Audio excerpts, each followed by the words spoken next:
Make France great again. This video is purely for entertainment and does not infringe on copyrights or laws. The rights to the novel and image belong to the original author. We do not claim ownership. Don't like waiting and want to listen to this fanfic in full now? Subscribe to our Patreon, where you'll find the best fanfics. Chapter 676, Olive Branch of Peace. If we don't launch an attack, but assume a posture of peace talks, then Alexander II will definitely be dragged here by us. At that time, St. Petersburg will be faced with a leaderless situation, which will not be more beneficial to us. Jerome Bonaparte said to Marshal Palissier with a hint of excitement. Your Majesty, your plan is really perfect. Marshal Palissier first praised Jerome Bonaparte, and then he hesitated in replying to Jerome Bonaparte. But, what? Jerome Bonaparte encouraged Palissier. You can say anything. There is nothing you can't say. The army is no one's word.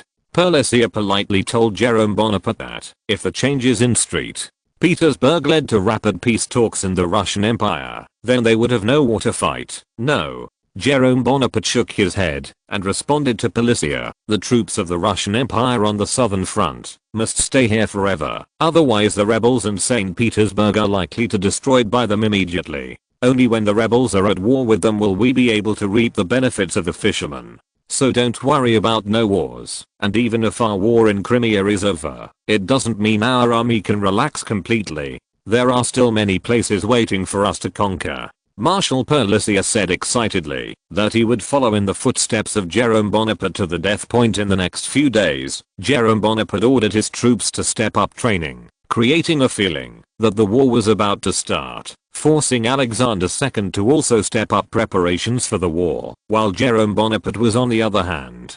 Bey also ordered his men to secretly release some of the officers captured at Inkerman Mountain, and told them that he did not want the relationship between the French Empire and the Russian Empire to continue to be deadlocked. The time for the peace talks was set by Alexander II. The Russian officer who was secretly released by Jerome Bonaparte to meet Bakhchisaray at night reported the news to the Bakhchisaray Russian command. As soon as he returned point, the Russian command also reported the situation to Alexander II as soon as possible.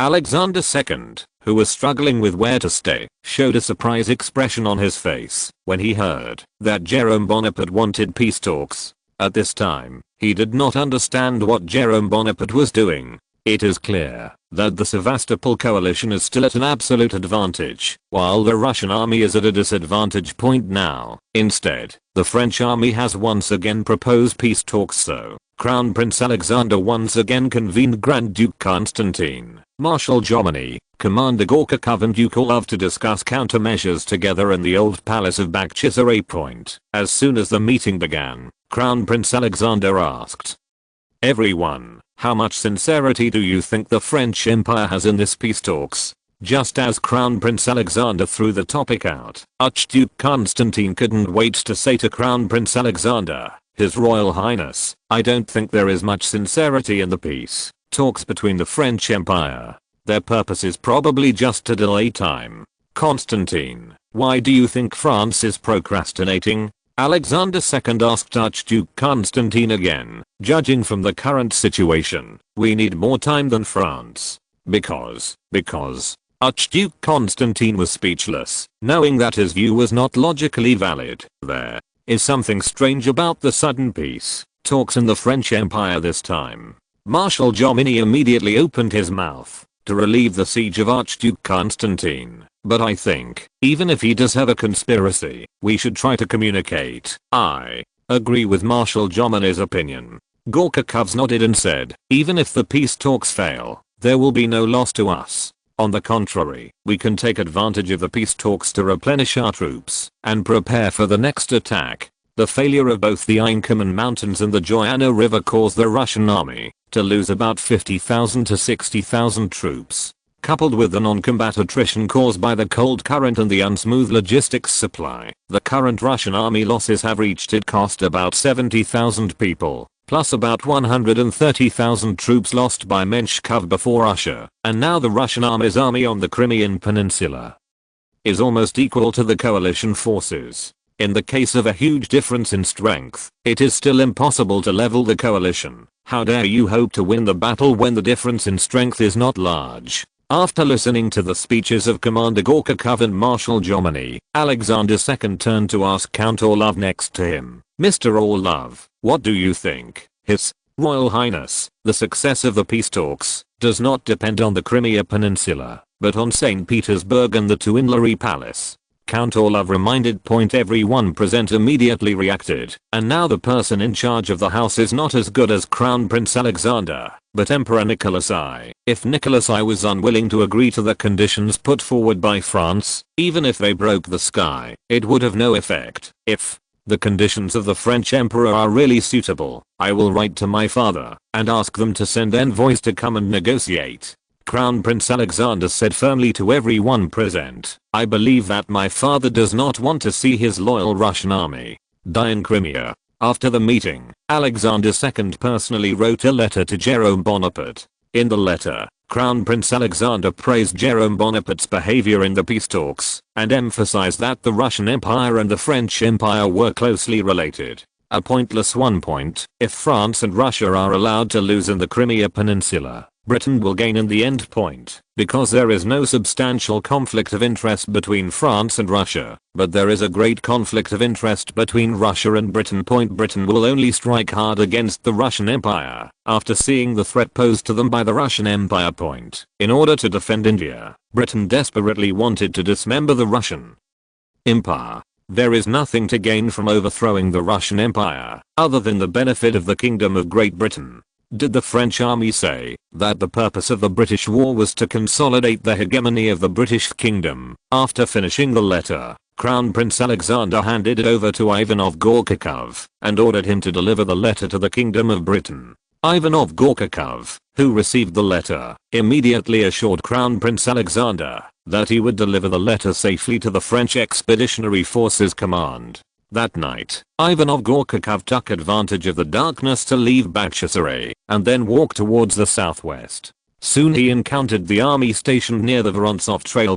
This time, the army stationed on the Vorontsov Trail did not let Ivanov Gorkakov come up, but let him wait for a while. After a while, the commander of the 2nd Division, General Bokes, appeared in front of Ivanov Gorkakov. "General, we meet again." Ivanov Gorkakov politely addressed General Bokes, "You are." After thinking for a moment, General Bokes responded to Ivanov Gorkakov, "I remember. You were in that team last time." "I didn't expect you to remember me, General Bosky." Ivanov Gorkakov responded to Bosky with a look of honor. "Didn't your crown prince follow you this time?" Bosk asked curiously. Ivanov Gorkakov shook his head and replied to General Bosk, "The crown prince will not arrive in Sevastopol until the peace talks are really settled." "Then what is the purpose of your coming here?"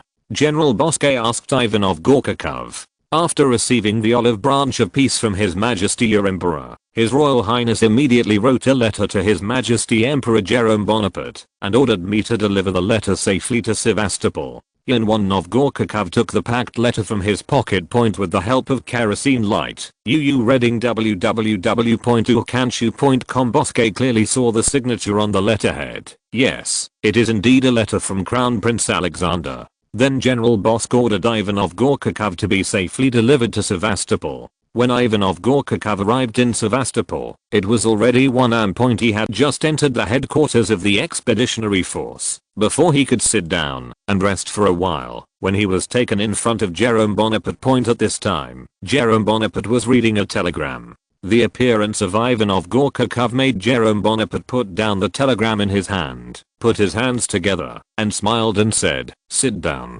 "Thank you, Your Majesty." Ivanov Gorkakov hurriedly bowed his luggage to Jerome Bonaparte and then handed the letter of Alexander II to Jerome Bonaparte. "Your Majesty, this is it was our crown prince who asked me to bring you the letter." "Good work," Jerome Bonaparte said to Ivanov Gorkakov. After taking the telegram. Then, Jerome Bonaparte opened the envelope to check the letter from Alexander I. Ivanov Gorkakov, who was sitting opposite Jerome Bonaparte, glanced at Jerome Bonaparte's telegram subconsciously. On the telegram, Ivanov Gorkakov saw a piece of terrible news. HTTPS //genius remembers the address of this site in 1 second. Mobile version reading URL. Chapter 677. The Art of Language. If you want to see it, just pick it up and watch it. You don't need to be sneaky. Just when Ivanov Gorkakov was stunned, Jerome Bonaparte's voice reached Ivanov Gorkakov's ears. Ivanov Gorkakov quickly retracted his gaze, hesitatingly trying to explain something.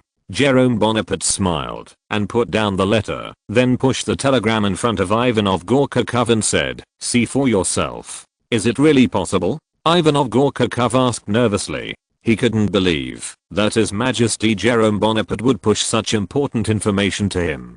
At this moment, Ivanov Gorkakov somewhat believed that the French Empire really wanted to get rid of the Kingdom of Great Britain and have peace talks with them. Otherwise, they would not have handed over such important information to them. Yes. Jerome Bonaparte nodded and responded to Ivanov Gorkakov.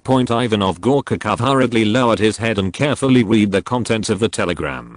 The content of this telegram mainly talks about 2 points. The first point is that, at the request of the British Prime Minister Palmerston, the French Navy will try to attack the Kronstadt naval port together with the British Navy at the end of this month. The second point is that the Kingdom of Sweden has been instigated by Britain to join the war against the Russian Empire. Palmerston hopes that the French army will send some troops from the country to act with Britain. The Kingdom of Sweden will become their first attack on France. Second battlefield. After reading the telegram, Ivanov Gorkakov showed a look of panic on his face. He hurriedly said to Jerome Bonaparte, "Your Majesty, please do not agree. The purpose of the Kingdom of Britain is to dismember the Russian Empire, so as to achieve their goal of dominating Europe. Major Ivanov." Jerome Bonaparte said to Ivanov Gorkakov in a calm tone, "This telegram will appear here, not in the drawer. Lock my attitude." What? A treat. Ivanov Gorkakov breathed a sigh of relief. Judging from the current situation, whether the British and French troops invaded St. Petersburg through the Kronstadt naval port, or entered Finland from the Kingdom of Sweden, and then attacked St. Petersburg from Finland, all very easy point, because the Grand Duchy of Finland was still a province of the Kingdom of Sweden before the Vienna Conference. The traces of the Kingdom of Sweden in this Grand Duchy cannot be wiped out in just a few decades. Once Britain and France invaded Finland through Sweden, those in the Grand Duchy of Finland who still had their hearts on the Kingdom of Sweden would launch a rebellion as soon as possible. And the Russian army stationed in the Grand Duchy of Finland will also fall into the quagmire for the first time, just like when France fell into Spain. The British and French troops were able to easily defeat the Russian army and attack St. Petersburg through the Grand Duchy of Finland. Your Grand Duchy of Finland. Majesty, thank you for your kindness. Ivanov Gorkakov thanked Jerome Bonaparte. Major Ivanov, I just don't want the French soldiers to suffer along with the stupid Britons. Jerome Bonaparte showed just the right amount of disgust on his face. What else can they do besides drag their feet? From the Crimean Peninsula to the present, most of the time, we, France, are at the forefront, and the Britons will do nothing but ask for help and make trouble. Yeah. Ivanov Gorkakov echoed. Our Highness also said that, if there was no France in the Crimea Peninsula, our Russian army would have won the battle on the Crimea Peninsula long ago. We also admire the will of the Russian soldiers. Jerome Bonaparte also came to a wave of business exchanges. Although your army is not as good as us in equipment, but you can rely on your tenacious will to fight with us. Zhaozuan, this is already a very remarkable thing. Thank you for your recognition.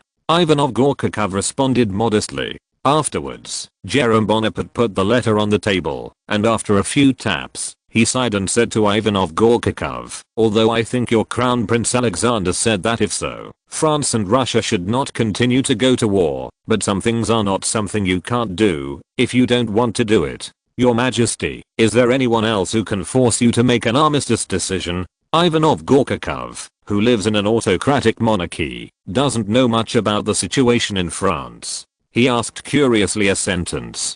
Of course there is. Whether at home or abroad, many people are unwilling to stop the war. Jerome Bonaparte said to Ivanov Gorkakov. Then, you can dismiss them all. Ivanov Gorkakov asked rightly. Removal? How? I can't send someone to pull out all those entrepreneurs who support the war to shoot at targets. Jerome Bonaparte said to Ivanov Gorkakov. Your Majesty, why can't we do this? Ivanov Gorkakov asked. Our Tsar can do this, so. There are still a lot of serfs in your country, and our French serfs have completely disappeared. Jerome Bonaparte shrugged his shoulders and said to Ivanov Gorkakov, France is doomed. You can't do whatever you want like the Russian Empire, because the people of Paris have proved with practical actions that any monarch who wants to do whatever he wants in Paris will be driven out of France by Paris. Therefore, it is necessary to choose the appropriate concession. But, what does this have to do with entrepreneurs? Ivanov Gorkakov asked suspiciously. Enterprises have provided a large number of jobs for the society, reduced the unemployment rate, and stabilized the political situation in France. Jerome Bonaparte replied to Ivanov Gorkakov, if I choose to eliminate it now, if they say it, then there will be massive unemployment in the whole of France in the next moment. When angry Parisians take to the streets, can my throne be as secure as it is now? Just as Ivanov Gorkakov was about to say sending troops to suppress it, he immediately realized that during the 2 generations of Bourbon, he seemed to have used this disgust, but now they are all buried in the ground. Entrepreneurs in China need to use the war to expand production and stabilize the employment rate. Once I stop the war, then they will inevitably choose to reduce production, and the unemployment rate will rise sharply. Jerome Bonaparte sighed again. He took a breath and said, sometimes, war is a last resort. Although some people disagree with Palmerston's choice, there are times when I have to do it. Ivanov Gorkakov's expression froze. He understood what Jerome Bonaparte meant by have to do. Your Majesty, didn't you just say that you don't want to see the French army suffer along with the British army? Ivanov Gorkakov asked anxiously. Major Ivanov, don't you understand what I mean? Jerome Bonaparte showed a look of disappointment on his face. Ivanov Gorkakov shook his head. He felt that it was a little tiring to deal with a rider like Jerome Bonaparte. Then, I'll make it clear.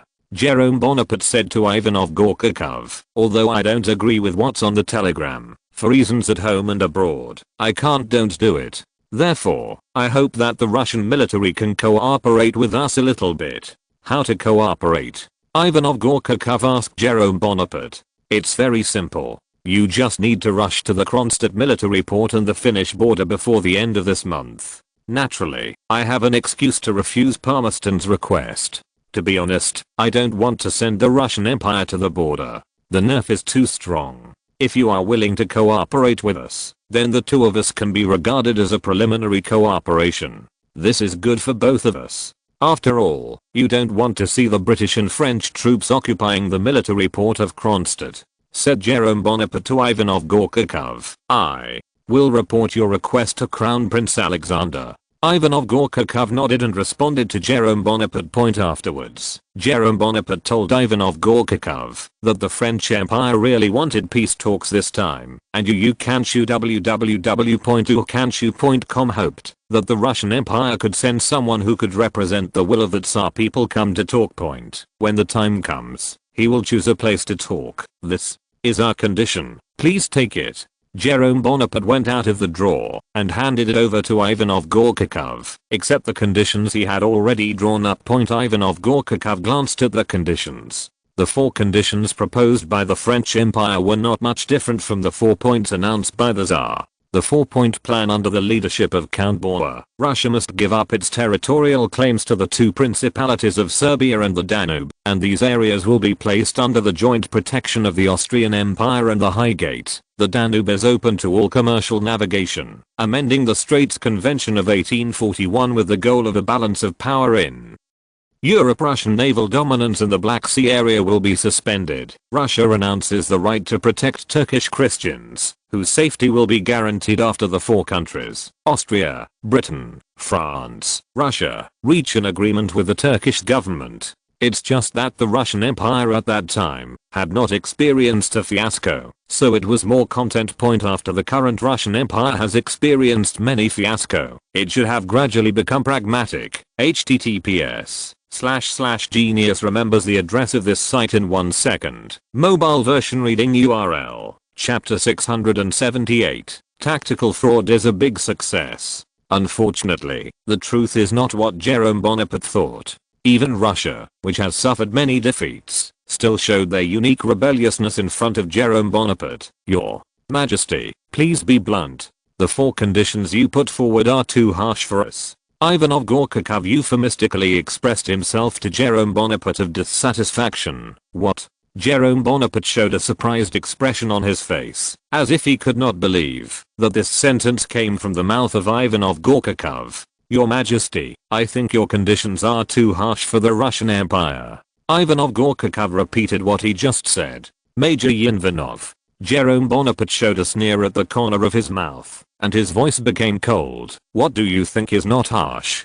Do you Russia still want to continue to invade Turkey? If so in this case, then I don't think the two of us need to talk. Anyway, we've wasted almost half a year in this ghost place, and I don't mind wasting another half a year. I can assure you that after half a year, you will definitely regret it. Seeing that Jerome Bonaparte was about to turn his face, Ivanov Gorkakov immediately panicked, and he hurriedly comforted Jerome Bonaparte and said, Your Majesty, I didn't mean that. Just now personal opinion. Humph. Jerome Bonaparte snorted coldly, with a disdainful expression on his face. If it weren't for the strategic deception of the Russian army in the Crimean Peninsula, he would have ordered this guy who was too big to be. This condition was a condition before the war started. If the Russian Empire was willing to accept it at that time, Jerome Bonaparte might not really have started a war. Now that the war has been going on for nearly a year, France's military spending is less than 200 million francs. If he doesn't take a bite of blood in the Russian Empire, he may have to face the possible economic depression. What Jerome Bonaparte did not expect was that the conditions he handed over to Ivanov Gorkakov were so lenient that Jerome Bonaparte doubted why he wanted to fight this battle. Russia, the empire, even said that it blamed them. Now it seems that his original decision is extremely correct. If you don't help Duke Golitsyn to give the heart of the Russian Empire a hard blow, Russia will always die. They will only succumb to the French Empire if Russia is in complete chaos. Your Majesty, please rest assured, I will pass on your offer to His Royal Highness the Crown Prince. Ivanov Gorkakov quickly assured Jerome Bonaparte, I can assure you that soon His Majesty will send someone to discuss with you. By the way, I hope that when negotiating, in addition to someone who can represent the will of your Tsar, there must also be someone who matches my identity. Jerome Bonaparte told Ivanov Gorkakov, then made a request. Ivanov Gorkakov opened his mouth slightly, showing a surprised expression. What's wrong? Jerome Bonaparte said to Ivanov Gorkakov eloquently. Do you want me to communicate with a minister? But His Majesty Nicholas before Ivanov Gorkakov could finish speaking, Jerome Bonaparte said again, I don't care about this. You must exclude someone who matches my noble status. Even the Crown Prince. In short, this is a necessary condition. Your Majesty, the Crown Prince will do too? Ivanov Gorkakov's eyes lit up. It's barely qualified. Jerome Bonaparte responded to Ivanov Gorkakov. However, you'd better let your Tsar come over. This war was originally chosen by him. It's up to him to end it. I'll tell you. Ivanov Gorkakov responded to Jerome Bonaparte. Jerome Bonaparte, who felt that the conversation was about the same, took out his pocket watch. It was almost 4 o'clock now. He waved his hand to Ivanov Gorkakov and said, okay, it's time. It's getting late. It's time for me to rest. Then I won't disturb you. Ivanov Gorkakov hurriedly stood up and bowed to Jerome Bonaparte. Do you need to sleep here for a while? I can order someone to arrange a room for you. Jerome asked politely. There's no need for this. Ivanov Gorkakov shook his head and replied to Jerome Bonaparte. I should leave now that the sky is not yet fully bright. Then be careful on the road. Jerome Bonaparte sent Ivanov Gorkakov out of the headquarters and at the same time ordered someone to safely deliver Ivanov Gorkakov to the vicinity of the Bakhchisaray area. Ivanov Gorkakov quickly thanked Jerome Bonaparte. Looking at Ivanov Gorkakov's retreating back, Jerome Bonaparte's smile disappeared immediately. He whispered, I hope everything goes well. At 5 o'clock in the morning, when it was just dawn, Ivanov Gorkakov said goodbye with his team 6 kilometers southwest of Bakhchisaray, and then continued to move in the direction of Bakhchisaray alone. When Ivanov Gorkakov arrived less than 2 kilometers from Bakhchisaray, a Cossack cavalry in charge of reconnaissance happened to find him point, and the captain of this Cossack cavalry was a friend of Ivanov Gorkakov point. At the strong invitation of a friend, Ivanov Gorkakov rode a horse with him point. A friend on the way asked in a low voice whether Ivanov Gorkakov went to Sevastopol for peace talks. Ivanov Gorkakov smiled non-committally and asked him where he heard the news. Where did you hear it? What the asterisk is going on with our army now? You have to have no equipment, no morale, and you can't even provide basic living guarantees. In this case, you tell me to win the other party? Stop joking, okay? The friend said to Ivanov Gorkakov with a resentful expression, and then asked in a volume that only the two of them could hear, tell me now about the progress of the peace talks. Is everything going well? Can we end the fight? Ivanov Gorkakov remained silent. From the words of his friend, he could sense what kind of state the Imperial Army was in. To put it bluntly, if the peace talks fail, the army is likely to face the risk of mutiny. Ivanov Gorkakov underestimated the endurance of the Slavs. Seeing that Ivanov Gorkakov didn't speak, a wry smile appeared on his friend's face. He shook his head and said to himself, I knew it. Peace talks are fundamental. There is no result yet. Ivanov Gorkakov said, however, I can still see the honesty of France. Now let's see what your majesty thinks. Good.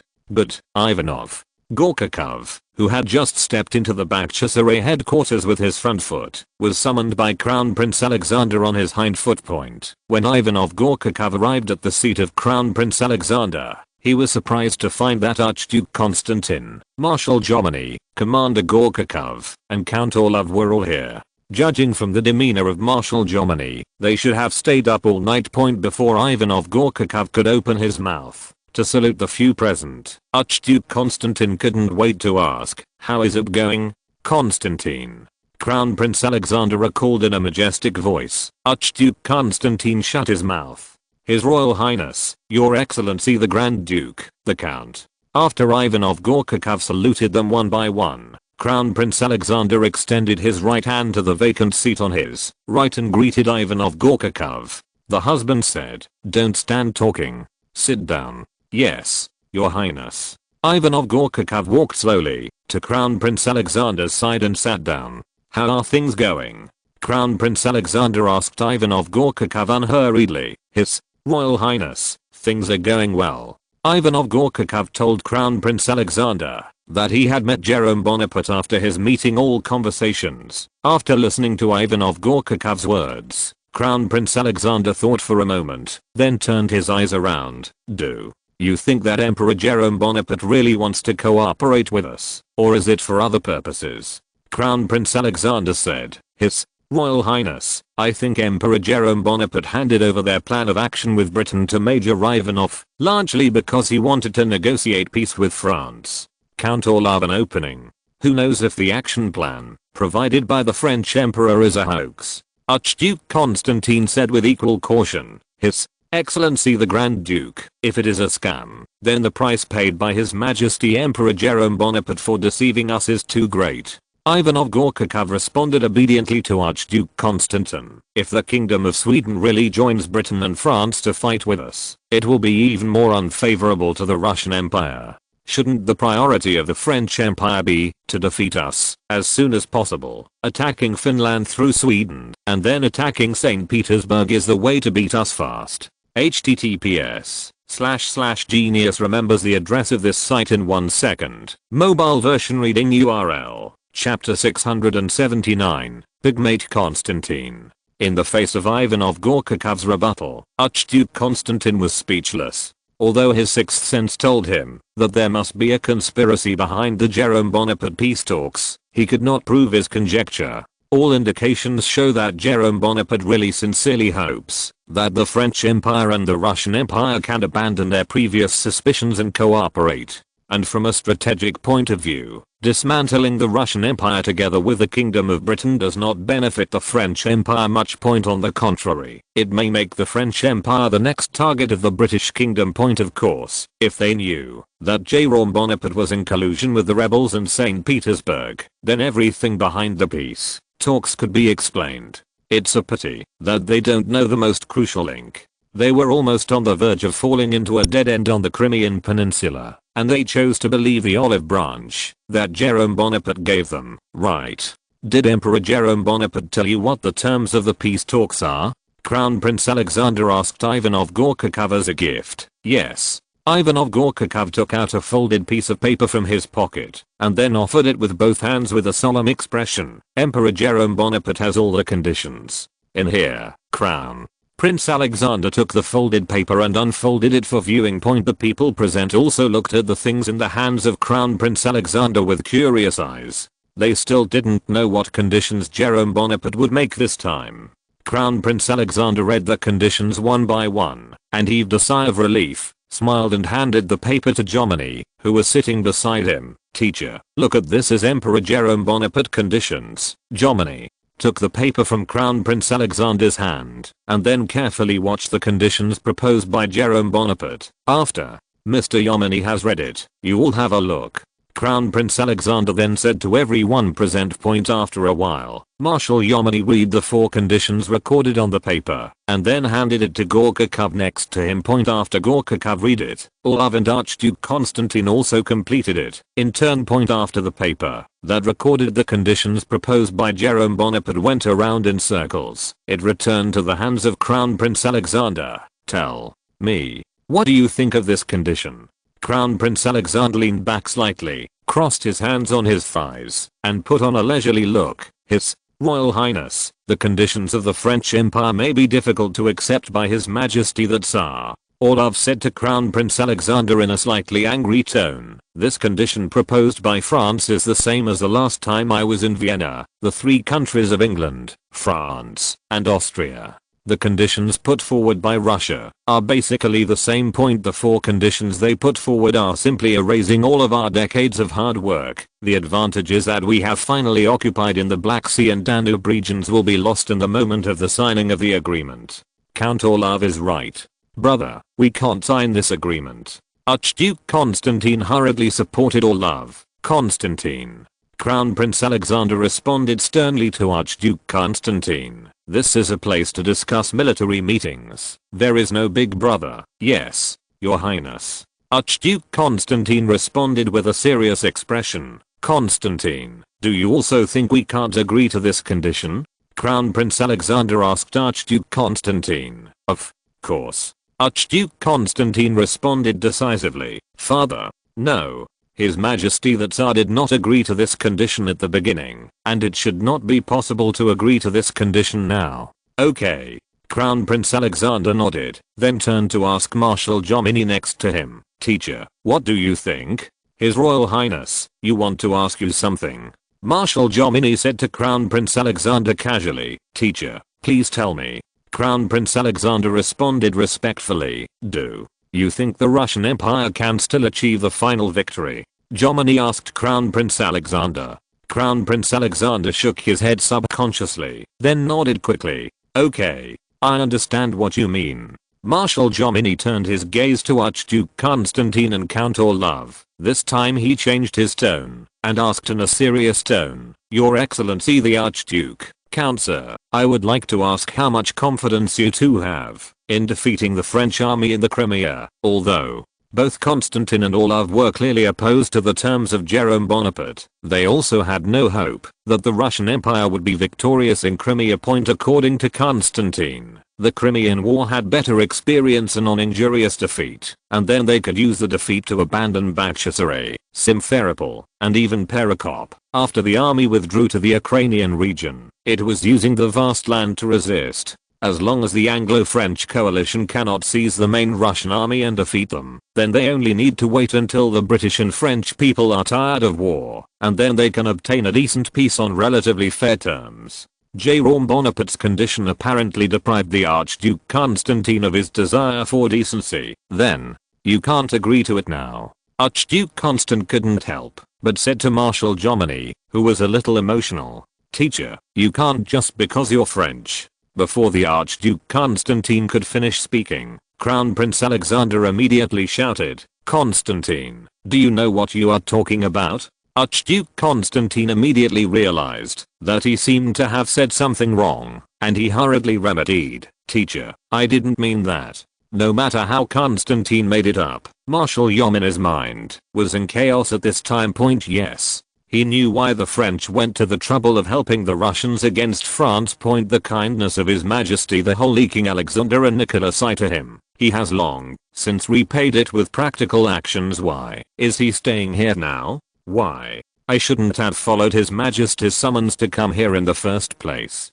I'd better go. Thinking of this, Marshal Jomini immediately said to Alexander II, His Royal Highness, please allow me, an incompetent old man, to resign to you. Marshal, you can't go. Yes. Marshal, Crimea still needs you. After hearing Jomini's request to resign in public, several people present kept Jomini one after another. The current Russian Empire is also in a state of inadequacy in terms of famous generals. The older generation participated in the Napoleonic Wars, and only Marshal Jomini was left with outstanding records, while the new generation, Commander Gorchakov, mostly belongs to the kind of guy who is not enough and more than enough. As far as the current situation is concerned, if Marshal Jomini leaves, they will be even less confident. Teacher, I was wrong. Please don't go. Archduke Constantine, who was the initiator of all this, was also panicked. He hurriedly came to Marshal Jomini and apologized to Marshal Jomini. Jomini shook his head, and his eyes revealed a loving look. Your Excellency the Grand Duke, you are right.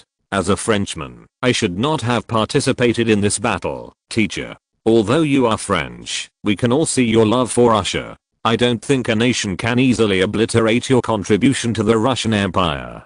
Crown Prince Alexander also expressed his appreciation to Jomini. Save the road. Yes. Teacher, we need you. The Russian Empire needs you. Archduke Constantine pleaded with Marshal Jomini. His Royal Highness, Your Excellency the Archduke, thank you very much for your affirmation of me. For the remarks that Crown Prince Alexander and Archduke Constantine asked him to stay. Marshal Jomini expressed his gratitude. However, I really shouldn't stay here. As a Frenchman, I love Russia and I love France too. I really don't want to see either of you beaten by the other, so allow me to bid you farewell. No, I don't agree. Crown Prince Alexander responded with a firm attitude, and then specially emphasized, I will never agree to your resignation, and I believe my father will not agree either. Your Highness, why are you doing this? Marshal Jomini said to Crown Prince Alexander with a wry smile. Later, Marshal Jomini told Crown Prince Alexander that, even if he was forced to stay here, he would not do anything more military related. His Royal Highness, please allow me to leave here. Marshal Jomini bowed to Crown Prince Alexander again, then turned around and pushed the door to leave. Looking at the disappearing figure of Marshal Jomini, Crown Prince Alexander once again shouted as Archduke Constantine, look at what you've done. Archduke Constantine lowered his head in shame. From now on, I will deprive you of all your rights in the army. Constantine, you will no longer be eligible to participate in the military council. Alexander II gave an order to Constantine with majesty. Constantine, who knew that he was wrong, lowered his head and responded to Alexander II, yes. Immediately afterwards, Constantine also followed in the footsteps of Marshal Jomini and left the room. Now in the room, there are only 4 people left, Crown Prince Alexander,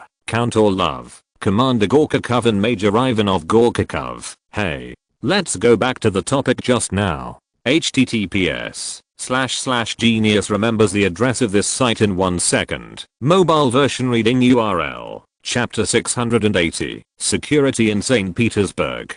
The departure of Marshal Jomini and Archduke Constantine made the atmosphere that was still relaxed suddenly became solemn. Commander Gorchakov, what do you think? Alexander II asked Gorchakov. His Royal Highness, I still insist on my previous opinion. Commander Gorchakov replied decisively to Alexander II. Even if we cannot reach an agreement with France in the end, we can take advantage of the negotiation period to rest and wait for the beginning of a war. Yeah.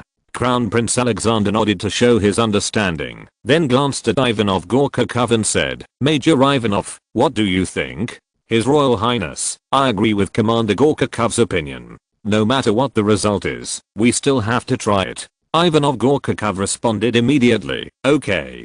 Got it.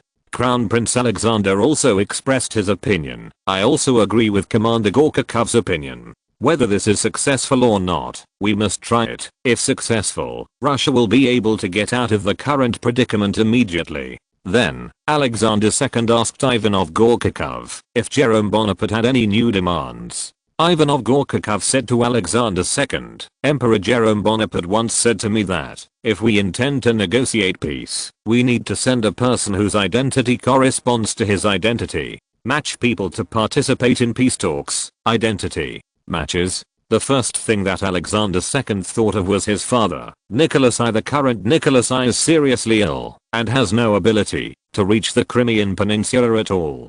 Jerome Bonaparte is simply a strong man. That's right. Ivanov Gorkakov nodded slightly, then turned to Crown Prince Alexander and said, however, Emperor Jerome Bonaparte didn't seem to think that His Majesty Nicholas I would arrive later. The Crimea Peninsula communicated with him, so he lowered his request. I hope you can be present during the peace talks. Me.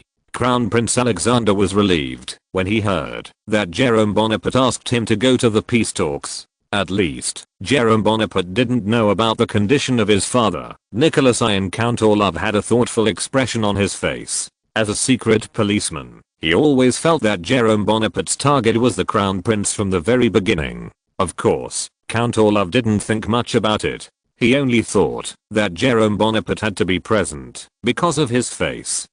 After all the issues were discussed, Crown Prince Alexander ended the meeting point. After leaving the room, he decided to go to Marshal Jomini's room and persuade Marshal Jomini to stay for the sake of the Russian Empire. When Crown Prince Alexander arrived in Marshal Jomini's room, he saw Jomini, who was packing his bags, and rushed into the room to stop Jomini and apologized to Marshal Jomini on behalf of Archduke Constantine. His Royal Highness, it's really nothing. Marshal Jomini shook his head. I think His Excellency the Grand Duke is right. I'm a French teacher. Your love for Russia is obvious to all of us. Crown Prince Alexander replied to Marshal Jomini, His Royal Highness, the fallen leaves will one day return to the earth. I don't want to be scolded by my compatriots and become a pillar of shame in France during the last journey of my life. In fact, Jomini, strictly speaking, is Swiss, but they think they are French. Marshal Jomini said to Alexander II. No, it won't. It's just that each has its own master. Crown Prince Alexander shook his head and retorted to Marshal Jomini. They don't think it's their own masters. Marshal Jomini shook his head with a wry smile and responded to Crown Prince Alexander. Teacher, stay in Russia and enjoy your old age. Crown Prince Alexander found a way out for Marshal Jomini. Your Highness, I love Russia, but my home is in France, so. Marshal Jomini bowed to Crown Prince Alexander. I'm sorry, Your Highness. Crown Prince Alexander thought for a moment. He felt that, if he kept Marshal Jomini by his side, it would be impossible for him to continue to perform his duties. After all, the cultural attributes of France are far stronger than that of Russia. Alexander II is too subjective here. Alexander thought that, if he were Marshal Jomini, he would have the same reaction as Marshal Jomini. Alright. Then, Crown Prince Alexander chose to let go. However, teacher, you must promise me a condition. What conditions? Jomini asked Crown Prince Alexander. I have a letter that I'm about to send to my father, and I hope you can give him to my father when you leave. Crown Prince Alexander responded to Jomini with a solemn face. Regarding the request of Crown Prince Alexander, Marshal Jomini did not choose to refuse. He nodded to Crown Prince Alexander and said, I will deliver the letter on time. Thank you very much. After the Crown Prince Alexander shook hands with Marshal Jomini again, he closed the door and left. After leaving the room, Alexander II was still walking through the corridor, and soon he met the Archduke Constantine. At this time, Archduke Constantine was like a child who had done something wrong, standing awkwardly in front of Crown Prince Alexander. You.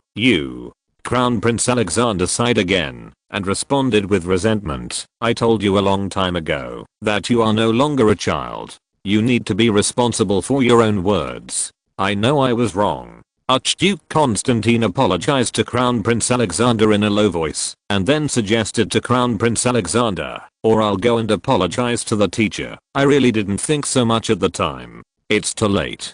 Crown Prince Alexander replied to Archduke Constantine, then pointed at Archduke Constantine and said, "After a while, you will return to St. Petersburg with teacher Jomini."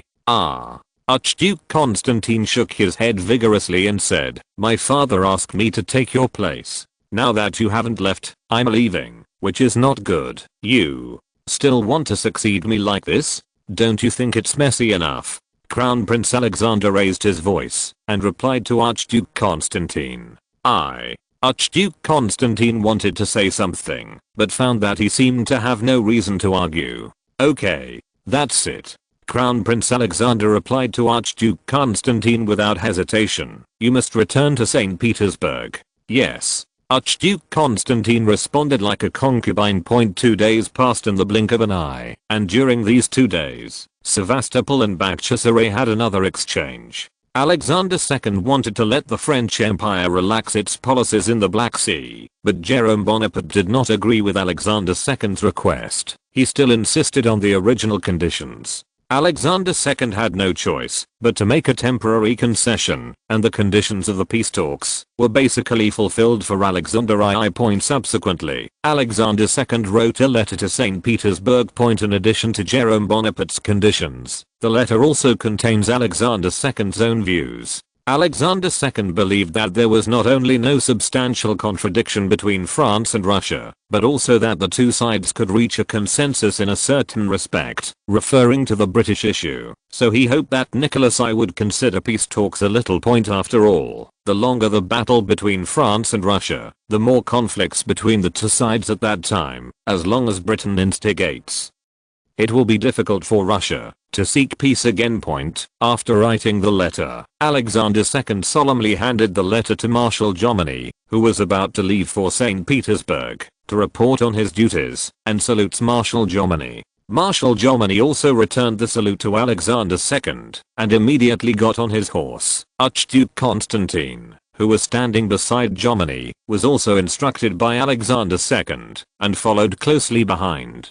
Under the icy cold wind, Marshal Jomini and Archduke Constantine left Bakhchisaray, and that night, crossed the pontoon bridge from the peninsula to land, and continued on their way. Finally, after nearly 5 days of non-stop running, Jomini and Archduke Constantine arrived near Moscow, and set off from Moscow on this night to St. Petersburg. The train galloped all the way, and after nearly half a day and a night of driving, it arrived at the imperial village outside St. Petersburg. Reading www.urkanshu.com. Damn the weather. Archduke Constantine, who had just got off the train, rubbed his body with both hands, and couldn't help but scolded in a low voice. Having stayed on the Crimea for a long time, he had long forgotten the temperature in St. Petersburg, so much so that he forgot to change into cotton clothes before getting off the bus. Although Marshal Jomini, who was standing beside the Archduke Constantine, was wearing a thin coat like him,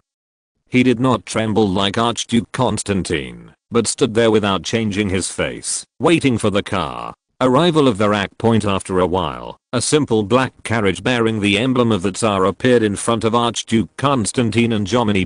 The person who got off the carriage was one of the butlers in the palace of Nicholas I. He first bowed slightly to Marshal Jomini and the Archduke Constantine. "Marshal, Your Excellency the Archduke, I have kept you waiting." Immediately, he opened the car door, and Archduke Constantine quickly entered the car, and Marshal Jomini also stepped into the car step by step. The carriage was closed, and the carriage slowly started. When Jomini left the train station and came to near the imperial village, he was surprised to find that there were a lot of soldiers on the streets of the imperial village surrounded by troops. How is this going? https://genius remembers the address of this site in 1 second. Mobile version reading URL. If you're listening to this novel on a channel other than Fanfic World, it means they downloaded and uploaded it without effort. We cordially invite you to visit our channel, Mundo Fanfic Novelos. There you'll find the original version of this story, and you can explore many other novels of various genres.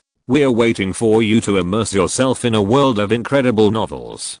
Chapter 681. The Betrayed Tsar. What exactly is going on? Marshal Jomini shifted his gaze from the soldiers outside the window to the royal butler.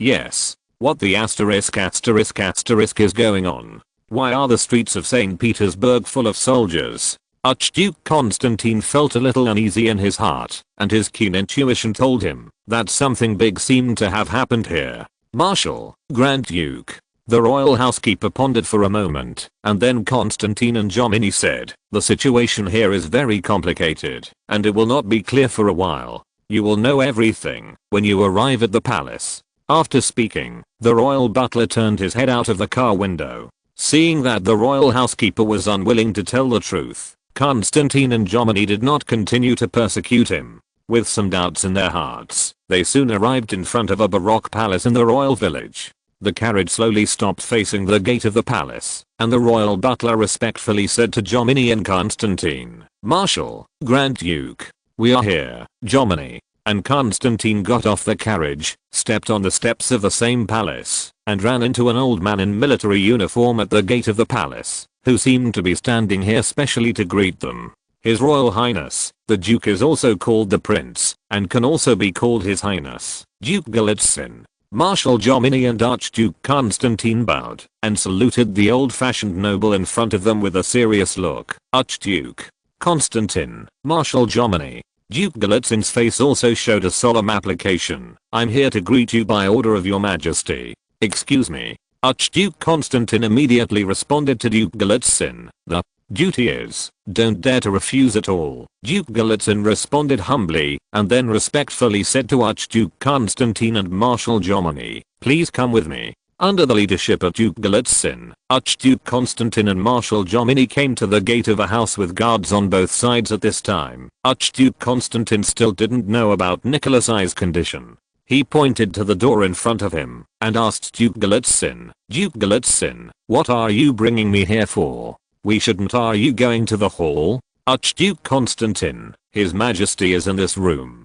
Duke Golitsyn said as he ordered the two guards to open the door. After hearing Duke Golitsyn's order, the guard gently opened the door. Archduke Constantine and Marshal Jomini, who were standing at the door, suddenly felt a heat wave, and then Duke Golitsyn's voice came from their ears. Please, Archduke Constantine and Marshal Jomini entered the room without hesitation. Duke Golitsyn, who followed Archduke Constantine and Marshal Jomini toward the bedroom, stopped briefly in front of the two guards, and then he gave them a look calmly, and the two guards also nodded understandingly. After Duke Golitsyn entered the room, the bedroom door closed again. Constantine and Marshal Jomini, who entered the room, saw Nicholas I at once. At this time, Nicholas I was lying on the sofa by the fireplace, although the bedroom became extraordinarily warm because of the burning fireplace. But Nicholas I's face was still pale. Father/Your Majesty. Seeing Nicholas I in front of him, Marshal Jomini and Archduke Constantine couldn't help but speed up and came to Nicholas I. You are back. Nicholas I, who was lying on the sofa, glanced at Archduke Constantine and Marshal Jomini with a reluctant smile on their faces. Father, what the asterisk is going on? Archduke Constantine walked up to Nicholas I, held Nicholas I's hand and said urgently, what happened while I was away? How did you become like this? Nothing. Nicholas I responded to Archduke Constantine, shaking his head. I don't believe it. Archduke Constantine still stubbornly asked Nicholas I, Father, what happened during this time? It's really no big deal. Nicholas I still shook his head. He didn't want his son to worry about his safety. Then what happened to your body? Archduke Constantine said to Nicholas I. Recently, due to the temperature, I have occasionally felt a cold. Nicholas I explained to Archduke Constantine. It will be fine after a while. Really? Archduke Constantine didn't believe what Nicholas I said. He turned his eyes to Duke Golitsyn, and his eyes seemed to ask whether Duke Golitsyn's father's words were true. Your Majesty, what you said is indeed true. Duke Golitsyn responded with an oath. That's good. Archduke Constantine involuntarily urged, Father, you'd better rest more, and then, okay, stop talking about this. Nicholas I interrupted Archduke Constantine's words, and then asked the Archduke Constantine with a sullen face, Constantine, what the asterisk are you doing? What's going on? How can you say that to an imperial marshal in the Crimea, who gave you the right to question a marshal who made great achievements for Russia? Who do you think you are? Tsar. No, I was wrong. Archduke Constantine responded to Nicholas I with his head down. Idiot. Nicholas I cursed bitterly, then pointed to Marshal Jomini, and said to Archduke Constantine, "It's not me who you want to apologize, but Marshal Jomini." "Marshal, I was wrong." Constantine turned around and apologized to Marshal Jomini. "I shouldn't have said those words. I know I was wrong. Please forgive me." After speaking, Archduke Constantine bowed sincerely to Marshal Jomini. Marshal Jomini hurriedly rescued Archduke Constantine. He told Nicholas I that Archduke Constantine had done nothing wrong. As a Frenchman, he should not have interfered excessively with the Russian army, no matter if it was the victory of France or the victory of Russia, will be something he does not want to see. So please allow Nicholas I to resign the title of Chief of Staff and Military Advisor of the Russian Empire. In the face of Marshal Jomini's request, Nicholas I refused without hesitation. He told Jomini that now is the time to employ people in the Russian Empire, and Jomini must not leave. "Your Majesty, it is enough to have Commander Gorchakov in Crimea." Marshal Jomini replied to Nicholas I, "You mean Gorchakov can help Russia win this war?" Nikolai asked Marshal Jomini. Marshal Jomini was silent. As a famous general, he had his own pride. He himself could not defeat the French army. How could Gorchakov win? What's more, he has seen the level of Gorchakov's fighting. To tell the truth, if the Russian Empire and the French Empire can now be on the same starting line in equipment, then Gorchakov may become a law-abiding commander. Unfortunately, the French Empire was far behind the Russian Empire in terms of equipment and logistics. The Russian army, which has fallen a lot in the field of rifles and artillery, cannot do much substantial damage to France at all. Therefore, Gorchakov's ability to defend the existing city is already a very good thing. Looking at Jomini, who said nothing, Nicholas I immediately understood the thoughts of Marshal Jomini, and he once again asked Marshal Jomini what he thought about this battle. "Your Majesty, I think it's time for the current Russian Empire to seek peace." Marshal Jomini responded to Nicholas I, "Okay, got it." Nicholas I responded calmly to Marshal Jomini, and then he turned his attention to Archduke Constantine. "What do you think?" "Father, I think Marshal Jomini is right." On the way from Perekop to Moscow, Archduke Constantine saw a lot and heard a lot of things that you could not see before reading www.urkanshu.com, the sound he couldn't hear before. He also realized that the entire Russian Empire is like sitting in a crater, and if you are not careful, you will repeat the mistakes of France. So his thoughts gradually begin to change. "Yeah." Nicholas I also nodded calmly. "Right. The conditions of that little brat of Jerome Bonaparte should still be in your hands." Marshal Jomini hurriedly handed Nicholas I a handwritten letter from Alexander II, who opened the envelope and carefully reviewed the contents of the letter. Alexander II's letter not only mentioned Jerome Bonaparte's conditions, but also proposed to Nicholas I that it is best to negotiate with the French Empire and the Russian Empire as soon as possible, even if they lose part of their interests. Nicholas I, who read the letter, felt angry and at the same time lost. With a high self-esteem, he would never allow himself to fail, nor would he allow anyone to go against his will. Now the French Empire has severely hit him in the face, and his generals and ministers are also constantly going against his will. Yuan Bar Marshal Jomini, Orlov, Dolgorukov, and his two sons are all secretly persuading them to negotiate peace as soon as possible against their will. Could it be that I really want to become a disgrace to the entire Romanov family? Nicholas I thought restlessly. At this moment he seemed to have seen Jerome Bonaparte's smug face. Do not. I will never allow it. Nicholas I roared inwardly, and he turned his eyes to Duke Golitsyn. He believed that this family, who had been loyal to the Tsar for generations, would definitely stand by him. "Golitsyn, what do you think?" Chapter 682, Changed Tsar. In the face of Nicholas I's sudden inquiry, Duke Jessen was stunned for a moment, and then quickly thought about the answer Nicholas I wanted in his mind. As a duke who was quickly promoted by Nicholas I and a potential rebel, Duke Golitsyn felt that Nicholas I's sudden inquiry was both an opportunity and a crisis. If you are a little careless, you are likely to lose the position that you have worked so hard to get. So, after thinking for a moment, Duke Galitzin smiled and said to Nicholas I, Your Majesty, this question is too difficult to decide. Duke Galitzin, speak up. No matter what you say, I will forgive you. Nicholas I said to Duke Galitzin with a magnanimous gesture, Your Majesty, I think we should communicate with the French government. Duke Galitzin said to Nicholas I. Nicholas I's expression was obviously a little displeased. He didn't understand why this minister with his simple hands would also choose peace talks. Does he not know my intentions? Just when Nicholas I felt that Duke Galitzin couldn't get along, Duke Galitzin continued, however, this exchange must be carried out without sacrificing the interests of the country. If we agree to these conditions, the face of the Tsarist government will be wiped out. So I think the imperial government should have peace talks, but not under these conditions. As long as there are still enough troops in Crimea, the French government will fear us and give us more concessions. Duke Galitzin talked eloquently, and almost every word of his pierced the heart of Nicholas I, who was unwilling to negotiate. To be precise, unwilling to pay any price. When Marshal Jomini, who was standing on the side, heard Duke Galitzin's proposal to deploy another 100,000 troops to Crimea, Jomini couldn't help but get up and remind Duke Galitzin the current state of the Russian Empire. The finances are no longer enough to send 100,000 troops to St. Petersburg. Your Majesty, I'm willing to donate $500,000 for the future of the empire. Duke Galitzin immediately put on a look of taking over for the country and said to Nicholas I, and then he did not forget to donate together with the nobles of St. Petersburg. I think every patriotic aristocrat should donate more or less.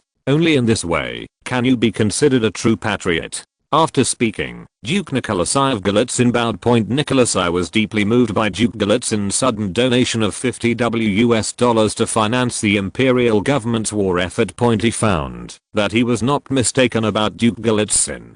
Although he himself said some outrageous words on some occasions, his love for the Russian Empire and the Tsar was expressed in practical actions. Unlike some nobles, they always try their best to drill by his side on weekdays, and when they really ask them to donate a little bit, they choose to push the 3 and block the 4. I'm afraid that these **** worms have forgotten that everything they have is bestowed upon them by their honorable Tsar, and with just a few words, all their money, honor, and status will be ruthlessly deprived of them. There is no need to worry about military spending for the time being. Nicholas I said coldly, I have sold Alaska to the government of the United States of America for $10 million.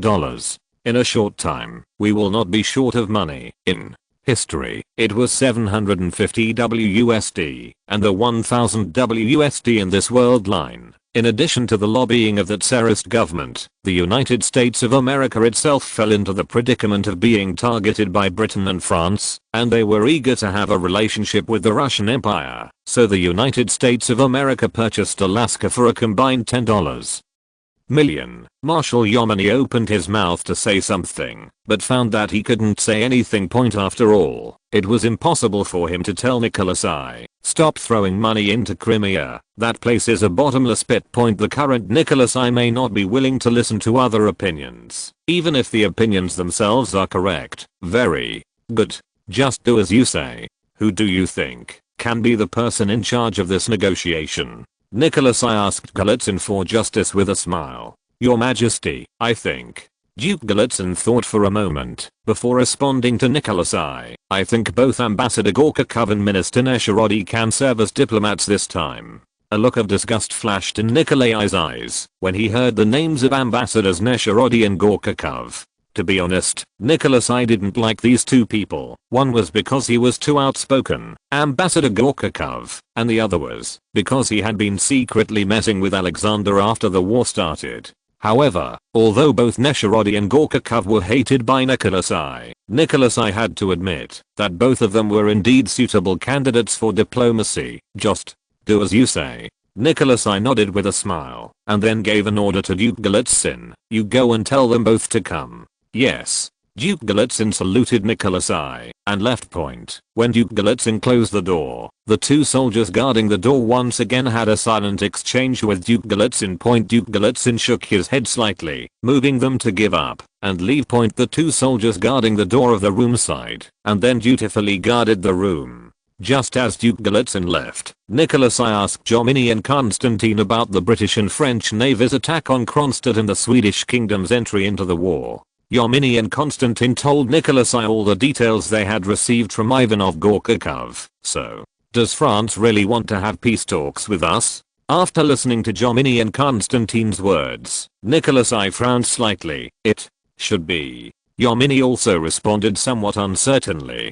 Then we should be able to let France relax a little bit on this condition. Nikolai was a little moved. If the Russian Empire can pay a small price or end the battle without paying everyone, then he doesn't mind ending it. In the final analysis, Nikolai himself was a person who was not too one-sided, or he was in a tangled attitude towards the war itself. If the cost of the Russian Empire is greater than the cost of negotiation, then Nikolai will certainly consider the issue of peace talks. I'm afraid we won't know until the specific peace talks. Archduke Constantine responded to Nikolai after a while. Ambassador Gorchakov and Nesherody, led by Duke Golitsyn, entered the room of Nikolai. His Majesty, Ambassador.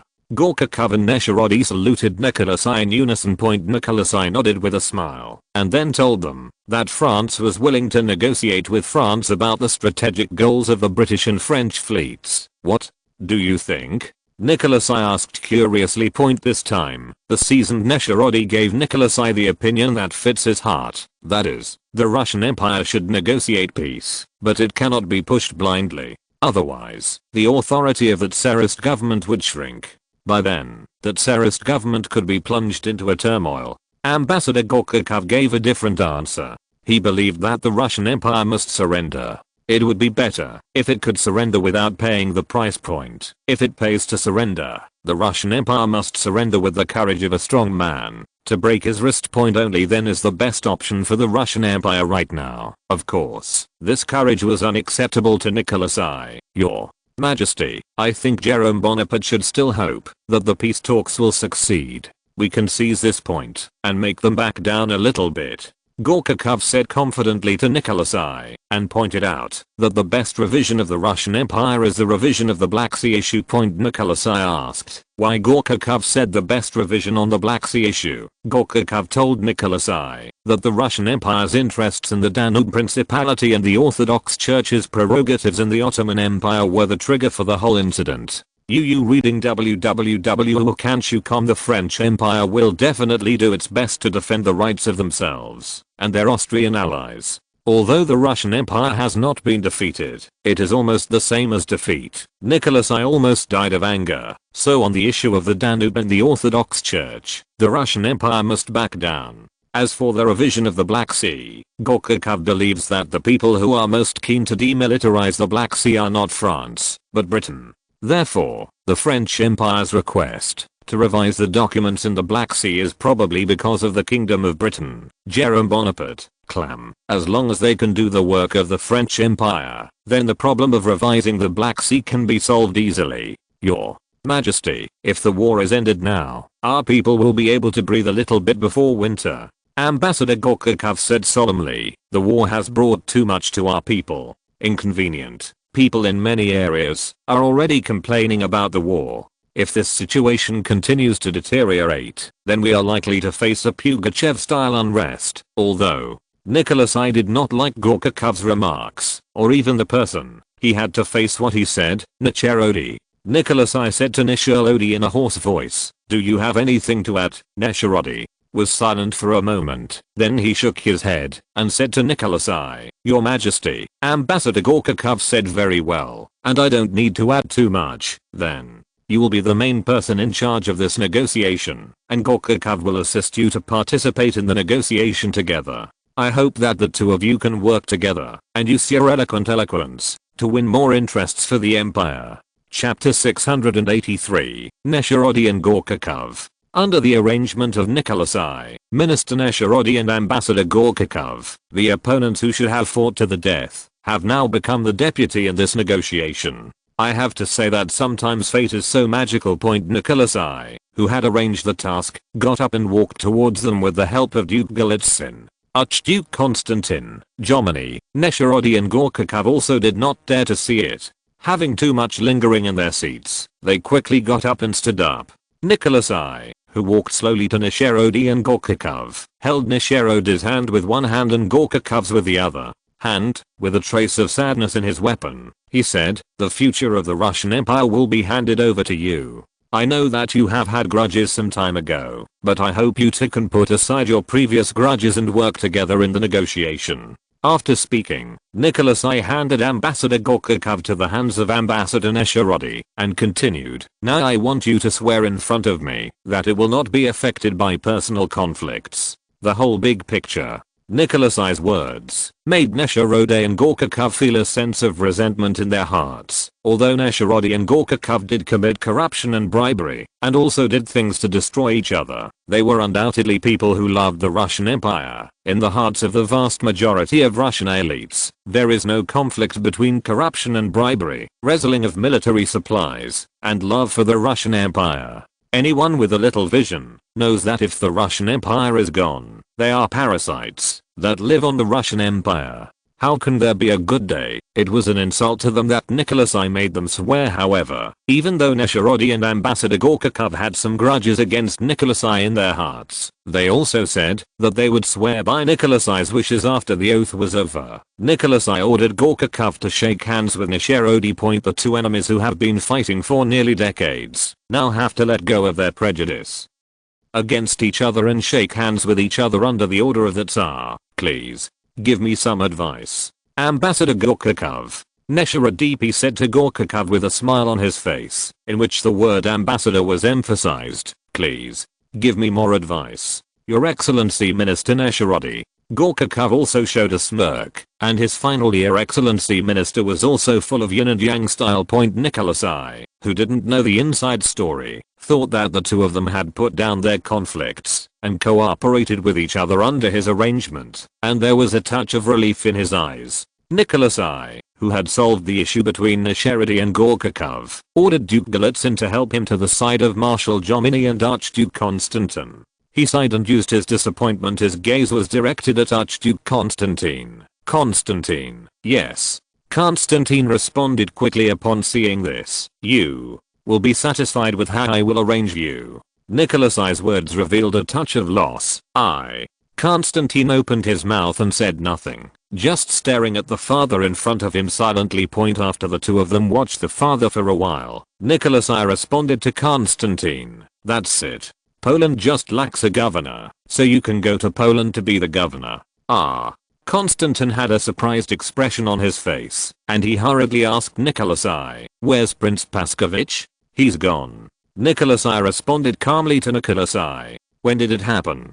Constantine asked hurriedly. He remembered that, when he left St. Petersburg, Prince Paskovich was serving as the commander-in-chief in Finland. After only a few months, how could Prince Paskovich die? "Just some time ago," Nicholas I said with a slight choked tone. "Paskovich was attacked by bandits, actually Finnish rebels, on his way back to St. Petersburg to report his duties. The soldier and him all died." "Bandits?" Archduke Constantine gritted his teeth and said, "How dare they? How dare they kill an imperial prince? Aren't they afraid that the imperial army will wipe them all out?" Nicholas I looked at the impulsive son in front of him, and his eyes showed a loss that could not be hidden. Compared with Alexander, the eldest, and Nikolaevich, the third, Constantine's flaws are too great. If Poland hadn't needed a prince, he would never have allowed Constantine to pass. Now in the entire court, Nicholas I no longer believes in anyone other than Duke Golitsyn and his wife and children who saved his life. In his opinion, those people are guys who want to take him life at any time. They are a group of desperados. What is there to be afraid of in their eyes by the Prince of the Empire? But fortunately, we have eliminated them all, which can be regarded as comforting Paskovich's soul. Lashi sighed and said something. Nicholas I, who was worried about Constantine, immediately told Archduke Constantine that when he was serving as the governor of Poland, he must focus on maintaining stability and not intensifying contradictions. Although There has been some turmoil in Poland now, because of the relocation of most of the Imperial Army. It is still in a relatively stable stage. What you have to do is to appease their emotions, and don't overstimulate them. Nicholas I said bitterly said to Constantine. Don't worry.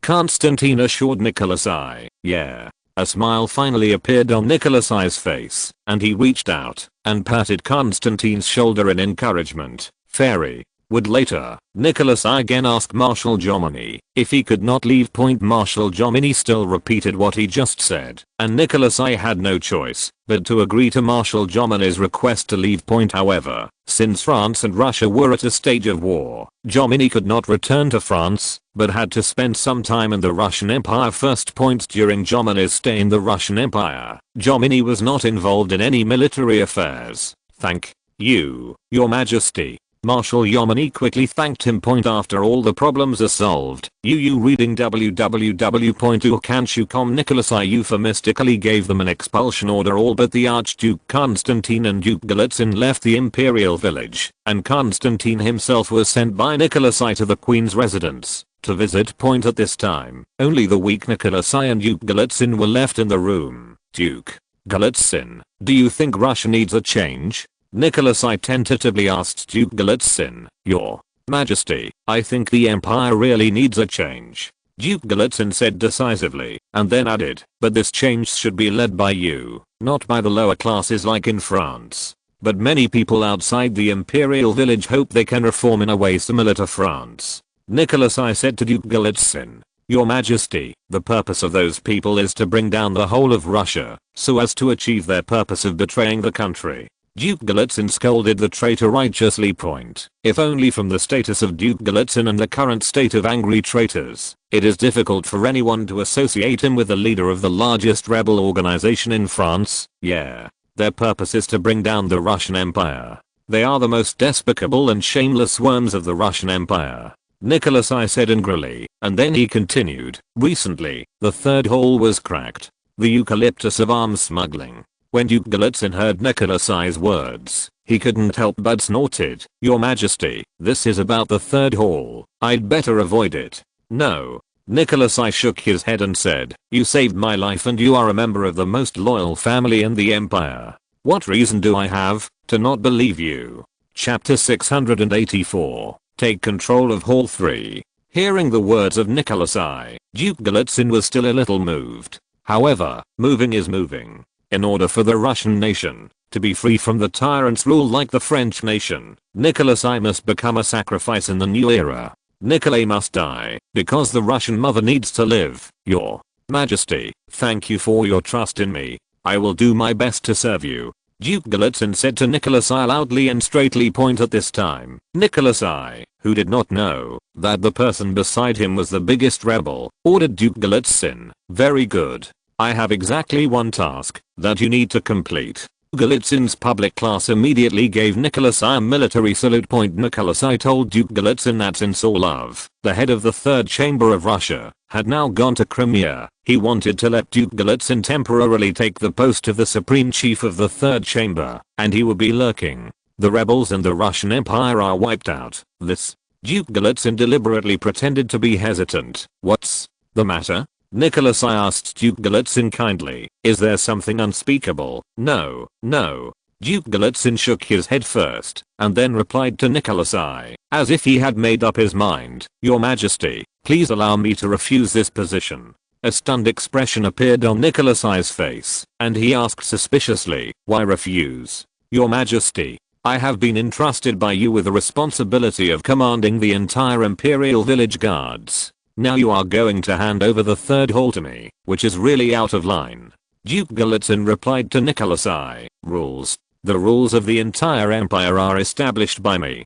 I can establish them, and I can abolish them. Nicholas I paused, after seeing Duke Galitzin, and then said to Duke Galitzin, I understand I mean, you are afraid that I will be suspicious of you, because I take on too many positions, right? I don't dare. Your Majesty, your heart is not as wide as the Volga River.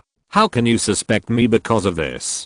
Duke Galitzin lowered his head and flattered Nicholas I. Then, what are you worried about? Nikolai asked Duke Galitzin with a gift. Your Majesty, I have nothing to worry about. Galitzin said through the open class, if your Majesty insists that the minister take over, then please resign this position. You. Nikolai pointed angrily at Duke Galitzin and then coughed violently. Upon seeing this, Duke Galitzin hurriedly patted Nikolai on the back. The coughing stopped after a long time, and Nikolai said with a smile on his face, okay, Mr. Galitzin, I will not force you. Thank you, Your Majesty. Duke Galitzin seemed to breathe a sigh of relief. However, you need to recommend a suitable person for me. He needs to be able to find out how many rebels there are in St. Petersburg as soon as possible. Nikolai said grimly to Duke Galitzin, I will take them one by one. All hanged. Therefore, Duke Galitzin recommended to Nikolai Viscount Nikolai Orlov, who was also a member of the Orlov family. This person is a member of the Orlov family. Is he really trustworthy? Nikolai frowned and asked Duke Galitzin in confusion. Your Majesty, although he is a member of the Orlov family, his relationship with Count Orlov is not very good.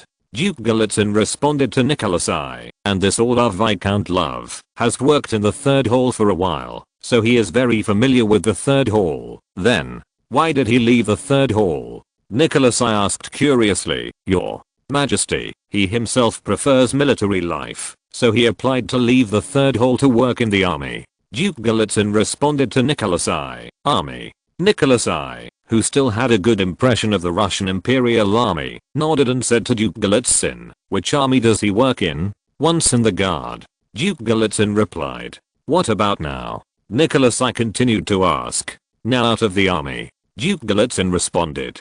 Hearing that Nikolai Orlov was an idler who had left the army, Nikolai's expression immediately changed from admiration to alienation. In his opinion, anyone who can't stand the military life has no ability to achieve great things. Nikolai Orlov, who felt the change in Nikolai's attitude, hurriedly added, Viscount Orlov left in anger because he couldn't bear the corruption in the army and wanted to stop it, but was ostracized by his peers. At that time he had already as a major general. The image of an upright soldier served immediately appeared in Nikolai's mind. He smiled and responded to Duke Galitzin, if my father were alive, then I would definitely love this type of officer very much. The father in the mouth of Nikolai was naturally Tsar Paul, who was killed by a conspiracy. The death of Tsar Paul had a profound impact not only on the Holy King Alexander I, but also on Nikolai. Part of the reason why Nikolai loved soldiers was because of the original Tsar Paul. Your Majesty, what do you mean? Duke Galitzin didn't understand what Nikolai meant. Then, let him try. Nikolai responded to Duke Galitzin. If that doesn't work, choose another one. Yes, Your Majesty. The ecstatic Duke Galitzin responded with a calm expression on his face. Subsequently, Nikolai asked Duke Galitzin to bring Nikolai Orlov to see him now. After receiving the order, Duke Galitzin left the imperial village and took a carriage to the residence of Viscount Nikolai Orlov. When Viscount Nikolai Orlov heard that Duke Galitzin had arrived, he immediately went out to greet him. After the two met in a room, Duke Galitzin immediately asked him to accompany him to meet Tsar Nikolai. Your Excellency, are you going to do it? Nikolai Orlov asked Duke Galitzin in a low voice. No, it's still early. Duke Galitzin shook his head and responded in a low voice. We must wait for Nikolai I to dispatch another army to Crimea before launching an uprising. By that time, the whole of Peterborough will be under our control. Then, why are you entering the imperial village now? Nikolai Orlov asked suspiciously. Nikolai I has discovered that we stole weapons from the armory and he is ordering the investigation to the end. Duke Galitzin said to Viscount Nikolai Orlov. I see. Nikolai Orlov responded with a serious look. What?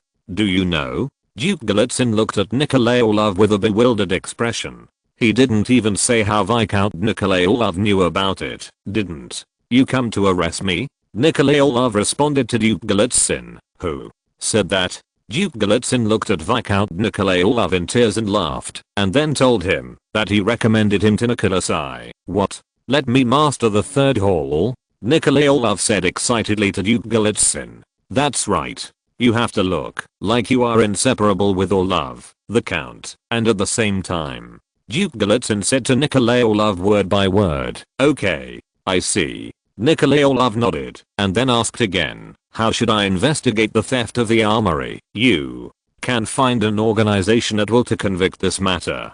Anyway, we are not the only organization in the entire St. Petersburg that wants to kill the Tsar. Duke Golitsyn said to Nikolai Orlov, what you need is to use up. All you need to do is force them to steal the adult armory. When necessary, you can catch the British and French spies lurking in the empire. Isn't France cooperating with us? Will there be an accident by handing them over to the Tsar? Viscount Nikolai Orlov asked Duke Golitsyn worriedly. You reading www.urkanshu.com? What can be the matter? Duke Golitsyn didn't care about France's attitude. Could they still turn their backs on us for 1 or 2 spies? Nicholas, you have to remember that our relations with France are not gay. If Nicholas I himself was a sick tiger, then France and Britain were 2 primeval tigers and we are also a young tiger. Our goal is to kill the sick tiger as soon as possible and then absorb his nutrients to deter the 2 prime-age tigers in Britain and France.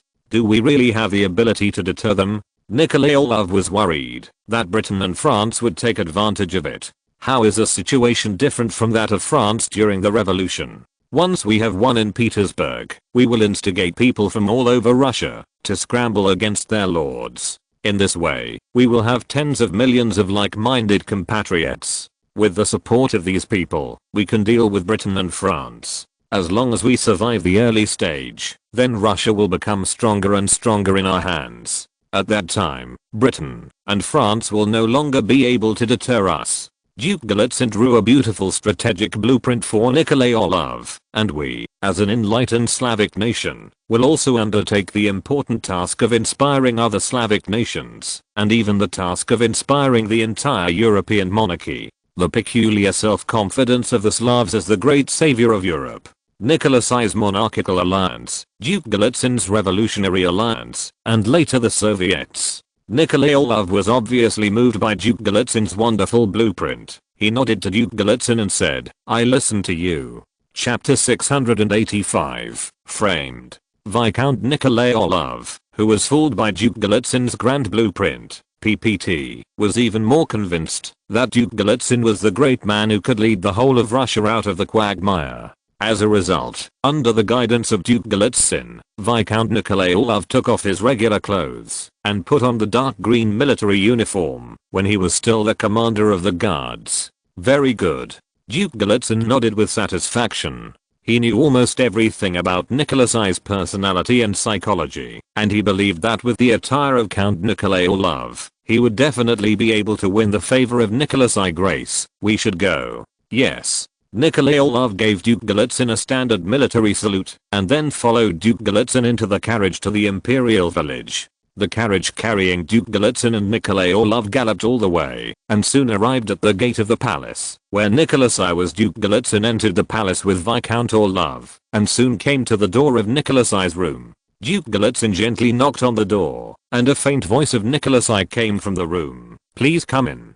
Duke Golitsyn immediately gave Nikolai Orlov a wink, and Viscount Nikolai Orlov also quickly adjusted to the best condition at home. After everything was ready, Duke Golitsyn pushed the door and entered, and Viscount Nikolai Orlov also followed Duke Golitsyn's footsteps into the room. As soon as he entered the room, Viscount Nikolai Orlov was questioned by the monarch. Nicholas I looked at this Nikolai Orlov, who had an appetite for his clothes and appearance, the 19th century, still an era of looks, with admiration, and asked, "Are you Nikolai Orlov?" "Yes, Your Majesty." Viscount Nikolai Orlov straightened his body and responded in a sonorous tone, "Golitsyn just told me that you worked in the guards for a period of time and also served as the head of the elite regiment of the guards.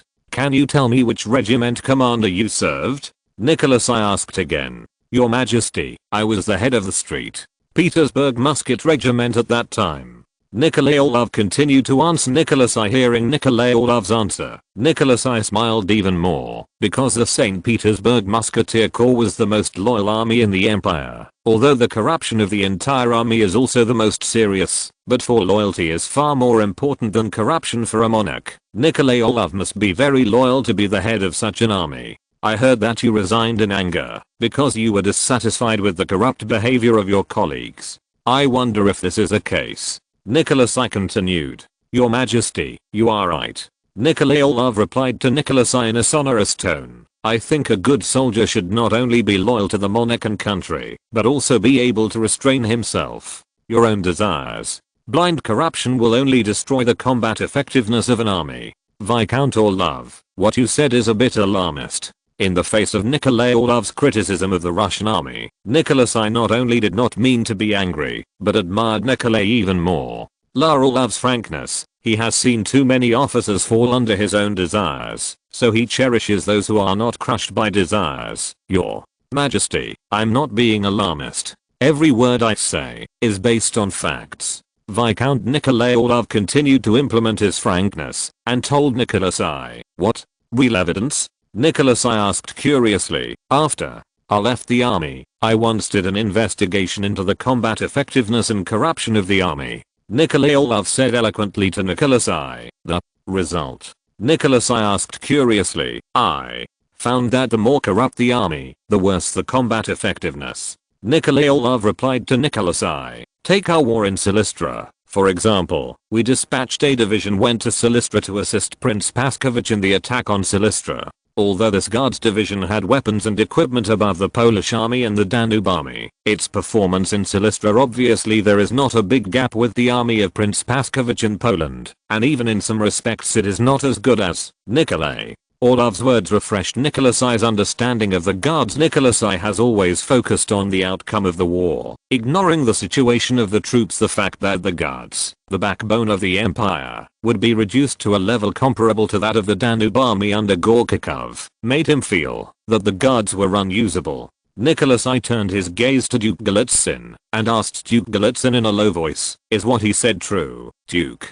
Golitsyn nodded and said to Nicholas I, Your Majesty, what Viscount Orlov said is probably true. The troops of the Guards are indeed showing a downward trend. Then is there any way to improve it? Nicholas I asked Duke Golitsyn again. Your Majesty, what Viscount Orlov said is probably true. The troops of the Guards are indeed showing a downward trend. Majesty, we are slowly reforming, replacing our own people. Duke Golitsyn told Nicholas I, because the Russian Empire was at war with Britain and France, so he did not exchange blood for the Guards. However, Duke Golitsyn assured Nicholas I that the guard he sent here was the tightest of the Guards. Okay, I see. Nicholas I nodded, then turned to look at Nikolai Orlov and said, if it wasn't for the third hall, I really wanted you to. Speaking of this, Nicholas I shook his head and said to himself, forget it, don't talk about it. Later, Nicholas I began to step into the topic. He first asked Nikolai Orlov if he would continue to serve him, and the Russian Empire. Nikolai Orlov said firmly to Nicholas I that he had sworn allegiance to the Romanov family from the moment he was born. Then, Nicholas I issued an order to Viscount Nikolai Orlov to temporarily act as the head of the third hall. Viscount Nikolai Orlov accepted the appointment of Nicholas I at the order of Duke Golitsyn. I only give you 1 week. You must completely master the third room within a week, and then quickly uproot the chaos entrenched in St. Petersburg. Nicholas I said to Nikolai Orlov, please, rest assured, Your Majesty, I will definitely live up to your trust in me. Viscount Nikolai Orlov replied loudly. After explaining the task, Nicholas I and Nikolai Orlov chatted with each other for a while. Viscount Nikolai Orlov was sent out of the palace by Duke Golitsyn. On the 5th day, when Nikolai Orlov temporarily acted as the chief executive of the third hall, he took advantage of his position to make the entire third hall docile. Some middle-level bureaucrats who were loyal to Count Orlov and boycotted Nikolai Orlov were kicked out of the third hall by Nikolai Orlov.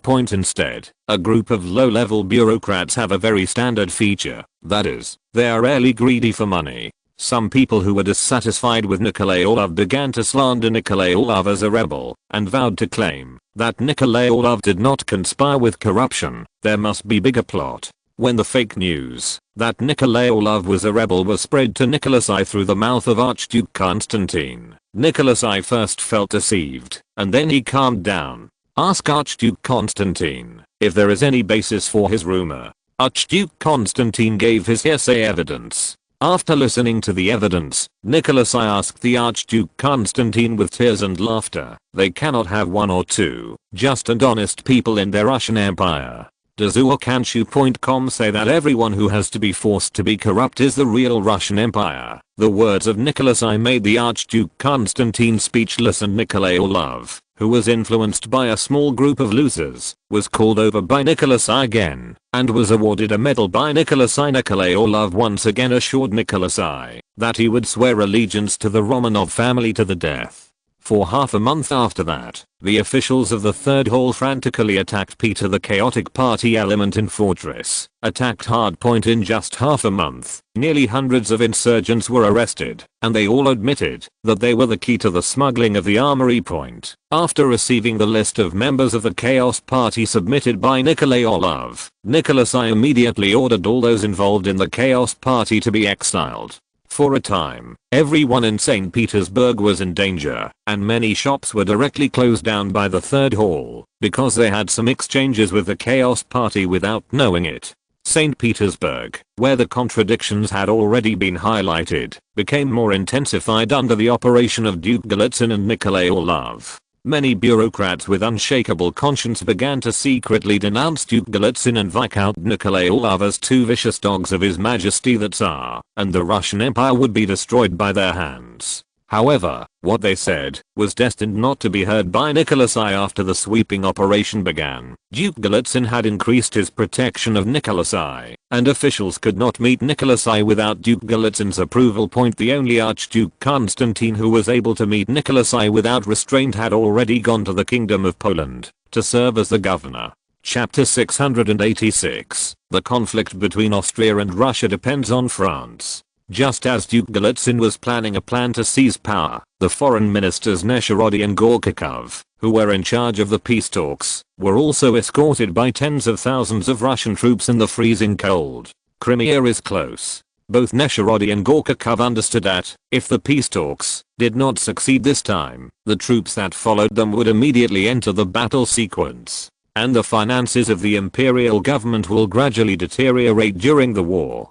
The $1,000 sold in Alaska is indeed a lot for individuals, but as far as this war is concerned, it is simply a drop in the bucket. Once the war starts again, the imperial government will have to do everything possible to survive this severe cold. Otherwise, the Russian Empire may see Pugachev-style uprisings blossom across Russia when spring begins next year. However, compared to the worried Gorchakov and Nesherody, the Russian army in the Crimea Peninsula did not feel the crisis coming. They have been enjoying a peaceful life in Bakhchisaray and Simferopol for nearly a month, and their tired bodies and wills that are about to collapse are slowly recovering in the long-lost peace. However, the shortage of Russian military supplies has not been properly resolved, but it has become more difficult because of the sudden blizzard some time ago. This made the Russian soldiers have to endure hunger and severe cold. Almost every day, several soldiers of the Russian Empire died in the streets due to various problems. However, these soldiers are obviously insignificant compared to the nearly 18,000 Russian army. The British and French armies on the opposite side of the Russian Empire did not suffer from serious combat attrition as in history, because Jerome Bonaparte prepared cotton clothes in advance. Instead, they took this opportunity to continuously send additional troops to Crimea. In mid-October, nearly 20,000 French soldiers and more than 10,000 British soldiers landed in Sevastopol. The number of French troops in the entire Sevastopol exceeded 100,000, equivalent to about 1/5 of the entire French standing force. Of course, not only soldiers, but also many engineers who came from afar, came to Sevastopol with a large number of soldiers. They followed the orders of Jerome Bonaparte and arrived in Crimea in order to build a railway, the same small railway in the Alma Heights on the north shore of Sevastopol. Once the peace talks face failure, in fact, it is doomed to fail, Jerome Bonaparte will use this short distance railway to transport a large amount of materials and siege artillery and strive to capture Bakhchisa as soon as possible. Lay in Simferopol. In order to complete the construction of this railway, the southern inhabitants of the Crimean Peninsula, whether Tatars or Greeks or Slavs, in Jerome Bonaparte's eyes are all workers, were killed by Jerome. Bonaparte was forced to mobilize, and under the temptation of francs with Napoleon's head, he refers to the new French banknotes The residents of the South slowly began to accept this reluctance. From the initial reluctance, an employment relationship point at the very least, they can get some money by working for the British and French troops. I think when they worked for the Russian army, not only could they not get the money, but they would also be taken away by the Russian army. For the Russian Empire army, whether it is the Tatars, the Greeks, or their fellow Slavs, as long as there is no power behind him, the Russian army will loot equally. Although Britain and France also looted, the looting methods of the British and French troops were much more civilized than that of Russia. From mid to late October, a railway of nearly 10 kilometers, with the joint efforts of nearly 50,000 Crimean residents, began to build at a speed of 800 meters per day. During the construction of the railway, the Cossack cavalry units stationed in Bakhchisaray often rode their horses and watched the hot construction site from a distance. The Cossack cavalry, who had never seen the railway, was very curious why the British and French troops laid wood, to be precise, sleepers, and steel on the ground.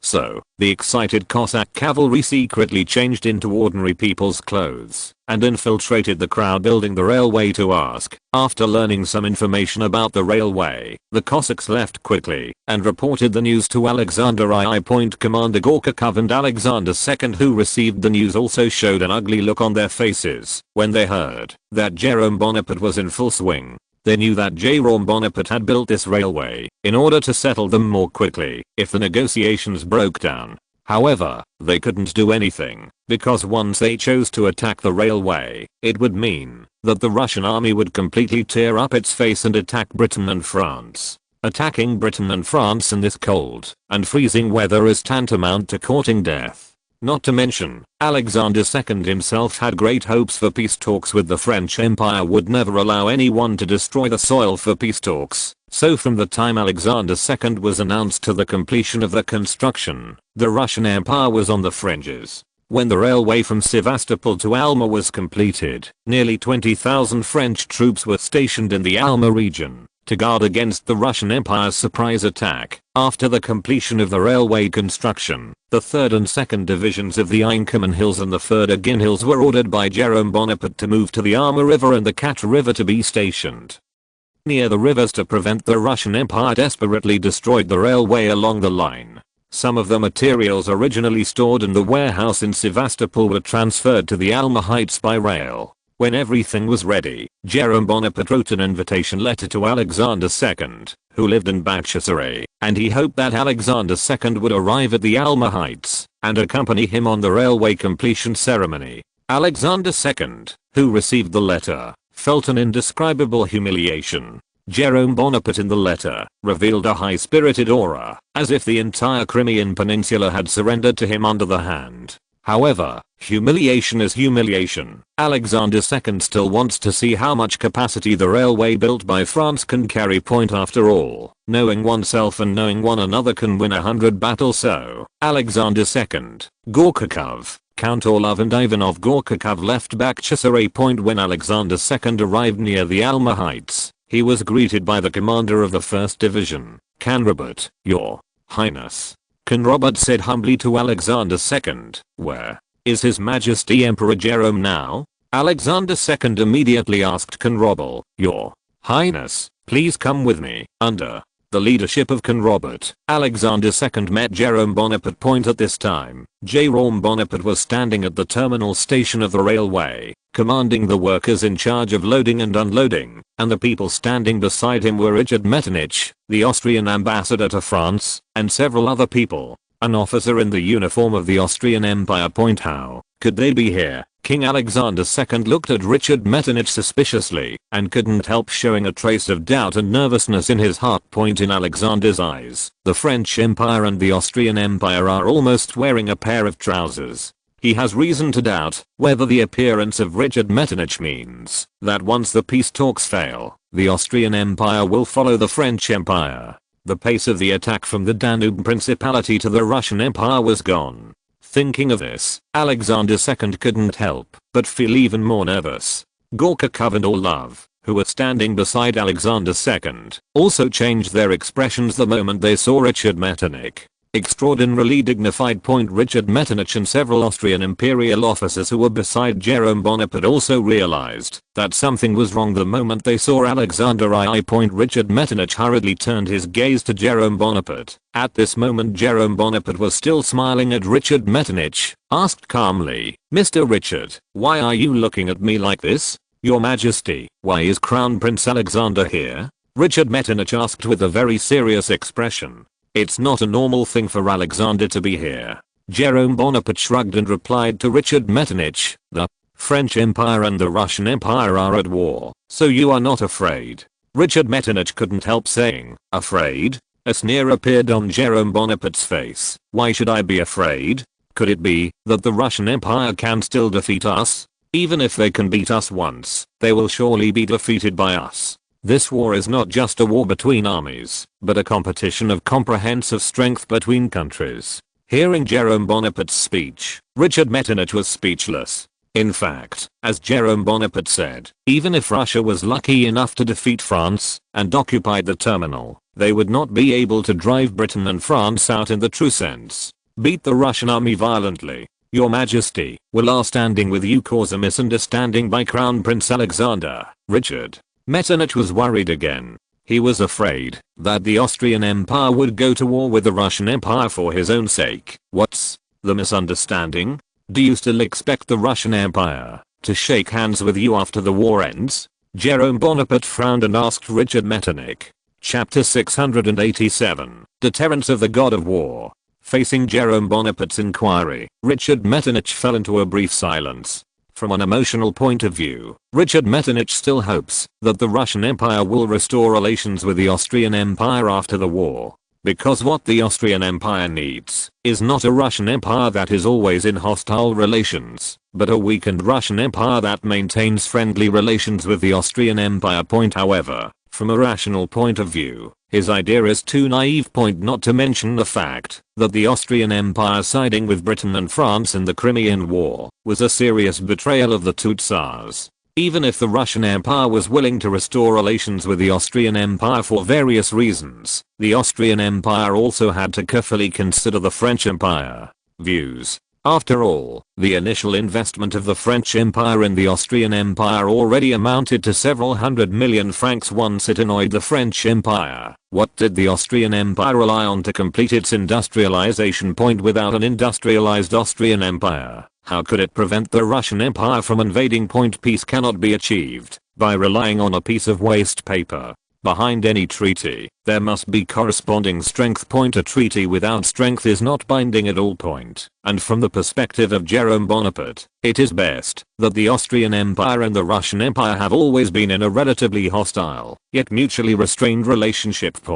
Because only in this way can the interests of the French Empire be maximized. Your Majesty, there are indeed some people who think like this in our country. Richard Metternich, who was pondering for a moment, responded to Jerome Bonaparte calmly. "However, this is not why you ask me to follow. What is the purpose of your coming here?" "Yes." Jerome Bonaparte nodded, then stretched out his hand and beckoned to Alexander II. Upon seeing this, Alexander II and others quickly came to Jerome Bonaparte's side. "This is Richard Metternich, the Austrian ambassador to France." Jerome Bonaparte introduced Richard Metternich to Alexander II, and then added, "It is also my most good friend." Alexander II still had a smile on his face. He stretched out his hand to Richard Metternich and said, "Ambassador Richard, I have long admired the name. His Royal Highness, you are overrated." Richard Metternich said modestly, holding the hand of Alexander I. After greeting each other politely, the two people who were pregnant with each other quickly let go of each other's hands. Then, in a casual tone, Alexander II asked Richard Metternich exactly when he arrived in Sevastopol. Richard Metternich told Alexander II that he himself had arrived in Sevastopol with Emperor Jerome Bonaparte and had been in the French barracks these days. Hearing Richard Metternich's words, Alexander II, Gorchakov and others breathed a sigh of relief. Since Richard Metternich said that he arrived in the Crimea together with Jerome Bonaparte, it means that Richard Metternich did not appear here on purpose because of the peace talks. The previous conjectures about the Austrian Empire were also automatically invalidated. Just as Alexander II was thinking about it, Jerome Bonaparte's voice reached Alexander II's ears. "Okay, my two friends, let me show you here today." Seeing this, Alexander II hurriedly nodded to Jerome Bonaparte. Under the leadership of Jerome Bonaparte, Alexander II and Richard Metternich came to the site, where the heavy artillery was stacked. However, there was no artillery in the field at this time, only wooden boxes stacked in rows. "Where is it?" Alexander II looked curiously at the rows of boxes in front of him. "Wait a minute, you'll find out." Jerome Bonaparte immediately waved at the officers in the arena, and the officer hurriedly came to Jerome Bonaparte to ask Jerome Bonaparte what is Bay's order. "Open it." Jerome Bonaparte ordered the officer. Knocking on the wooden box point, the officer quickly called the soldiers in the field to start the action, and the wooden box was opened with the joint force of the soldiers. A large caliber gun barrel with a bronze luster appeared in front of Alexander II's eyes. In front of the god of war, who was lying quietly in a wooden box, Alexander II couldn't help trembling slightly in his heart. It would be terrifying to say that all the wooden crates in the arena were filled with artillery like this. Alexander II couldn't help thinking to himself. Unexpectedly, Jerome Bonaparte's next sentence turned Alexander II's idea into reality. "Everything in the wooden box is this type of artillery." "Ah." Alexander II couldn't help but shouted in a low voice, "There are about 400 artillery pieces stored here." Jerome Bonaparte continued to attack Alexander II. "It is expected that nearly 300 more artillery pieces will be transported here. Your Majesty, are you planning to destroy Bakhchisaray?" Alexander II couldn't help but ask Jerome Bonaparte loudly. No, Alexander." Jerome Bonaparte shook his head and responded to Alexander II. "My intention was not to destroy Bakhchisaray. I just wanted to sit down and have a good talk with the Russian Empire." "Let's talk, Your Majesty. I have never seen the communication of placing cannons on other people's doorsteps." Alexander II continued to respond to Jerome Bonaparte. "Then, what can I do?" Jerome Bonaparte spread his hands and responded to Alexander II. "When I calmly wanted to talk to you, you chose war. When I set up the cannon, you accused me of being savage. I really don't understand how you Russians want me to talk to you. I can't let me tie my hands and communicate with you. Your Majesty, my father has sent a special envoy for peace talks. Please wait for a while longer for the sake of the French Empire and the Russian Empire." Alexander II implored Jerome Bonaparte. "Alexander, I can wait." Jerome Bonaparte said to Alexander II with a smile, "But it seems that my army can't wait to get into the next battle. Are you going to give up the peace talks?" Alexander II responded to Jerome Bonaparte with a gloomy face. "Abandon the peace talks." Jerome Bonaparte shook his head and said to Alexander II, No. I would love to have an in-depth exchange with you, but I don't want you to regard the olive branch I extended to you as your negotiating capital. Talk, our doors are open.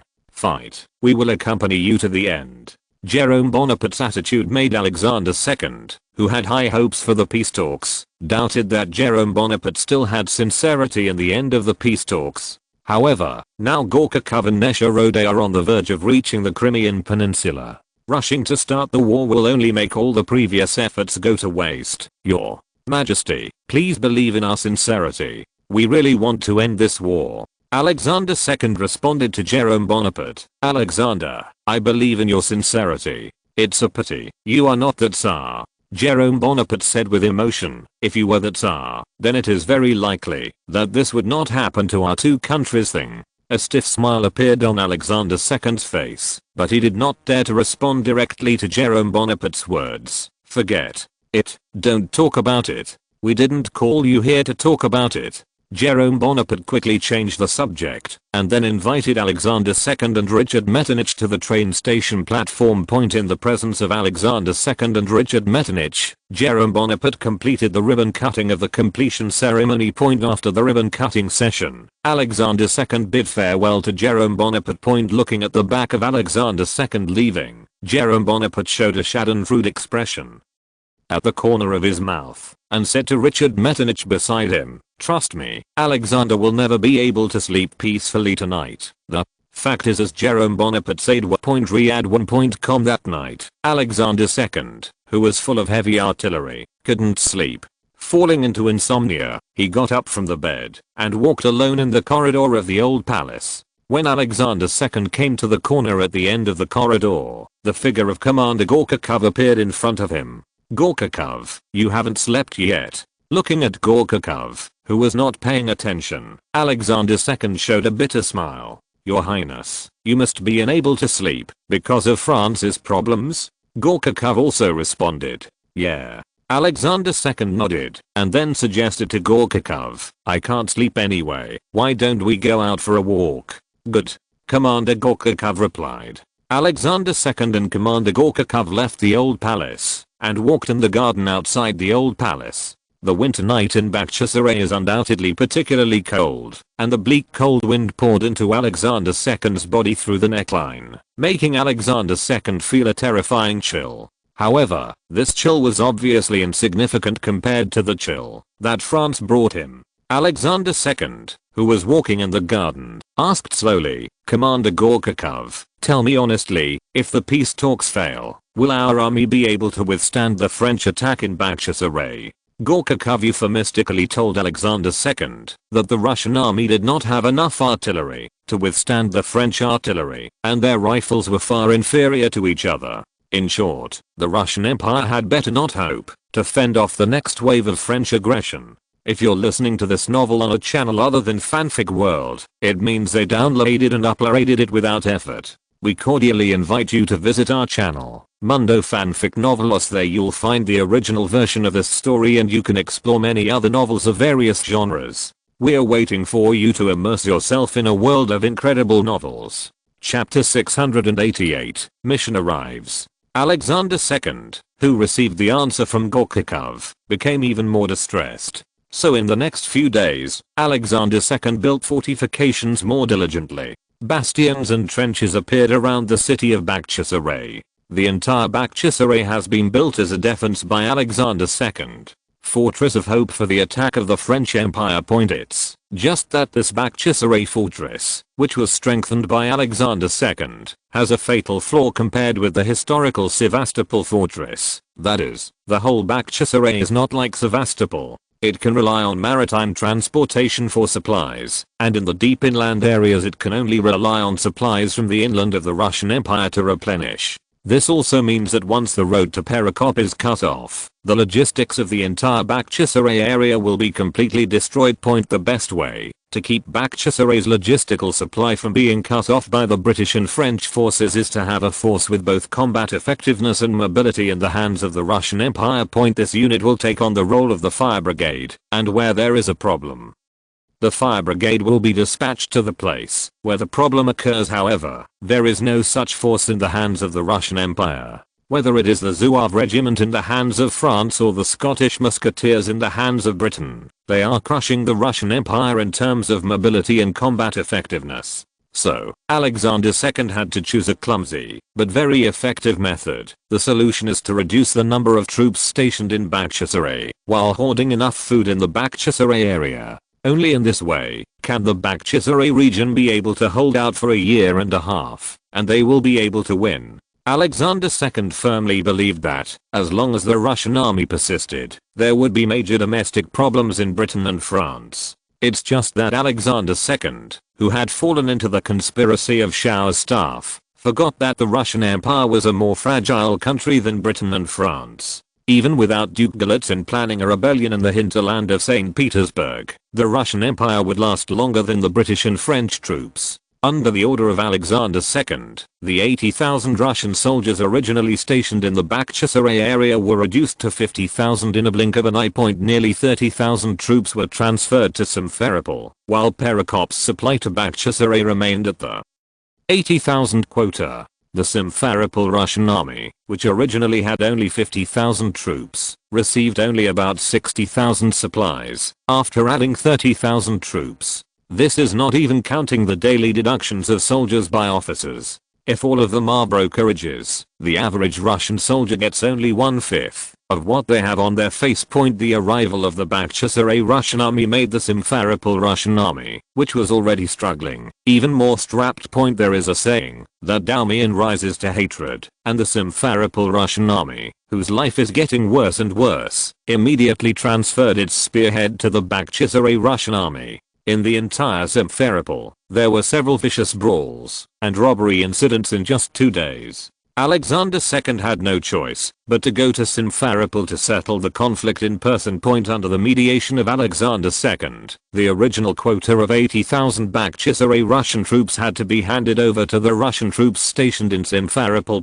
The Russian army in Simferopol also took a step back and did not conflict with the Russian army in Bakhchisaray. A turmoil caused by a supply problem seemed to be calmed down by Alexander II by playing 50 boards each. However, this method seemed very unfair to the Russian troops in the two regions. However, the conflict between the two parties is still under control. In early November, a sudden blizzard fell for several days, covering the entire land with thick silver cotton coats. Alexander II's plan had to be stopped because of the arrival of the blizzard. After the blizzard ended, Alexander II received a message from Perekop.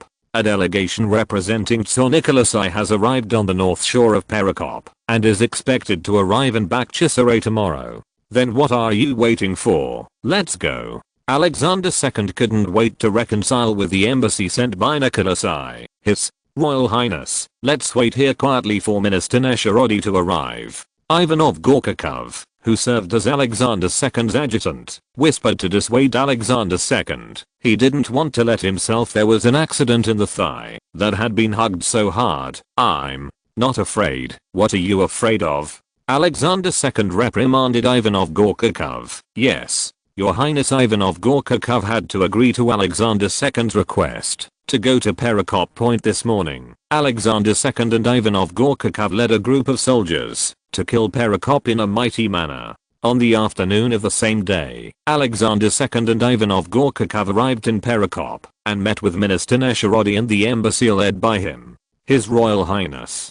Nesherody immediately saluted Alexander II. Your Excellency, thank you for your hard work. Alexander II said to Nesherody. The simple politeness of Nesselrody and Alexander II began to talk. Alexander II said to Nesherody.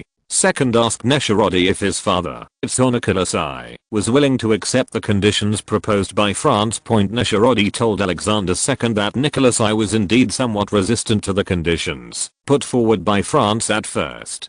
Gillerai was willing to make concessions on some conditions. Later, Alexander II asked Nicholas I on what conditions he was willing to make concessions. Nesherody pointed out that Nicholas I was willing to make concessions on the question of the Danube River and the Ottoman Orthodox Church. That is, the Russian Empire promised to give up the Danube River. At the same time, for the Orthodox Church in the Ottoman territory, the Russian Empire is also willing to give up the protection of some Orthodox churches, and their security will be transferred to the hands of Britain, France, and Austria. So, my father is unwilling to give up the navigation rights in the Danube region and the dominant rights of the Russian Empire in the Black Sea region. Alexander II replied to Nesherody, His Royal Highness, the Empire has made an indelible contribution to the construction of the Danube, so His Majesty is not willing to give him up easily. In layman's terms, the benefits of monopolizing the navigation rights of the Danube to Russia really make Nicholas I feel a little unbearable to give up. Nesherody said to Alexander II euphemistically, and the loss of the Russian Empire's dominant power over the Black Sea region means the loss of the future of the Russian Empire. If you don't pass this threshold, there is no future at all. Alexander II lowered his head and complained silently in his heart, then raised his head again and asked Nesherody, Minister Nesherody, how sure are you that you can peace facilitate talks? His Royal Highness, I can only say do my best. Nesselrody responded to Alexander II. Hey. Alexander II sighed. He knew that it was a bit too difficult for him to ask D that question just now. Okay. You have been tired for almost a day, so I won't bother you. Having said that, Alexander II left Nesherody's room. That night, Ambassador Gorkakov knocked on the door of Nesherody. Deputy. Ambassador Gorkakov, what's the matter with you? Nesherody asked Gorkakov. Minister. Nesherody, can you tell me how confident you are of winning this battle? Ambassador Gorkakov asked Nesharodi with a serious expression. Nesharodi was stunned for a few seconds, then turned to the ambassador Gorkakov and said, "Come in." Gorkakov entered the room, and Nesharodi closed the door again. "Do you need one?" Nesharodi, who was sitting on the sofa, pointed to the humidor placed on the table and asked, "You reading www.urkanshu.com, give me one, please." Gorkakov responded to Nesharodi. Nesh nodded, opened the humidor, and handed it to Gorkakov, then prepared another cigar for himself and lit it. The Ronim from Daluo. Then he handed the matchbox into Gorkakov's hand. Gorkakov also took out a match and scratched it lightly. In contrast to the red phosphorus on one end of the wooden match, Gorkakov began to burn. He hurriedly put the cigar to the burning match and lit the cigar. After a while, the whole room was filled with choking white smoke, and the two people in the smoke showed intoxicated expressions on their faces. Seeing that the cigar was half over, Gorkakov asked, "Your Excellency Minister, you haven't answered my question yet." "Mr. Gorkakov, can't you wait for a while?" Nesharodi asked casually. "Long as Your Excellency Minister, you are willing to let me continue to smoke, then I don't mind waiting for a while." Gorkakov took a deep breath, and then spit it out like a catharsis. "That's fine." Seeing this, Nesharodi quickly put away the cigar again. "This is a good Havana cigar." It turned out to be a Havana cigar. Gorkakov showed a clear expression. "It really costs you money." "It's nothing." Nesharodi shook his head and began to step into the topic. "Didn't you just ask me, how confident are you that you can facilitate this peace talks? Let me tell you, now you have only saying that." Nesharodi slowly raised 3 fingers and pointed them at Gorkakov. 30%? Isn't this too low? Gorkakov frowned slightly and asked Nesharodi. Chapter 689, Yalta Negotiations. "Mr. Gorkakov." Nesharodi's face also showed a look of sadness. "Do you think Your Majesty really wants peace talks?" Gorkakov shook his head subconsciously and then said euphemistically, "Even if His Majesty doesn't want to talk about peace, he must consider the dilemma facing the Russian Empire now." Gorkakov's speech made Nesharodi couldn't help laughing out loud. "Secretary." "Nesharodi, am I right?" Gorkakov showed a look of annoyance on his face. "Mr. Gorkakov." Minister Nesharodi stopped laughing and turned to Gorkakov in a tone of pointing to his younger generation. "You are not inferior to me in terms of talent and wisdom. Even above me. But you know, why do you still stay in the position of ambassador for decades without a single move? It's all thanks to you, Minister." Gorkakov's face showed a sarcastic look, and his tone became eccentric. "Mr. Gorkakov, I only played a small role. If the Tsar really wants to, let alone 1 me, even 10 me can't stop you from being promoted." Nesharodi responded bluntly. "The reason is not because your opinions are contrary to the will of the Tsar.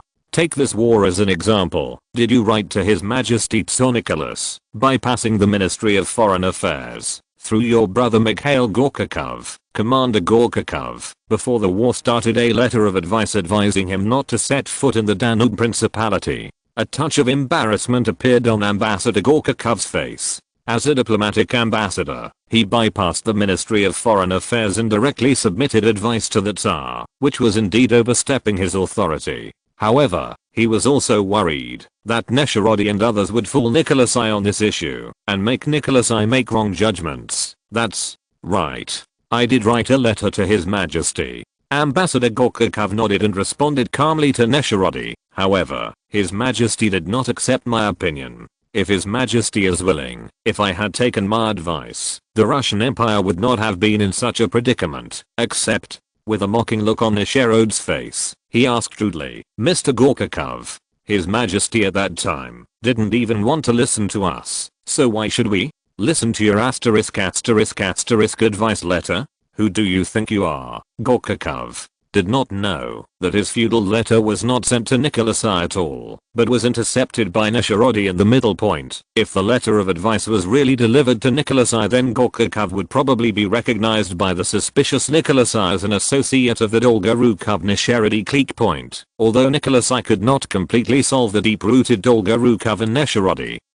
He was very easy to deal with a diplomatic ambassador like Gorkakov who had been outside the center of power for many years. However, Dolgorukov and Nesherode made their comeback from the bench as the Russian Empire fell into decline. Ambassador Gorkakov, who was Nesherody's opponent, was also transferred back to St. Petersburg from Austria because Nicholas I needed someone to check and balance Nesherody. When Ambassador Gorkakov saw this, a look of frustration appeared on his face. What Ness already said was right. He was indeed a little self-confident.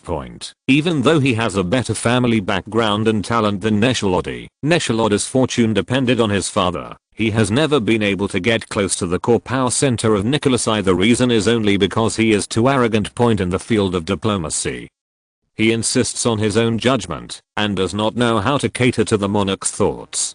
Mr. Gorkakov, you do have a pair of eyes to see the situation in Europe. Although Nesherode looked down on Gorkakov's inherent arrogance, he still affirmed Gorkakov's talent. He sighed and said to Nesselrody, "It's a pity you were born in the wrong era. If Gorkakov meets a monarch who can listen, Alexander II, then his talent can be fully used." Nicholas I, however, was a headstrong monarch, and anyone who tried to stand his ground was excluded from power by him. Minister Nesherody, what does this have to do with our negotiations? Gorkakov asked Nesherody. Your Majesty, haven't you agreed to the peace talks? His Majesty did agree to the peace talks, but he doesn't want to do the peace talks your way. Nesherody responded to Gorkakov. Our Majesty wants peace talks with a complete retreat. Get out of your body? How is that possible? Ambassador Gorkakov looked at Nesherody in disbelief. He didn't understand why Nicholas I had returned to his Majesty when things had already developed to this point, and he still expected the Russian Empire to be able to retreat completely. The chance of the Russian Empire's complete retreat is only before the war begins. Once the war begins, Russia has no chance of retreating completely. The most important thing now is to get the Russian Empire out of the war as soon as possible, and only in this way can stop losses. However, this is His Majesty's idea. Nesselrody put the cigar that was about to burn out in his hand and put it on the edge of the ashtray. Otherwise, His Majesty would not have sent me as an envoy for this peace talks, and you just as a deputy for this peace talks. Your Majesty, don't you understand the predicament our country is facing now? Gorkakov couldn't help shouting to Nesherody. I said, you don't understand, Your Majesty. The corners of Nesselrody's mouth rose slightly. When has a monarch with absolute power ever cared about the state's thoughts? For His Majesty, the purpose of the state's existence is only two, but it is a tool to realize his ideal. Once the Russian Empire has agreed to their terms, it means that His Majesty has admitted his failure.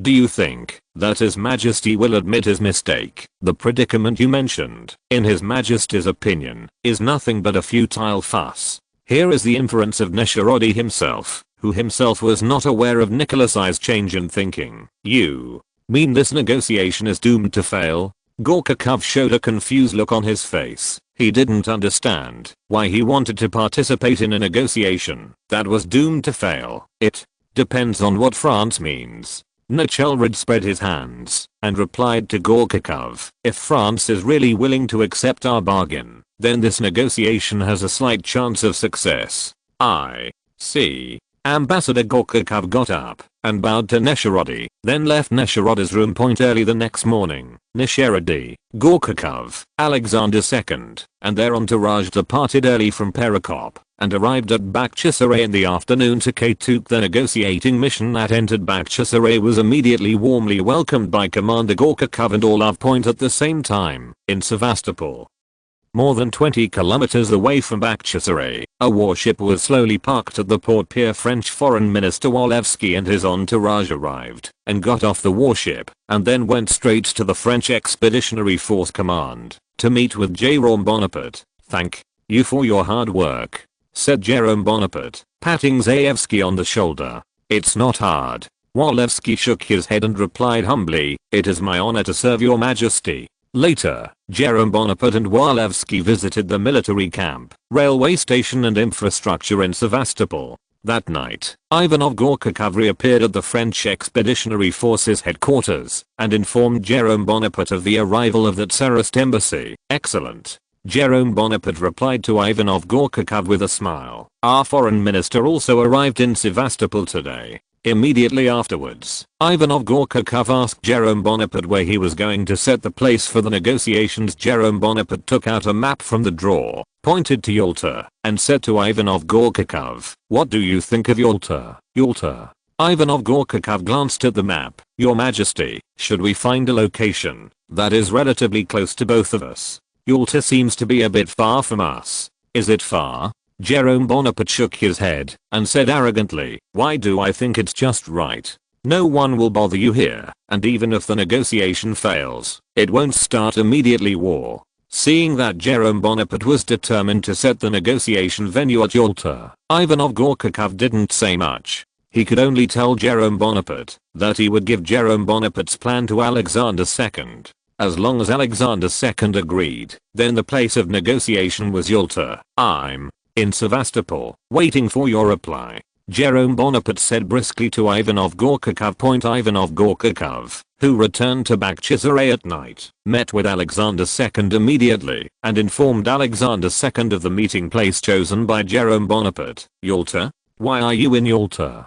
Alexander II muttered in a low voice. He somewhat understood Jerome Bonaparte's intentions. "I'm afraid that even killing Alexander II would never have imagined that Jerome Bonaparte chose Yalta simply because he wanted to have a cacophony." Chapter 690, Beginning of Negotiations. Alexander II's doubts turned to doubts, but he agreed to Jerome Bonaparte's request to hold negotiations in Yalta for the sake of the overall situation. After confirming the negotiation location, the two sides, Russia and France, began to negotiate the date and time of the negotiation point. In terms of the negotiation date, the Russian Empire still adheres to the concept of a quick solution and hopes to negotiate with the French Empire as soon as possible. The French side obviously did not intend to make a quick decision. Under the instruction of Jerome Bonaparte, the French side first set the date on December 2nd. The Russian Empire expressed firm opposition and then set the date on December 2nd. Late November, the Russian Empire still disagrees. After several days of negotiation, it was finally decided to hold the first bilateral talks on November 15th. The Russian Empire and the French Empire began to carry out the preparatory work in full swing. During the preparations for the negotiation, the light snow on the Crimean Peninsula kept falling on and off. Under the intermittent snow, Crimea was placed in a white world. Time passed by as the snow fell, and the negotiation period soon arrived. The afternoon before the negotiation, Jerome Bonaparte and Walewski had already led a regiment of soldiers stationed in Yalta, so that the second day of negotiations early the next morning, Jerome Bonaparte got up early from the warm kang and looked at the falling snowflakes outside the window. He hurriedly put on his padded jacket again, and then walked out of the room and went to the dining hall to eat. When Jerome Bonaparte arrived in the cafeteria, he found Walewski, who had already been eating in the cafeteria. Seeing this, Jerome Bonaparte walked slowly to Walewski's side. After a while, a steaming bowl of shredded pork porridge was placed in front of Jerome Bonaparte. Just as Jerome Bonaparte began to eat, an officer in military uniform appeared in front of Jerome Bonaparte and reported to Jerome Bonaparte the arrival of the negotiators of the Russian Empire. Information so soon. Jerome Bonaparte had a look of surprise on his face, and he had to put down the idea of eating and get up and leave the cafeteria. Walewski on the side also followed Jerome Bonaparte away. When Jerome Bonaparte, Walewski and their entourage arrived at the gate of Yalta, he saw Alexander II on horseback and the members of the embassy behind him. After seeing Jerome Bonaparte, Alexander II quickly gave the order to the envoy behind him. "Dismount."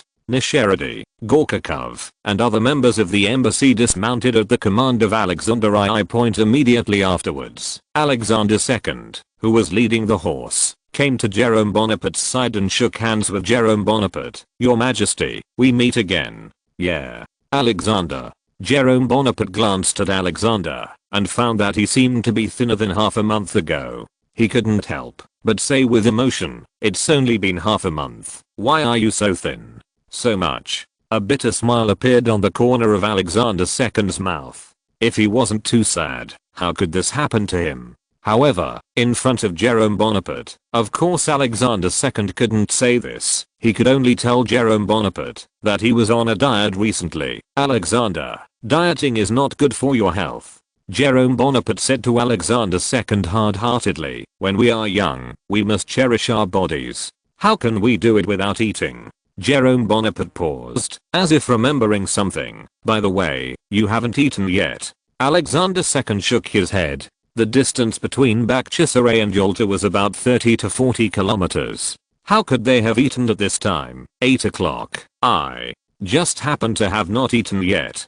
Come and eat with me. Jerome Bonaparte invited Alexander II to say this. Alexander II hesitated for a moment, then refused. We think we should get to the point as soon as possible. Negotiation doesn't care whether it's earlier or later. The most important person has a full stomach, and only a full stomach can have the strength to negotiate. If you can't fill your stomach, you can't do anything.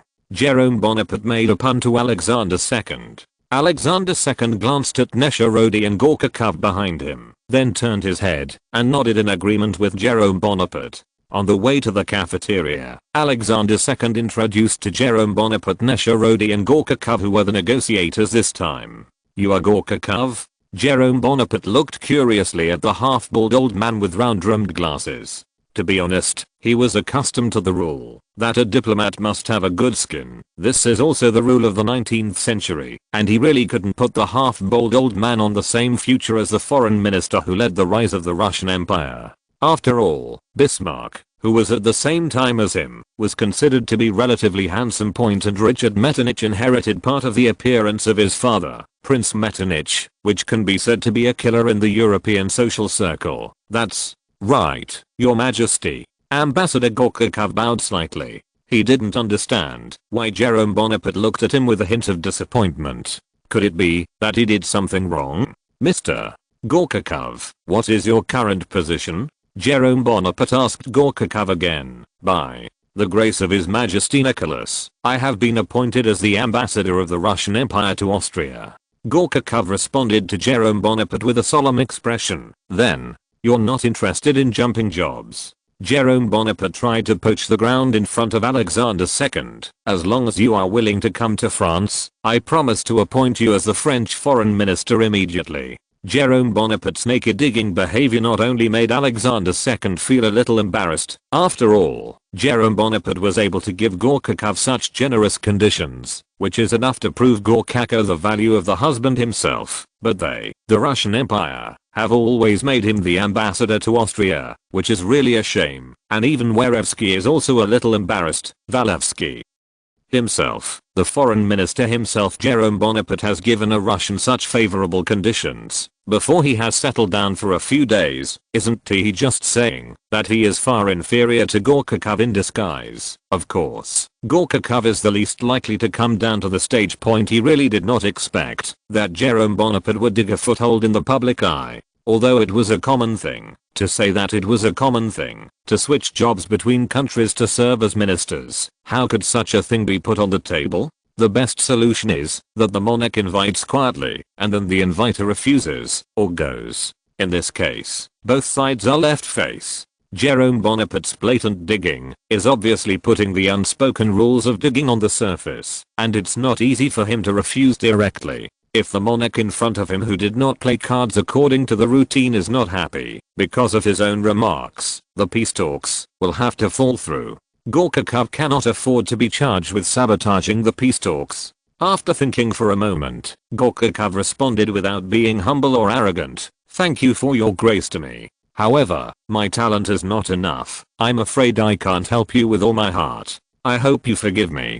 Hearing Gorchakov's words, Jerome Bonaparte sighed, with a cold and sad expression on his face. Mr. Gorchakov, I understand what you mean. If you feel that you're unhappy in the Russian Empire, I'm always welcome here. Thank you, Your Majesty. Gorchakov hurriedly responded to Jerome Bonaparte. Point afterwards, Jerome Bonaparte and the others stepped into the cafeteria again. Point at this time, a bowl of shredded pork porridge and a few pieces of brown bread had already been placed on the dining room table. Jerome Bonaparte showed an apologetic smile and said to everyone present, because the time is too rushed, I only prepared these. Please forgive me. Alexander II immediately said that it is very good to be able to eat these. Immediately afterwards, Alexander II and others sat down one by one under the arrangement of Jerome Bonaparte. The already hungry crowd wiped out the shredded meat porridge and black bread like a cloud in the wind. "Let's talk, alright." Alexander II nodded and responded to Jerome Bonaparte as the protagonists of the negotiation. Michel Lodi and Walewski officially started negotiations, and Michel Lodi first introduced himself. "I'm Michel Lodi, and I'm here to join you at the order of His Majesty the Tsar.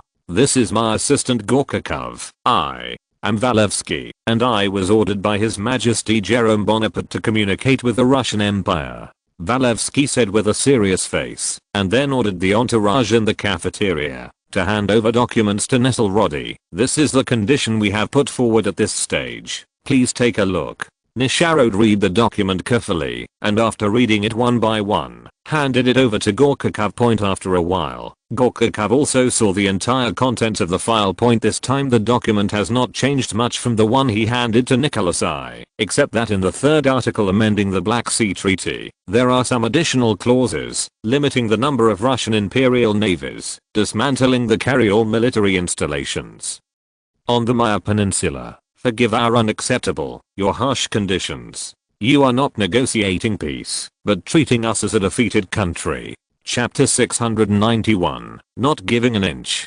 "Forgive us for not being able to accept such harsh conditions from you. We believe that these terms you propose are not a country that treats us as equal to yours, but a country that is defeated." A sneer appeared on Nesselrode's face, and he refuted with a hint of anger in his words.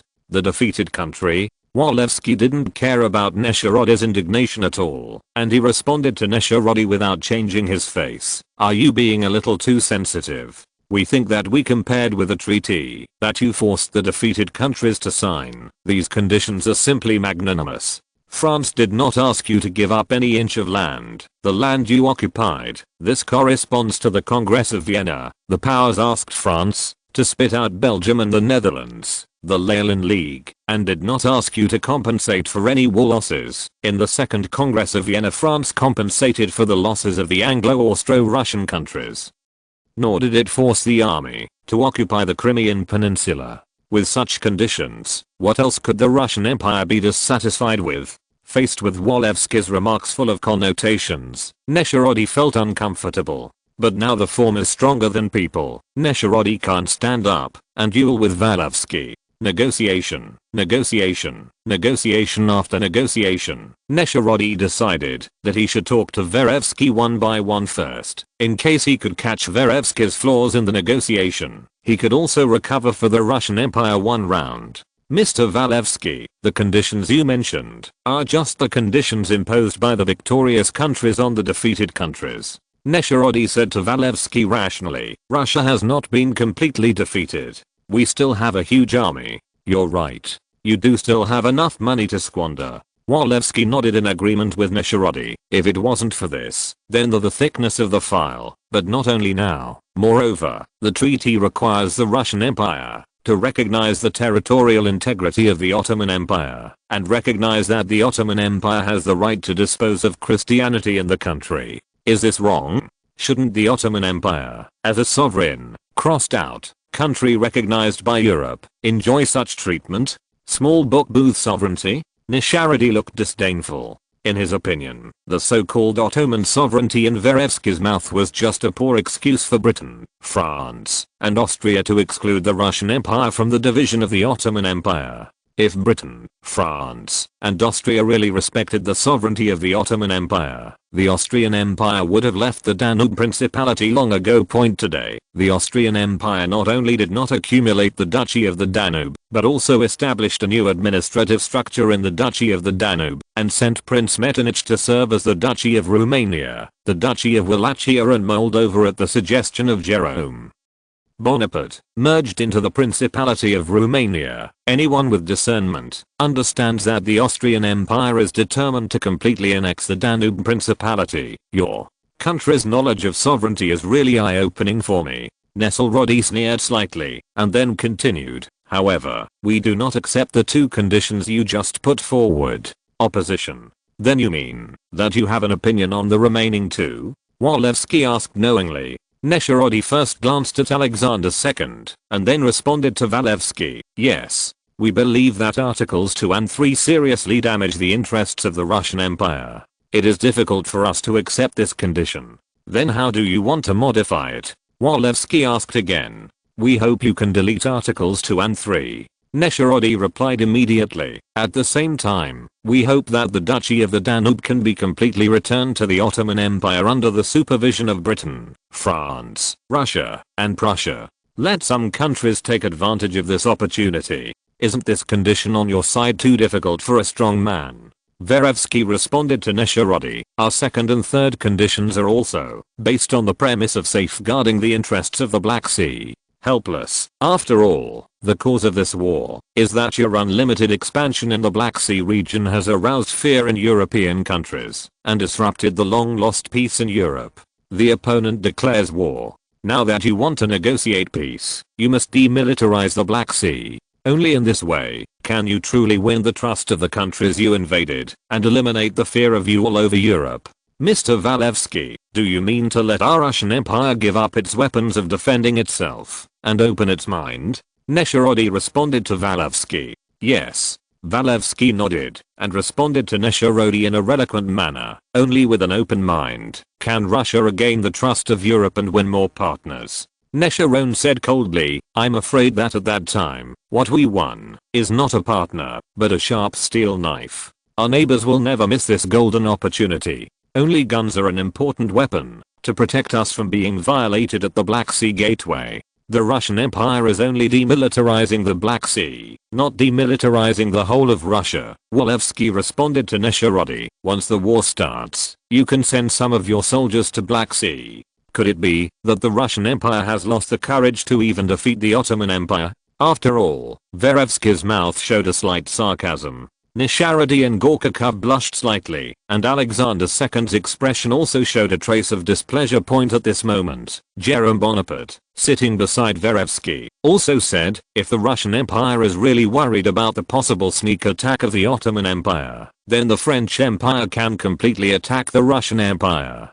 Security is guaranteed. Any country that attempts to attack Russia through the Black Sea will be regarded as an enemy by France. In this case, Russia does not need to worry about the attack of the Ottoman Empire. That's right. We can guarantee the security of the Russian Empire in the Black Sea. Walewski also echoed, the smile on his face even more sarcastic. There is no need for security guarantees. Alexander II said coldly, the Russian Empire will not be able to defeat a cowardly Ottoman Empire. So, Your Highness, did you promise us to propose a second and third? Verevsky asked Alexander II.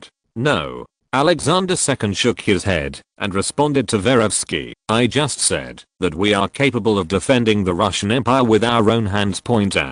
Alexander II paused and said firmly to Jerome Bonaparte, when the Russian Empire faced the situation in 1812, it was still able to grit its teeth and burn Moscow and continue to fight against the invaders. Your Majesty, do you think the current situation is comparable to the situation in 1812? Of course not. Jerome Bonaparte shook his head and responded unhurriedly, the situation in Russia is even worse than in 1812. Oh. A puzzled look appeared on Alexander II's face. It was the first time he had heard this argument. Want to hear about it? Who were your country's teammates in 1812? Jerome Bonaparte asked dazedly, and then quickly asked himself, your country's teammates were Britain, Prussia, Spain, and Austria. If without Britain supporting you with weapons and equipment at all costs, without Spain holding back our 200,000 troops, and without the royalists in France to pass on information, what could your troops do? You Russia always love to add all the labor of others to your own body, and then take it for yourself as a matter of course. Do you really think that you are my uncle who you defeated by yourself? Do not. You have defeated us by relying on all the nations of Europe that oppose the French Empire. What else do you have in your Russian Empire now? Your former partners have betrayed you because of your invasion of the Balkans. Britain, who once gave you a lot of money as support, is now my ally. Not to mention, those nobles who once crawled under your feet have also found a new path after experiencing France. They discovered that they had no other way out than allegiance to the Tsar. Today's Russia is very different from what it was then. If I'm not mistaken, your army is running out. If this army in Crimea is destroyed, I don't know if you can still build an army of the same size. Those nobles who were forced to surrender to the empire, when they realized that you had no power, would stand up and kill the king like the Decembrists. After all, every stroke consumes a Tsar. Enough. Alexander II shouted loudly. He raised his head and panted and said to Jerome Bonaparte word by word, "Your Majesty, if you came here this time just to mock us, then there is no need to continue this negotiation. If you really want to negotiate with us, please show some sincerity." Alexander. Jerome Bonaparte said calmly to the future Alexander II, "This is my greatest sincerity. If you are still not satisfied with the comparison, then please allow us to speak with the guns in our hands."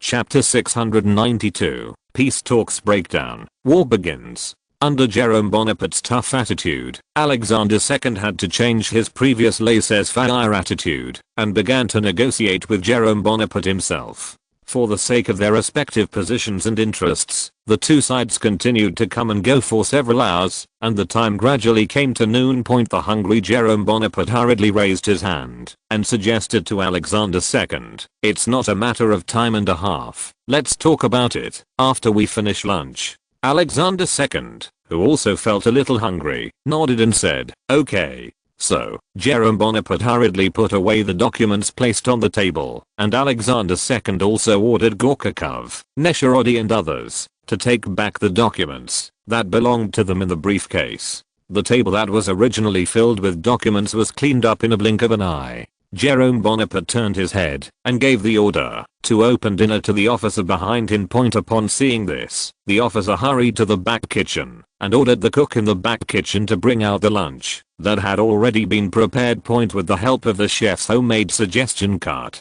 garlic sausage, bread, foie gras and a large pot of broth are served in sequence.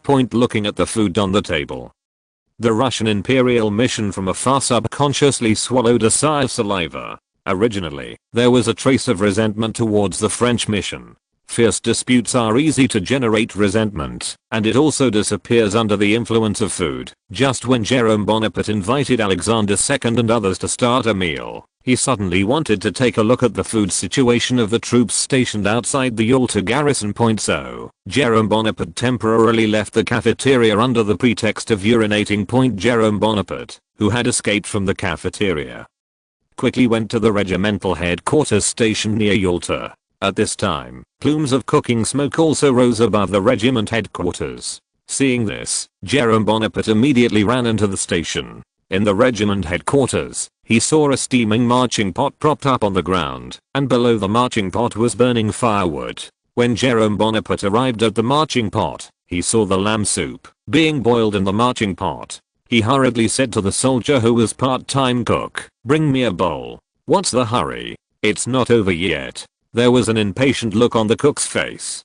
He didn't seem to know Jerome Bonaparte. Yeah. Jerome Bonaparte had no choice but to give up the idea of tasting and turn to leave. Before Jerome Bonaparte took 2 steps outside the barracks, a cry came from behind him, "Your Majesty." Jerome Bonaparte turned and glanced behind him. He saw the shocked eyes behind him, the dumbfounded expression of the cook who rejected him, and the regimental staff officer who was rushing towards him. The regiment staff came to Jerome Bonaparte and saluted and reported his name and the troops he belonged to. Jerome Bonaparte also returned his salute. Then, Jerome Bonaparte praised the regiment staff. "You are doing very well. You should eat some mutton to replenish your body in winter." "This is what I should do," the regiment staff responded humbly. Afterwards, the regiment staff asked Jerome Bonaparte why he came here, and if something happened in Yalta city. "That's not it." Jerome Bonaparte shook his head and then told the regiment staff officer the purpose of his visit was just to see how the food at the station was. "Please rest assured," the regiment staff hurriedly assured Jerome Bonaparte, "we will follow your instructions and will not treat every soldier who fights for France." "That's good." Jerome Bonaparte nodded in satisfaction. Then he casually asked if the sheep had given money. The regiment staff hesitated.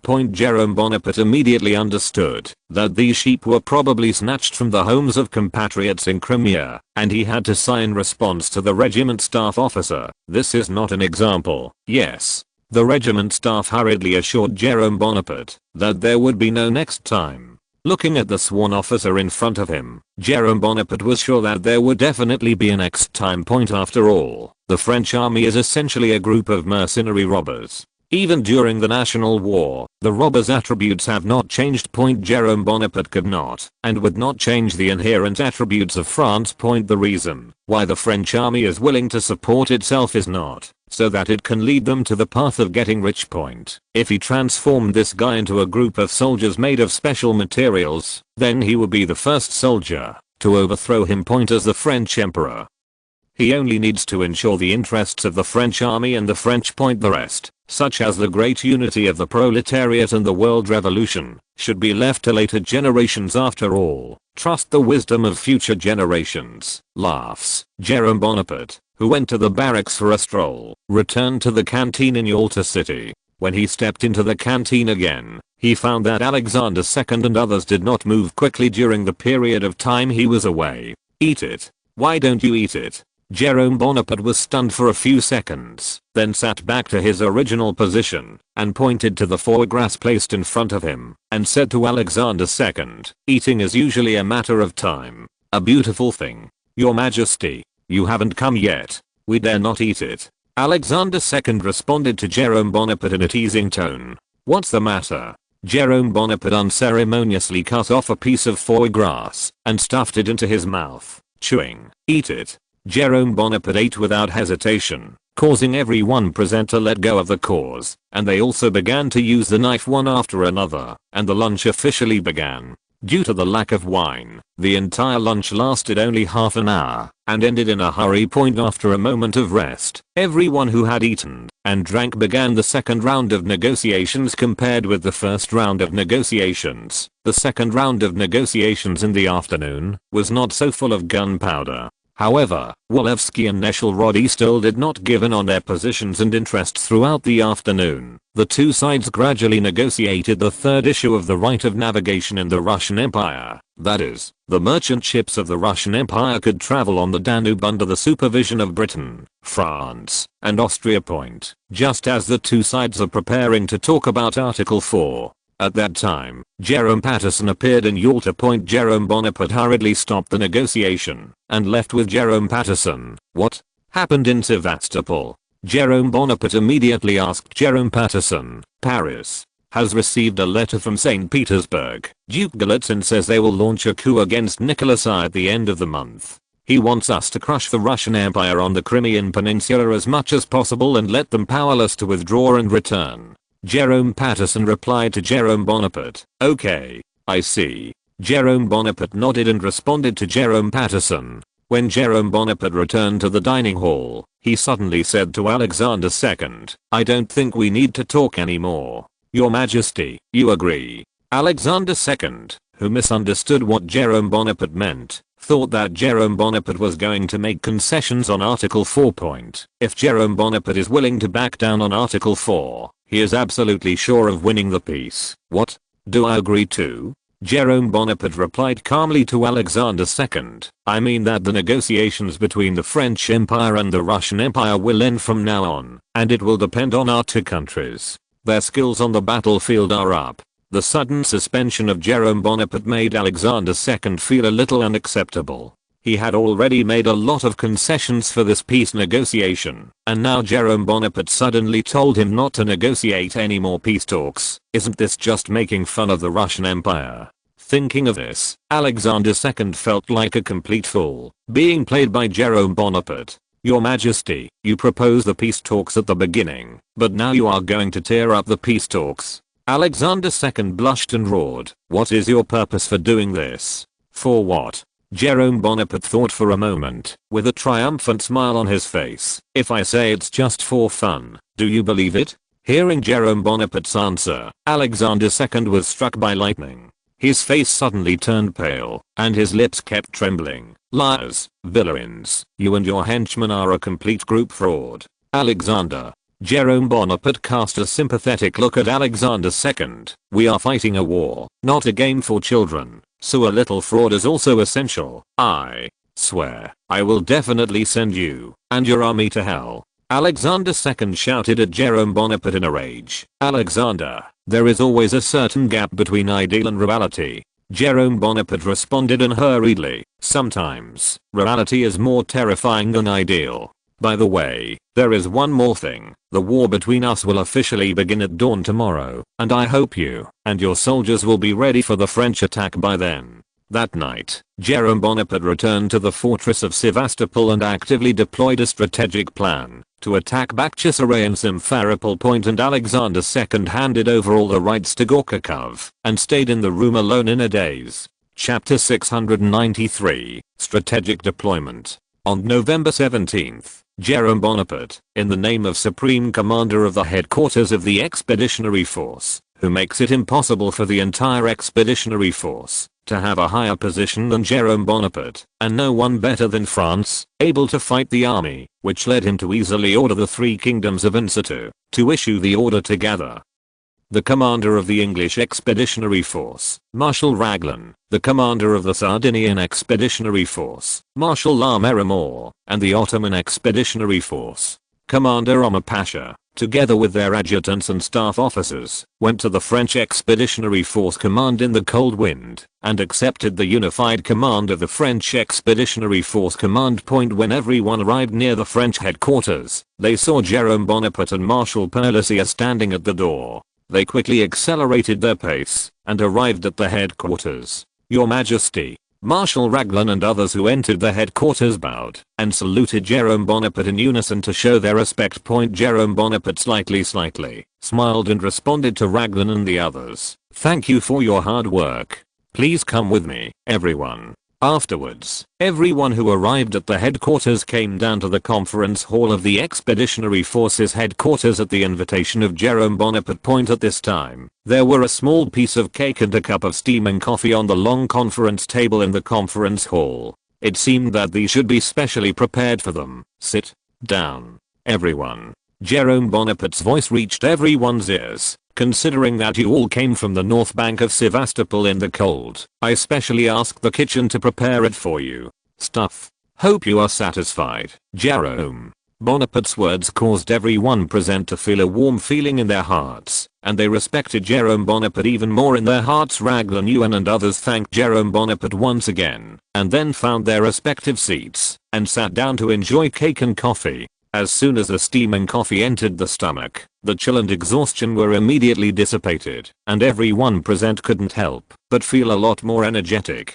After a while, after almost everyone present had wiped out their own cakes and coffees, Jerome Bonaparte said, "Everyone, the purpose of calling you here is to hope that you will be in the next paragraph. Time can actively cooperate with the French military operations and strive to solve the Russian army entrenched in the three cities of Bakhchisaray, Simferopol and Saki as soon as possible. Destroy the Russian Empire in Crimea." As soon as these words came out, the expressions of everyone present changed immediately. They did not understand why Jerome Bonaparte chose to attack at this time.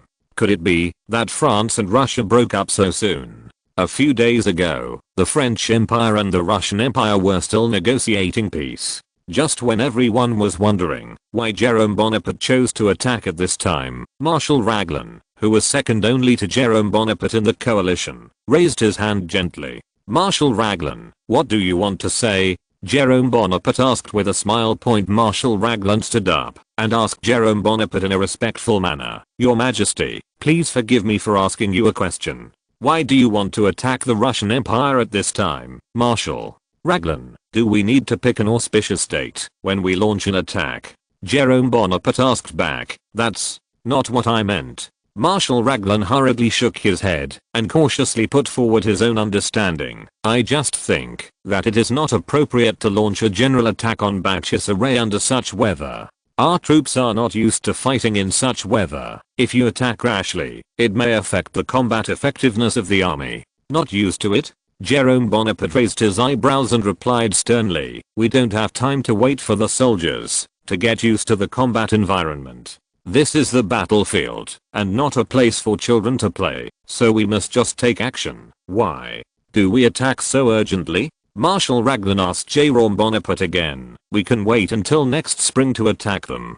I believe that the Russian army at that time was easier to deal with than it is now. Lama Lama and Omar Pasha also secretly agreed with Marshal Raglan's words in their hearts. After all, the original Emperor Napoleon was smashed into the sand in the winter of Moscow. They thought that they were less than half of Napoleon's ability, which was a bit of a crime. Marshal Raglan, what is your basis? Jerome Bonaparte asked in a calm tone. What basis? Marshal Raglan looked at Jerome Bonaparte suspiciously. You didn't say that the Russian army in the spring is easier to deal with than the Russian army in the winter. I think you should have a basis for this statement. Jerome Bonaparte said sternly. Most of our soldiers have not experienced the Russian winter, so. Marshal Raglan responded to Jerome Bonaparte. Does it mean that the Crimea Peninsula only freezes us in winter, not the Russian soldiers? Jerome Bonaparte asked, or do you think the supplies that the Russian Empire can get now are far better than us? Facing Jerome Bonaparte's questioning, Marshal Raglan was silent for a moment. Jerome Bonaparte is right. Whether it is the change of the army or the acquisition of logistical supplies, the coalition forces are elected to the Russian army, and they do not need to be so afraid. I know that some of you are afraid that we will repeat the mistakes of Emperor Napoleon in Moscow, so they are afraid of attacking. Jerome Bonaparte responded to everyone present in an unquestionable tone. Now let me tell you responsibly, we will never repeat the mistakes of the year. We had stronger artillery and rifles than we did in the past, and we had stronger means of transportation than we did in the past. I can bluntly say that, as long as our railways keep running, we can get a steady stream of no rush. Those factors that used to be unfavorable to us have now been basically eliminated. So what do you have to worry about? As soon as Jerome Bonaparte's voice fell, Marshal Raglan was the first to applaud, and then everyone present applauded. The Crimean winter had indeed frightened the courage of some generals. If it wasn't for Jerome Bonaparte's encouragement, the people present might not have the courage to make an offensive decision at all. Point after all, there is a heaven above their heads that can make decisions for them, so they won't fall into the situation of wrangling each other. Sira. Russian Marshal Perlesier, who was sitting in the seat, also admired Jerome Bonaparte even more. If he was in charge of presiding over this meeting, it would be impossible for him to achieve the effect of Jerome Bonaparte. Because Marshal Raglan was on the same level as him in terms of military rank and status, it was impossible for him to repeatedly force Marshal Raglan to cooperate. At that time, he may have to compromise with Marshal Raglan. Once Perlesi compromises with Marshal Raglan, the original battle plan may be revised. 1 to 2, and the whole battle plan will become a mess. After enjoying the applause of the crowd, Jerome Bonaparte showed a satisfied smile, and then clapped his hands lightly. Jerome Patterson, who was standing at the door of the conference hall, heard the clapping from the room, and quickly entered the conference hall with a stack of documents in his arms, and placed the documents in front of Jerome Bonaparte. Post all the battle plans, Jerome Bonaparte said to Jerome Patterson, nodding lightly on the table. Yes. Jerome Patterson handed the bound battle plan to everyone present.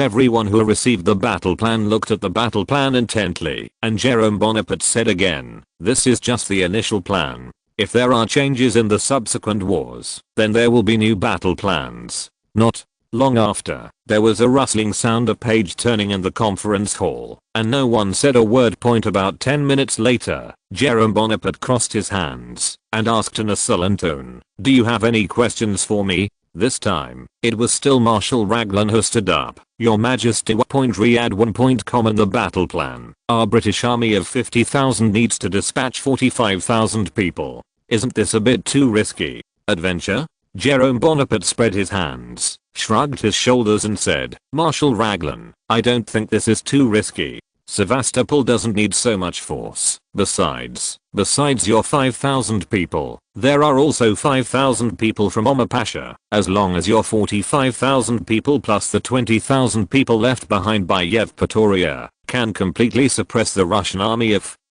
Sachi, currently 80,000 people in Sachi, in the fortress, then there is no need to worry about the safety of Sevastopol. After listening to Jerome Bonaparte's words, Marshal Raglan sat down again. Next, La Marmor and Omar also raised some questions, and Jerome Bonaparte also answered their questions one by one. When everyone was alright, Jerome Bonaparte said to them again, okay, Everyone, go back and prepare. I plan to attack the Russian army on the 19th. I hope you won't be at the critical moment.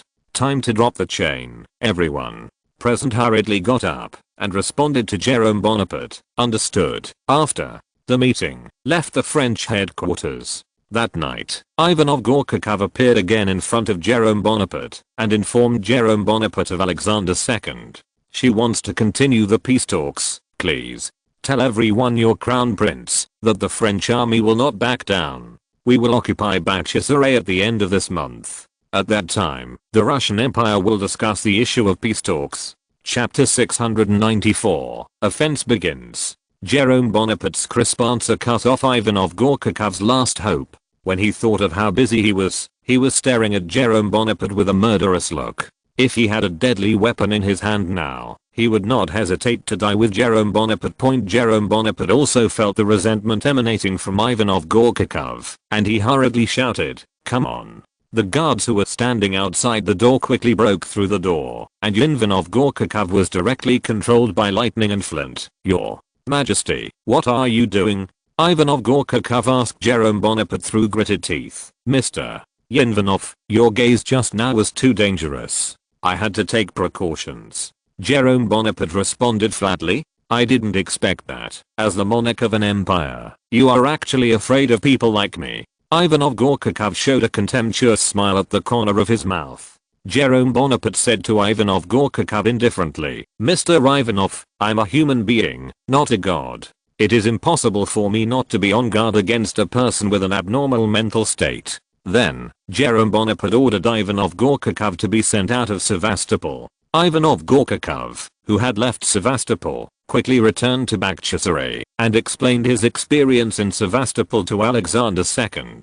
His Royal Highness, that **** Jerome Bonaparte is determined to fight a war. At this time, Ivanov Gorchakov had nothing to do with Jerome Bonaparte. A shred of respect. What's his purpose in doing this? Alexander II whispered. He didn't understand why Jerome Bonaparte tried so hard to have peace talks in the first place, but when it was really time for peace talks, Jerome Bonaparte chose to give up again. Could it be that there is some conspiracy behind Jerome Bonaparte? His Royal Highness, I think they just want to trick us in this way, Ivanov Gorchakov said angrily. No. Alexander II immediately shook his head and vetoed. "I don't believe a man who played tricks on us before. He must have a purpose. We must have overlooked something." Alexander II continued to ponder, but unfortunately he would never have imagined that St. Petersburg in the Russian Empire was about to usher in a rebellion. The reason why Jerome Bonaparte chose to attack at this time was also in response to the upcoming rebellion. There are two reasons why Alexander II did not think of this. One of they are that, although St. Petersburg and the Crimean Peninsula belong to the Russian Empire, one is in the north and the other is in the south. It is difficult for ordinary people to think that what happened in the Crimean Peninsula will cause unimaginable hidden dangers to St. Petersburg.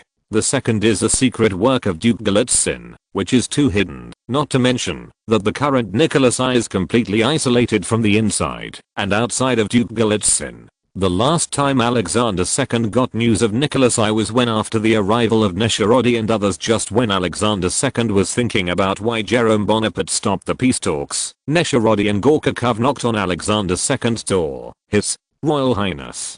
Nesherody and Gorchakov bowed to Alexander II in turn. "What's the matter?" Alexander II asked, looking at Nesherody in confusion. His Royal Highness. "Now that the peace talks have been suspended, I think I should also return to St. Petersburg to report on duty," Nesherody said calmly. "So soon?" Alexander II showed a little surprise on his face, and then he would transfer the money to Ambassador Gorchakov. "Mr. Ambassador, do you want to return with Nesherody?"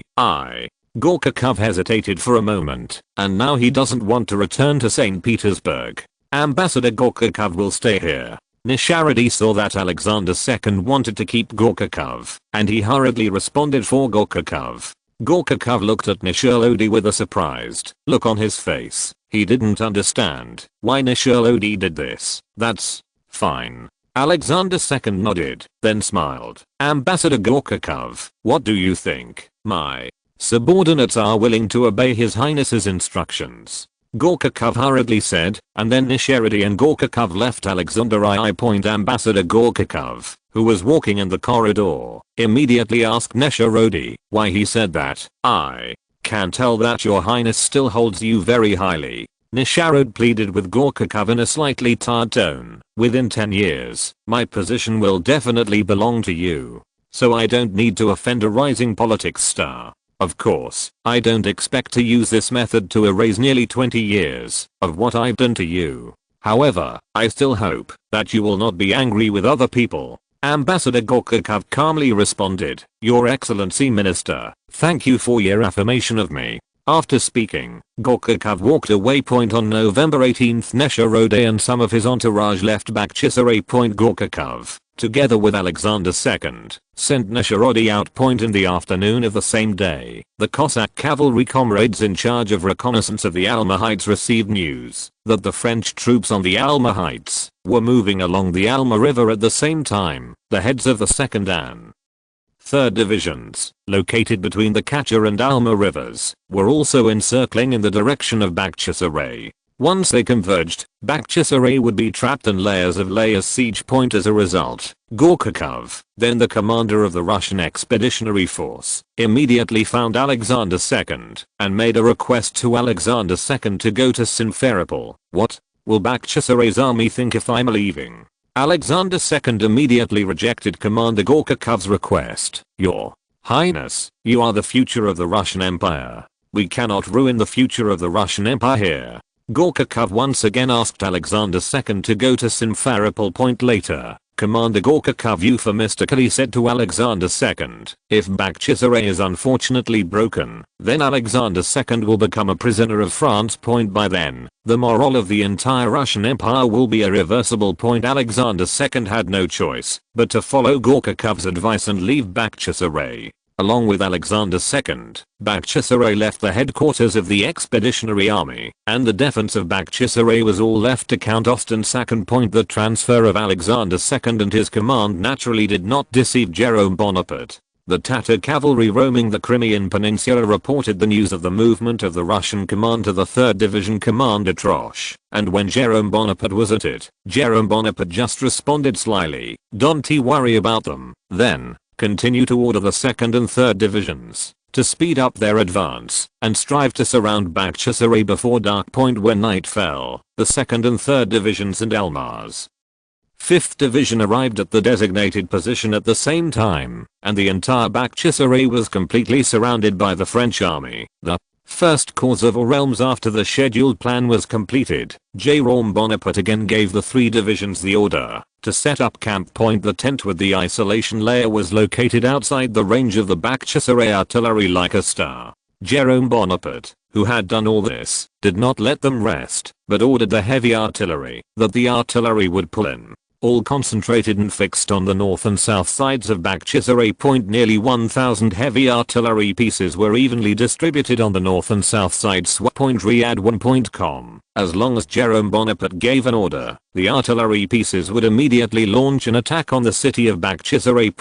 When the French army deployed all the artillery, it was already early morning. The defenders stationed in the Bakhchisaray area began to attack the French army with less than 200 artillery pieces they had only. Early the next morning, when Jerome Bonaparte appeared at the command post of the 3rd Division with tired eyes, through the lookout glass handed over by Trochu, Jerome Bonaparte developed Russia the Empire shelled for a night, leaving nothing but shells scattered across the hills and gorges. Tell our artillery, it's time to let them know what the true king of war is.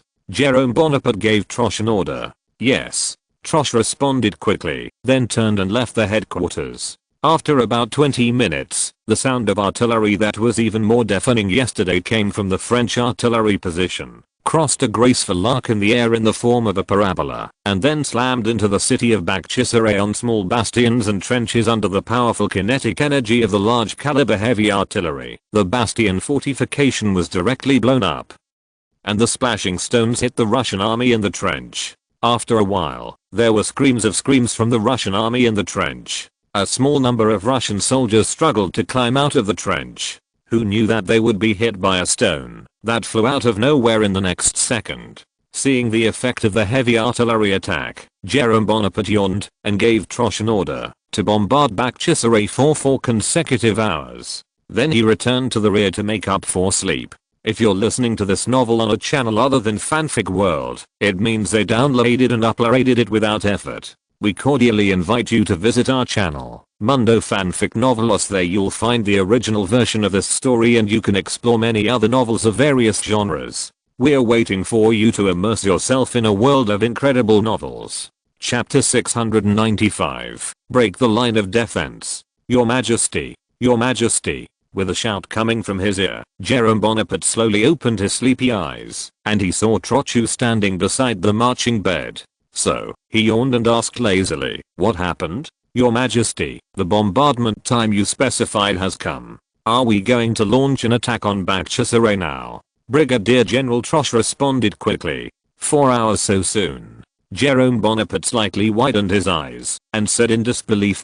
He remembered that he had just fallen asleep not long ago. "Your Majesty, look." Major General Troche hurriedly handed a pocket watch to Jerome Bonaparte. When Jerome Bonaparte glanced at his pocket watch, it was already around 11:15, and 15 minutes had passed since the 4-hour bombardment he had stipulated, and the sound of the artillery outside the window still did not stop. Jerome Bonaparte asked again, "Are our artillery still attacking?" "Yes, Your Majesty." Brigadier General Troche nodded and replied to Jerome Bonaparte, Go to the front."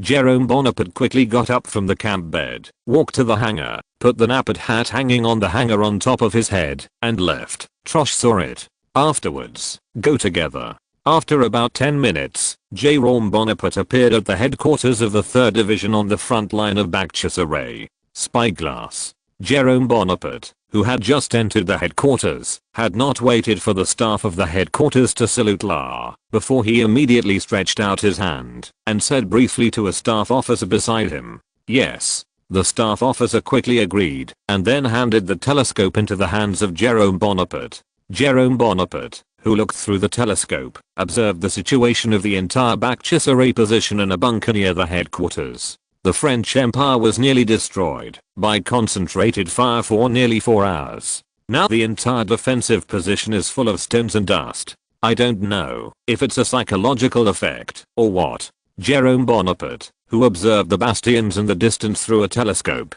could even vaguely hear the blasted stones in the distance moaning from below. Looking at the scene of the ruins in front of him, Jerome Bonaparte showed a satisfied smile on his face. This time the shelling had obviously met his expectations. So Jerome Bonaparte gave Troche another order, stop the artillery for a while. Major General Troche immediately took orders to leave, and after 10 minutes, the shelling stopped abruptly. After a while, Troche returned to the headquarters, and on behalf of the 2nd Division Bosquet asked Jerome Bonaparte whether it was necessary to send troops to attack the defensive positions outside Bakhchisaray. After all, the bombarded Russian army had the weakest combat consciousness. No. Hurry. Jerome Bonaparte shook his head, then asked Major General Troche, "By the way, when is the mealtime in the Russian Empire?" "It's about 12:30 to 1 o'clock. Major General Troche replied immediately, 12:30, 12:30. Jerome Bonaparte murmured a few words, then walked back and forth with his head down. Suddenly he stopped and gave an order to Major General Troche beside him. Said, "Order the ministries to start cooking." "Yes, Your Majesty." Major General Troche responded quickly, then quickly left the headquarters. When Major General Troche walked out of the headquarters, he sighed cautiously. Obviously now is the best time to attack, but the Emperor did not choose to take the opportunity to attack and let them cook. This is not simply a waste of their cannonballs. However, there is no way anyone can make someone the Emperor. Major General Troche, who had some regrets about missing the fighter plane, conveyed Jerome Bonaparte's order to the officers below, and the officers also conveyed the news to the soldiers at the bottom. Before long, wisps of cooking smoke appeared in the French barracks. After seeing the smoke rising from the French military camp, the Count of Sakon in Bakhchisaray finally let go of his hanging heart. He thought that the French army would take the opportunity to attack, but he did not expect that the French army would choose to eat with one hand. This is simply God bless the Russian army. As a result, the Count of Sakon, who has the style of a keyboard warrior of later generations, immediately put on a curious expression and said to the adjutant and staff next to him, "Look, I have already said that the French army does not dare to attack at all. The bastions built by our Russian Empire are simply invincible." Now the staff and adjutants next to Earl Sakhan have to praise Earl Sakhan for his foresight. Okay. Since France won't attack in a short period of time, then the troops will still eat at the time specified before. Count Sakhan gave an order to the adjutant beside him. After hesitating for a moment, the adjutant who received the order carefully asked the Count of Sakhan if they should be a little more cautious in case this is a French trap. Traps? What traps can they have?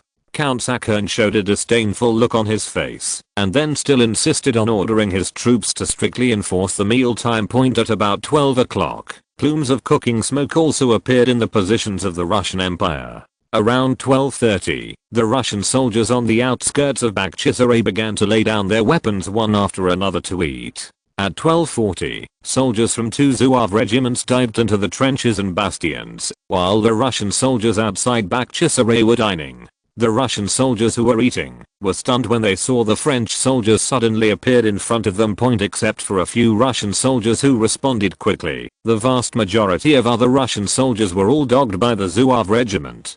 Kill. The Zouave regiment who jumped into the ditch shouted and started to fight with the soldiers of the Russian Empire. Immediately afterwards, more and more soldiers followed the Zouave regiment into the trenches and bastions. The battle started completely at the most relaxed moment in Russia. After a while, the soldiers of the Russian Empire in the first line of defense began to retreat to the second line of defense like a tide. The Russian soldiers stationed in the second line of defense had the first line of defense as a buffer, so they immediately put down the hard black bread in their hands and picked up the musket at hand to try to attack France. Fight back.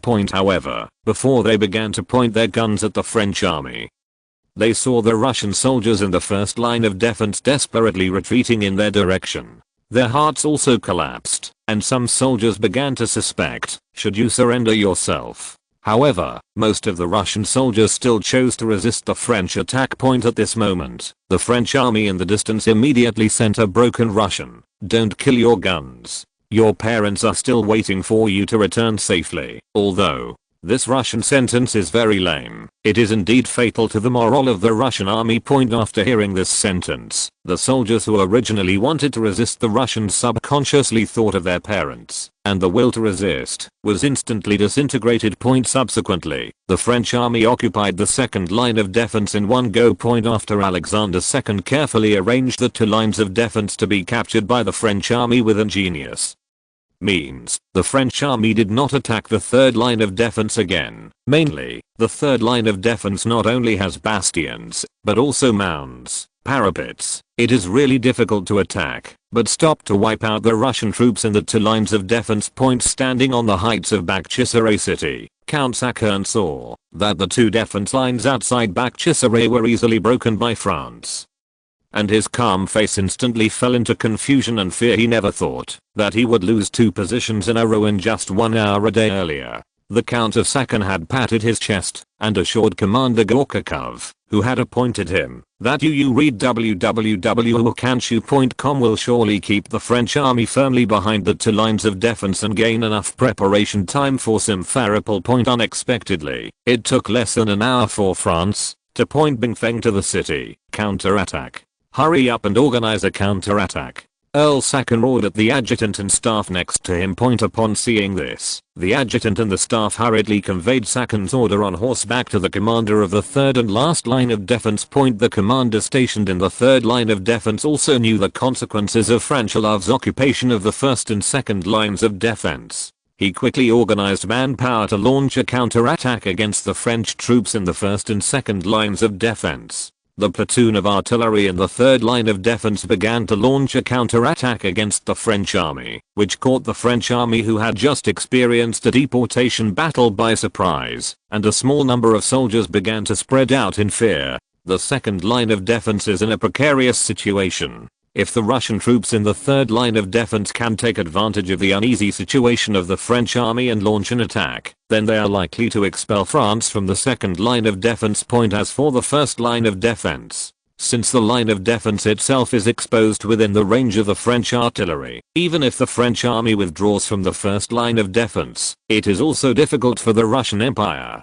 to be in the first line of defense. Fortunately, the French army has one of the best officers in the world. Under the command of the officers, the shaky military heart began to gradually stabilize. After firing several rounds of platoons, the Russian troops on the third line of defense ordered their soldiers to start attacking the French troops on the second line of defense. The muskets and rifles shot at each other at a distance of more than 100 meters. Chapter 696. Change hands repeatedly. At such close range, even an old-fashioned musket in the hands of the Russian Empire was powerful enough to kill French soldiers. The French soldiers in the trenches also suffered exponential casualties, and wailing and shouting echoed between the second and third lines of defense. Whether it is the Russian army or the French army, they are all fighting for control of the second line of defense. Life has become the cheapest thing on this battlefield. Quick, continue to add more troops. Seeing that the battlefield was in a deadlock, Earl Sakon was overjoyed, and his adjutant once again issued a request for more troops.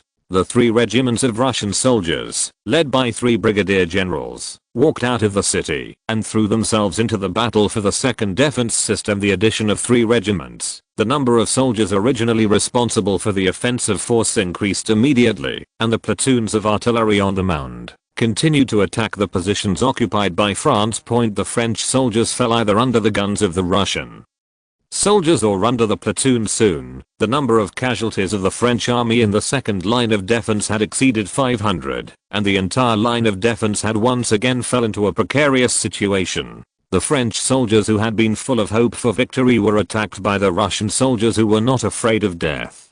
And their hearts were also full of fear, and they began to run away involuntarily. And because of the continuous retreat of the French army, the morale of the Russian soldiers gradually rose, and it meant that they would win the second line of defense in one fell swoop. Seeing this scene, Jerome Bonaparte, who was standing on the battlefield in the distance of the watcher of the 3rd Division headquarters, immediately gave an order to Major General Troche. Major General Troche, it's time for me to see you near. Master, when is power? Yes. Major General Troche saluted Jerome Bonaparte solemnly, then turned around and led his troops, including a battalion of supervisors and 2 regiments of guards, to the battlefield point. As soon as Major General Troche arrived at the first and second lines of defense, he immediately ordered the supervising team of one of his battalions to take action. He first loudly ordered the deserters to return to their positions immediately.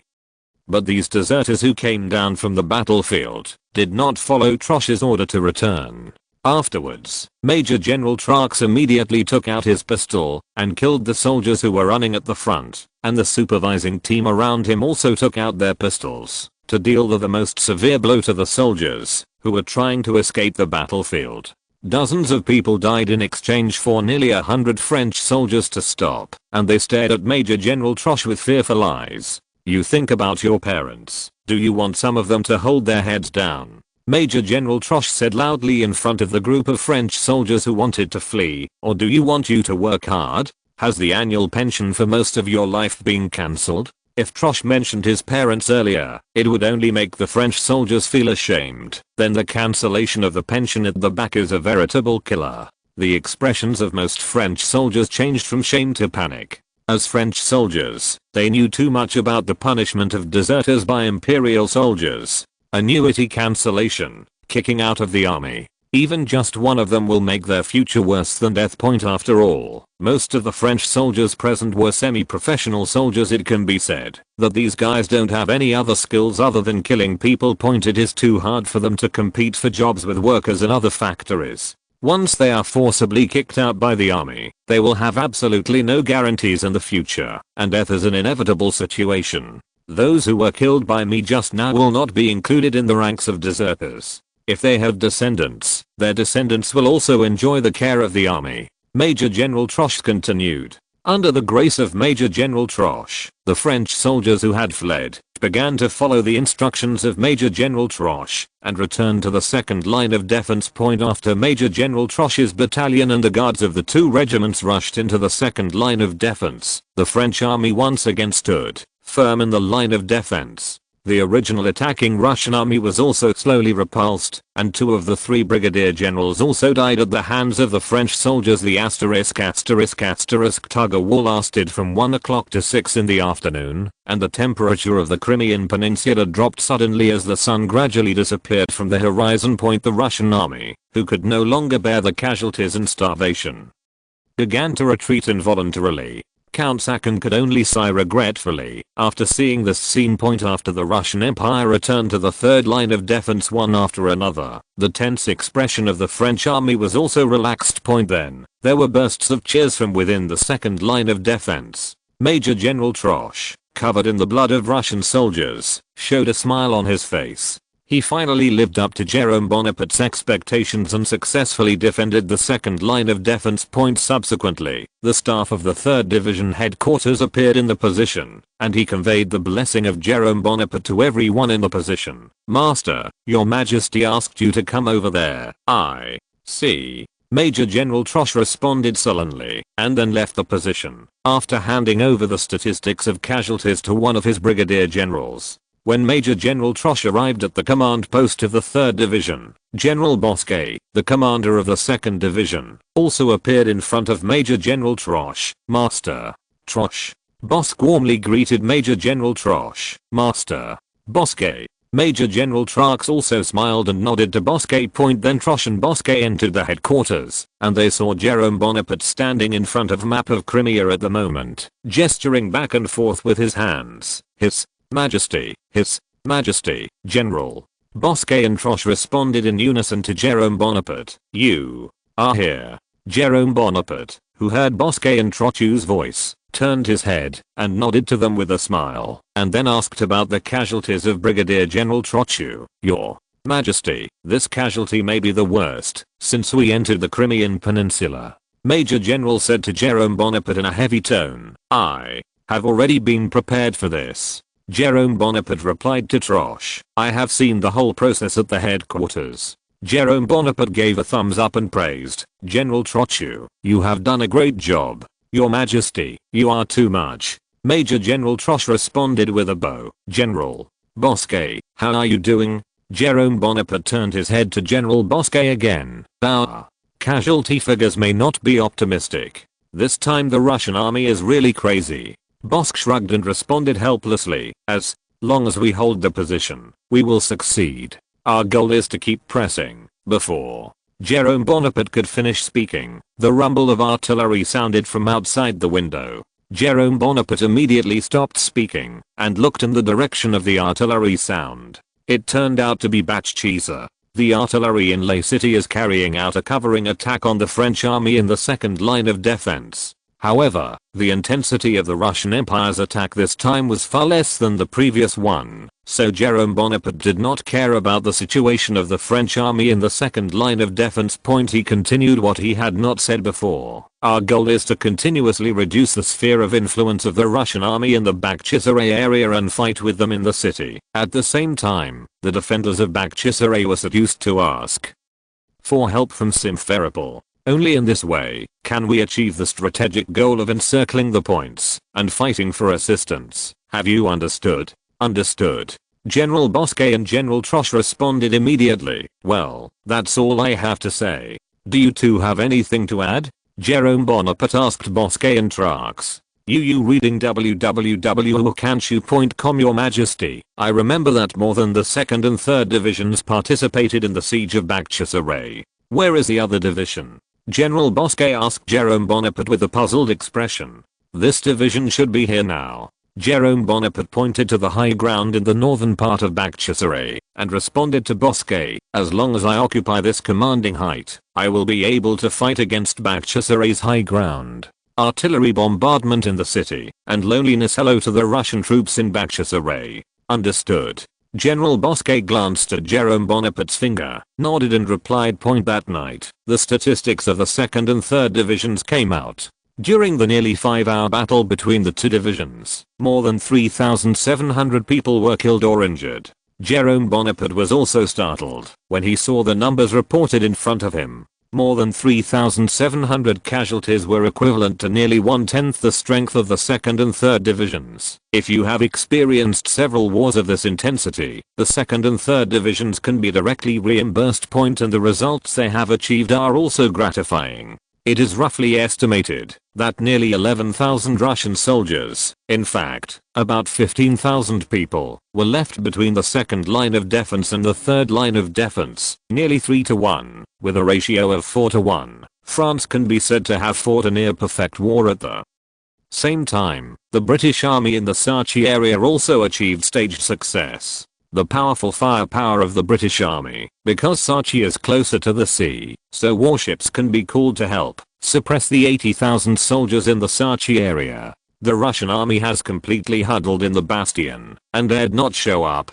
Chapter 697, War Minister jailed. After the information that Sachi successfully suppressed 80,000 Russian troops spread to Jerome Bonaparte's temporary residence outside Bakhchisaray, Jerome Bonaparte's originally hanging heart finally landed temporarily. Although the quality and equipment of the British Army is far superior to the Russian Army is more numerous than the British. Therefore, Britain still has some difficulties in successfully suppressing the Russian Empire in a Sachi point. If the Russian Army really wants to shrink its defense line and return to Simferopol, Jerome Bonaparte's follow-up plan may have to be revised. Now, Jerome Bonaparte does not need to worry about the route chosen by Sachi's Russian army to break through. After all, a tough breakout will cause a lot of losses, and it is easy to have a greater influence on their political lives. If he were the commander of Thach, he would have chosen to stick to the spot when he saw that the British army that surrounded them was unable to eat them, and there was no retreat information from Simferopol. Of course, if he is the current commander-in-chief of Crimea, Gorkakov, he will recklessly execute the order of time for space, give all the central and southern parts of Crimea to the coalition forces, and disperse the coalition forces. And then the coalition forces were eliminated in batches by concentrating their superiority in strength. It is a pity that the current Crimean commander Gorkakov apparently did not let the troops abandon the determination of Sachi, Bakhchisaray, and even Simferopol point in the face of a strategically timid Russian general. Jerome Bonaparte has nothing to fear afterwards. Jerome Bonaparte sent people to Sachi overnight to remind Marshal Raglan to pay close attention to Simferopol's movements and prevent Simferopol and Sachi from acting as a double team against Britain. Marshal Raglan immediately responded to Jerome Bonaparte, saying that he would definitely remember Jerome Bonaparte's reminder as Jerome Bonaparte had anticipated. Over the next 2 days, the Russian troops in Simferopol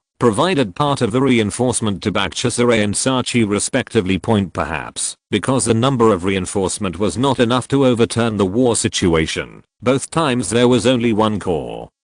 The Russian reinforcement in Simferopol were quickly repelled by the British Kingdom and the French Empire. During the repulsion of the Simferopol army, a brigade of the French 5th Division, with perseverance, occupied a high point north of Bakhchisaray.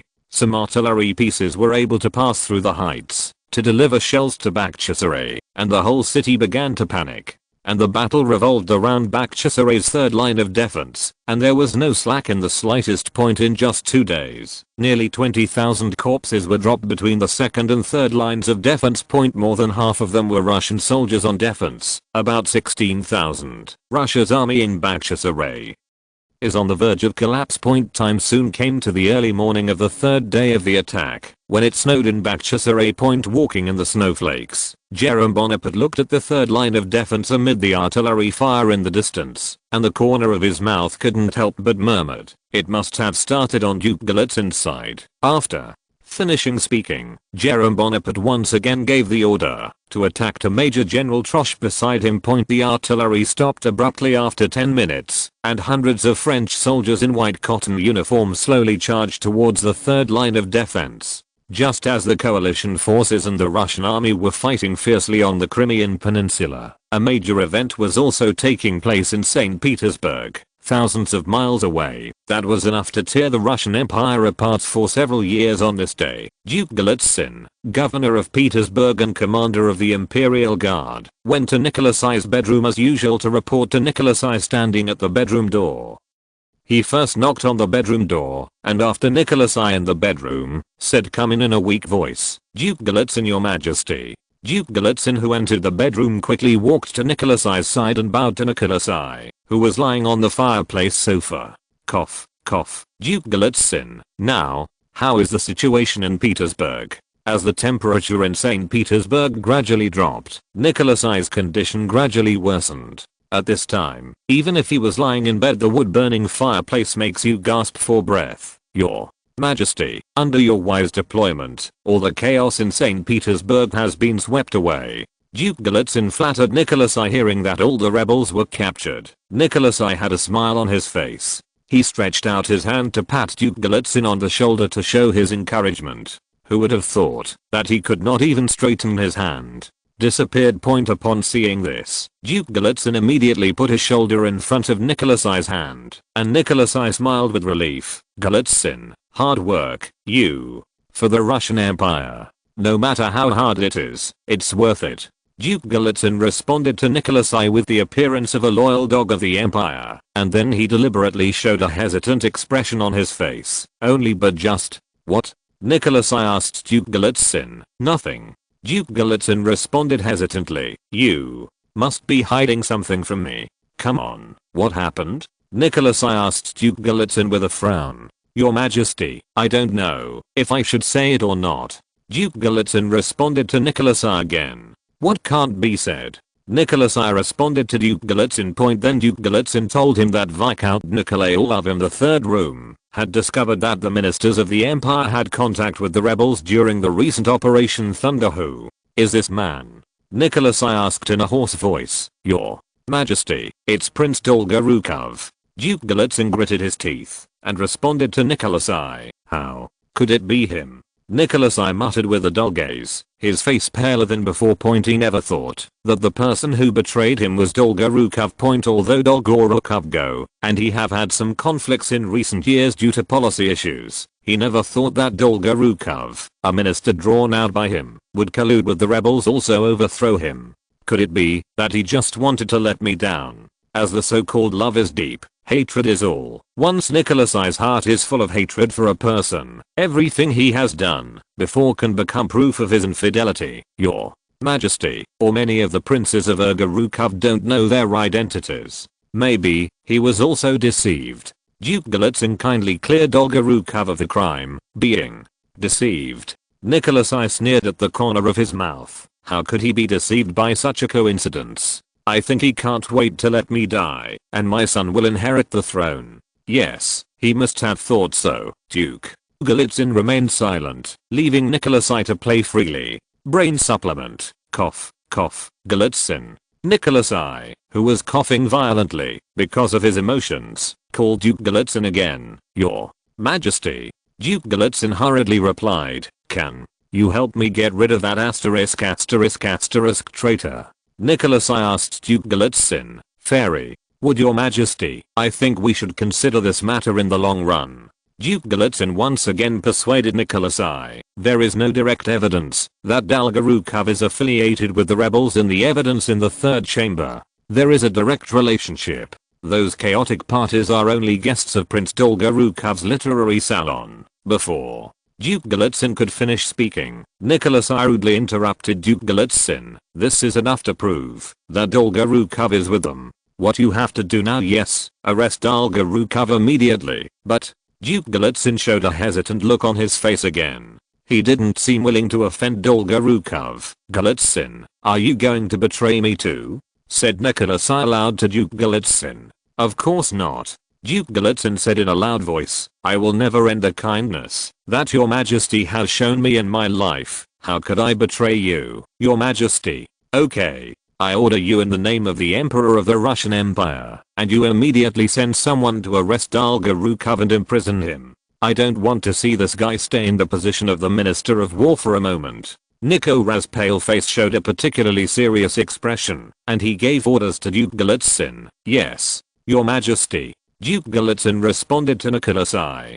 Go now. I'm here waiting for your good news. Nicholas's face was serious, showing a reluctant smile. Duke Golitsyn left his bedroom with the expectations of Nicholasai and reiterated his discipline to the door of the bedroom and the soldiers in the palace. They don't say things they shouldn't say. After explaining everything, Duke Golitsyn left the palace. That night, Minister Dolgorukov was arrested and imprisoned by a surprise attack by members of the Third Hall led by Nikolai Orlov. P.S. Because the arrest was too aggressive, the veteran soldiers in Dolgorukov's mansion fired at the Third Hall. The two sides exchanged fire for a short time, and finally Dolgorukov gave orders to the soldiers to listen to the men with the command. The whole of St. Petersburg is in a state of panic, and Duke Golitsyn has come to the final step of the coup after moving to the last big stone that stood in his way. Chapter 698, Conspiracy under St. Petersburg. The day after Prince Dolgorukov was imprisoned, Nikolai Orlov, the interim director of the Third Room in civilian clothes, set off from the Winter Palace to Tango, a room a few kilometers away from the Winter Palace. Meet the Duke of Lutzen Point. When Nikolai Orlov knocked on the door of the meeting place, the person responsible for opening the door was someone who Nikolai Orlov did not know. "I'm sorry, I seem to have gone wrong." Nikolai Orlov hurriedly lowered his hat, covering the upper half of his face, and responded. He didn't want people to recognize him. "No." The person in charge of opening the door smiled and emphasized to Nikolai Orlov, "Viscount Orlov, you are right. Please come in." After speaking, he immediately made way for Nikolai Orlov. Looking in through the road he had made way, he saw Duke Golitsyn in the room. At this time, Duke Golitsyn also found Nikolai Orlov, and he nodded to Nikolai Orlov. Seeing that Nikolai Orlov, who was in the room of Duke Golitsyn, was suddenly relieved, he also quickly entered the room. The door was closed again as Nikolai Orlov entered, and Nikolai Orlov, who entered the room, moved quickly in the direction of Duke Golitsyn. Duke Golitsyn, who was sitting on the sofa, also moved. He got up and walked towards Nikolai Orlov. The two soon stood face to face, and the two hands were tightly clasped together in the next second. Then, Duke Golitsyn opened his mouth to introduce the people in the room to Nikolai Orlov. After a round of introductions, Nikolai Orlov finally understood that the people in front of him were commanders of regiments and brigades stationed around St. Petersburg. The person who just opened the door for Nikolai Orlov was a brigade commander stationed in Gatchina, southwest of Petersburg, named Verisy Andreevich, who was born into a small noble family. "Hello, everyone," Nikolai Orlov politely said to everyone present. The regiment and brigade commanders present also politely replied to Nikolai Orlov. After the two sides had a basic understanding of each other, Duke Golitsyn began to get to the point. He told these comrades deployed around the capital that he would hold a coup d'etat soon to completely overthrow the rule of Nicholas I. As soon as he occupied St. Petersburg, news of the march to Petersburg was announced to them in the name of the new Tsar. At that time, everyone present only needs to march to Petersburg after hearing the news. "Mr. Golitsyn, I don't think you need to do this. Anyway, now that you are the governor of Petersburg, you can use the name of the emperor to carry out reforms. Why use the radical means of overthrowing the old Tsar and establishing a new Tsar? Crown Prince Alexander is no different from Grand Duke Nicholas, the third of Nicholas I." One of the officers in the room questioned Duke Golitsyn by the name of the emperor. Duke Golitsyn sighed. "How can it be so easy? We all know exactly what kind of person Emperor Nicholas is. Don't look at him trusting me now." Once after he reacted, he would immediately use an excuse to suppress me. As for letting the flow take its course and supporting the Tsar, this is even worse. If Crown Prince Alexander is the new Tsar, then Crown Prince Alexander's rights come from his birthright legality, and our help to him can only be regarded as the icing on the cake. No anti-theft novel network. However, Grand Duke Nicholas is different. After he inherits the throne, his legitimacy will inevitably be questioned by all parties, especially when Crown Prince Alexander and Archduke Constantine have not died, which means that he must rely on our help to maintain his throne. In this way, he will be limited by us. Then, Duke Golitsyn promised the soldiers present that after Grand Duke Nicholas became the Emperor of the Russian Empire, he would become the regent of the entire country, and everyone present could also take their place as the general of the Russian Empire, in essence, above other little princes. Duke Golitsin's words made Viscount Nikolai Orlov, who still had a hint of idealism in his heart, feel a little unacceptable. It was obviously a revolution that changed the world, and in Duke Golitsin's mouth, it seemed to have become a conference for the division of spoils. Nikolai Orlov really didn't know whether they were a group of ideal revolutionaries or degenerate and renegade corrupt element. The colonels and brigadiers in the room, after hearing Duke Golitsin's promise, immediately changed their opposition and began to call Duke Golitsin Russian protector and the conscience of the Russian Empire. Class of flattery, everyone. We are not for others, but for ourselves. For the future of the Russian Empire. Duke Golitsin said righteously to the soldiers present. The soldiers also showed serious expressions and told Duke Golitsin that they were willing to follow Duke Golitsin for the future of the Russian Empire. I hope that after you return to the station, you will immediately start operations so that you can be ready to enter Petersburg at any time. Duke Golitsin said to the soldiers present. Please rest assured, we will act as soon as possible. Vasily Andreevich assured Duke Golitsin. The surrounding soldiers also assured Duke Golitsin that they would act quickly after receiving the signal from Duke Golitsin. Okay. I hope that the next time we meet, we can sit in the Winter Palace and drink wine together. Duke Golitsin proudly said to the soldiers present. The soldiers present also said that the Golitsin Regency, which is popular with the people, will surely succeed. Duke Golitsin and the soldier touted each other for a moment and then told the soldier politely that they should return to the station as soon as possible. The soldiers present did not dare to stay any longer and left the room quickly. After all the soldiers had left, Nikolai Orlov showed confusion and indignation on his face, and he loudly asked Duke Golitsin why he wanted to cooperate with this group of shameless guys. In the face of Nikolai Orlov's questioning, Duke Golitsin's face showed a calm expression, and he immediately asked Nikolai Orlov whether he wished to have more friends or more enemies. Nikolai Orlov told Duke Golitsin without hesitation that he certainly wanted more friends and fewer enemies. In this case, their resistance to the coup would be much less. However, Nikolai Orlov wanted a group of like-minded people, not a group of political speculators. This group of political speculators will only cheer you on when you succeed. When you fail, they will quickly choose to leave the camp or even strike back. And Duke Golitsin told him that there are too few people with the same aspirations in this world, and most of them are political speculators like the group of soldiers just now.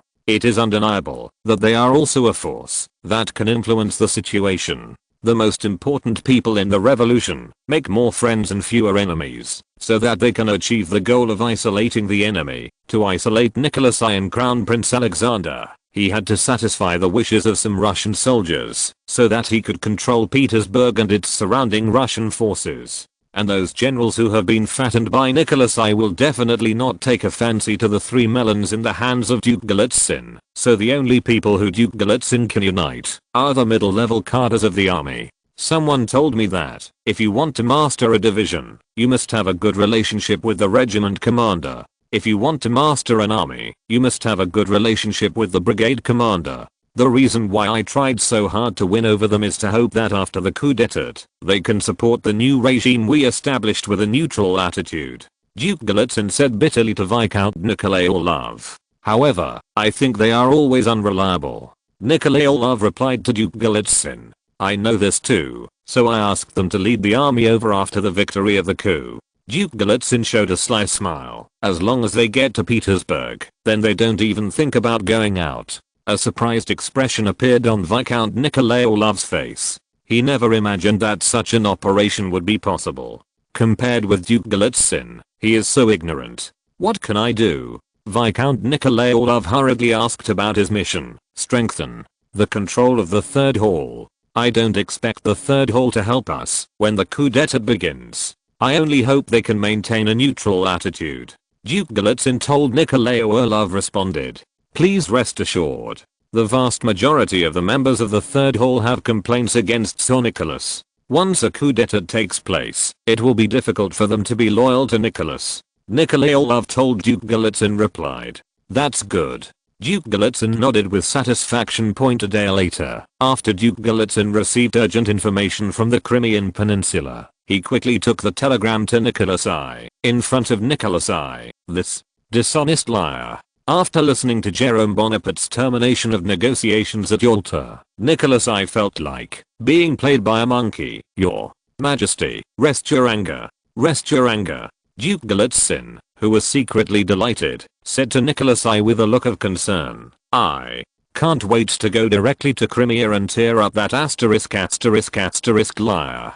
How can you let me calm down? Nicholas I continued to accuse angrily, Godzin, you said that I will send another guard. How about the teacher going to the Crimea Guardian Division? Duke Galitzin was stunned for a few seconds, and his heart was even more ecstatic. He was going to find an excuse to transfer some of the people who were still loyal to the Emperor out of Petersburg. Unexpectedly, Nicholas I directly ordered the Guard Division to leave the Petersburg station and go to Crimea. This is simply a sleepover and a pillow. Chapter 699, Strong First. The delighted Duke Galitzin still maintained a thoughtful expression on his face. After a moment of silence, he asked Nicholas I which guard division he wanted to dispatch to the Crimean Peninsula. Nicholas I snorted coldly and replied to Duke Galitzin that it was his responsibility, the governor of Petersburg, which guard division to dispatch to Crimea, and he should not be asked. Actually, it is the responsibility of the Minister of War, except that the previous Minister of War Dolgorukov has been accurately thrown into prison, and the new Minister of War has not yet been elected. Therefore, the departmental functions of the current Minister of War are held by Duke Galitzin. Duke Galitzin, who heard that Nicholas I had delegated the power of dispatching guard divisions to himself, although his heart was already very excited, he still maintained a calm demeanor to please Senator Nicholas I. Okay, hurry up and act. Nicholas I waved his hand and replied to Duke Galitzin. Not long after Duke Galitzin left, Nicholas I, who had reacted, muttered to himself, isn't the power I gave him a little too much? After thinking for a moment, Nicholas I decided that he would take part of the rights from Duke Galitzin after the issue of the Guard Division was resolved by Duke Galitzin. As for why we have to wait until the issue of the Guard Division is over before decentralization, of course, it was because Nicholas I himself was a good-faced monarch, and he could not do the thing that he just gave the other party the right on the front foot, and the back foot took back the right because of suspicion. However, Nicholas I at this time did not know that he had lost the last chance to come back. On the other hand, Duke Galitzin, authorized by Nicholas I, left the imperial village in a carriage again, this time to the Ministry of War of the Russian Empire, because only through the Ministry of War could he truly be loyal to Nicholas I's troops, were transferred from Petersburg. When the figure of Duke Galitzin appeared at the gate of the War Department, the members of the War Department showed an indignant expression towards Duke Galitzin. After being under the care of Prince Dolgorukov, Duke Galitzin was the mastermind behind the arrest and imprisonment of Prince Dolgorukov. In the face of the glares from the members of the War Department, Duke Galitzin had a look of disdain on his face. Because even if the War Department was dissatisfied with him, it would not have the courage to attack him. Otherwise, Dolgorukov would not have been taken to prison by Nikolai Orlov so easily. Duke Galitzin cleared his throat and then gave the order of Nicholas I to the people present to continue to send troops to the War Department. Many people in the Ministry of War had surprised expressions on their faces after hearing this order. They did not understand that when the Nesharodi mission set off, a group of troops had been dispatched to the Crimean Peninsula. Why? A group of troops will also be transferred to Crimea.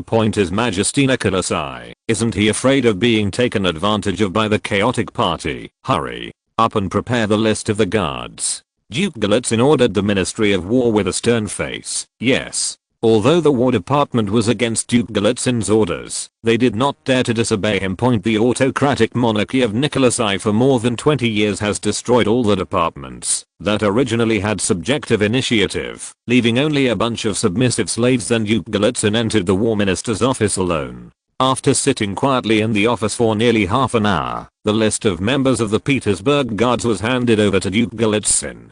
Duke Galitzin checked out all the regiments that were loyal to the Tsar according to the list in his mind. A total of 6 guard regiments were selected, and together they could be formed into a guard division. That's all. Duke Galitzin handed the list to the secretary currently in charge of the War Department. The secretary glanced at the list, nodded and replied to Duke Galitzin, okay, I'll prepare now. Good work. Duke Galitzin nodded in response to the secretary. With the operation of the War Department machine, the 6 guard regiment selected by Duke Galitzin quickly formed a guard division point, and on the afternoon of the 3rd day after the order was issued, he took the train from Petersburg to Moscow, and then walked from Moscow to the Crimea Peninsula. Having done all this, Duke Galitzin felt that the time for the coup was ripe, and this time he called all the members of the Loyalty Association in Petersburg, except Viscount Nikolai Orlov in the 3rd room, own manner. All along, our country and nation have been suffering from pain and misfortune all the time.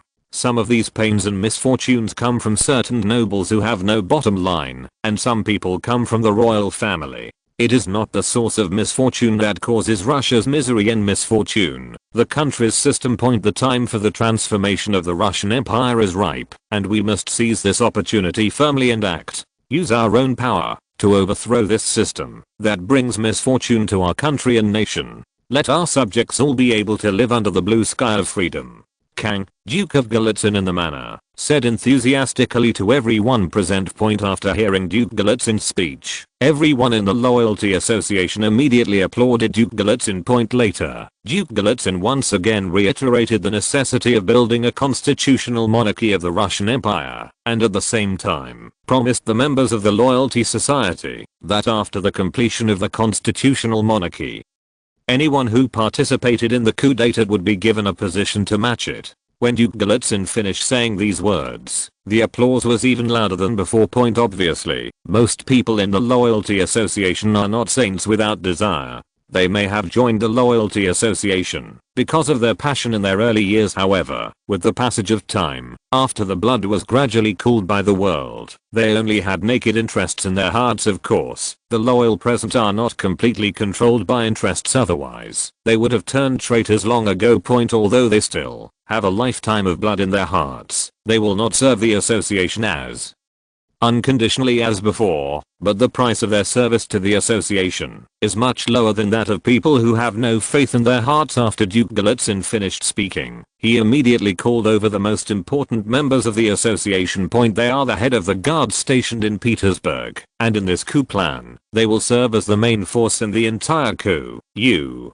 are in charge of the security around the central square of Petersburg. Be sure not to allow too many people to gather in the central square of Petersburg. We can't guarantee that among these people, more are loyal to the Tsar or more loyal to us. You are in charge of the surrounding of the Winter Palace. Once the Imperial Village starts, you will immediately take in the prince and princess who are still living in the Winter Palace. Remember, don't let anyone go, and you are in charge of the Ministry of War and the prison. Dolgorukov must not be released. Duke Galitzin arranged corresponding tasks for them in turn, and everyone assigned to the task modestly to show their understanding. After all the assignments were completed, Duke Galitzin told them that the coup d'etat would take place at 12 o'clock in the morning today, and he hoped that they would return to their respective regiments now and wait for the start of the operation. The soldiers nodded in understanding, then shook hands with Duke Galitzin and left. Duke Galitzin returned to the hall again, and he told everyone present that the coup d'etat began on the 2nd day, and hoped that they would be ready.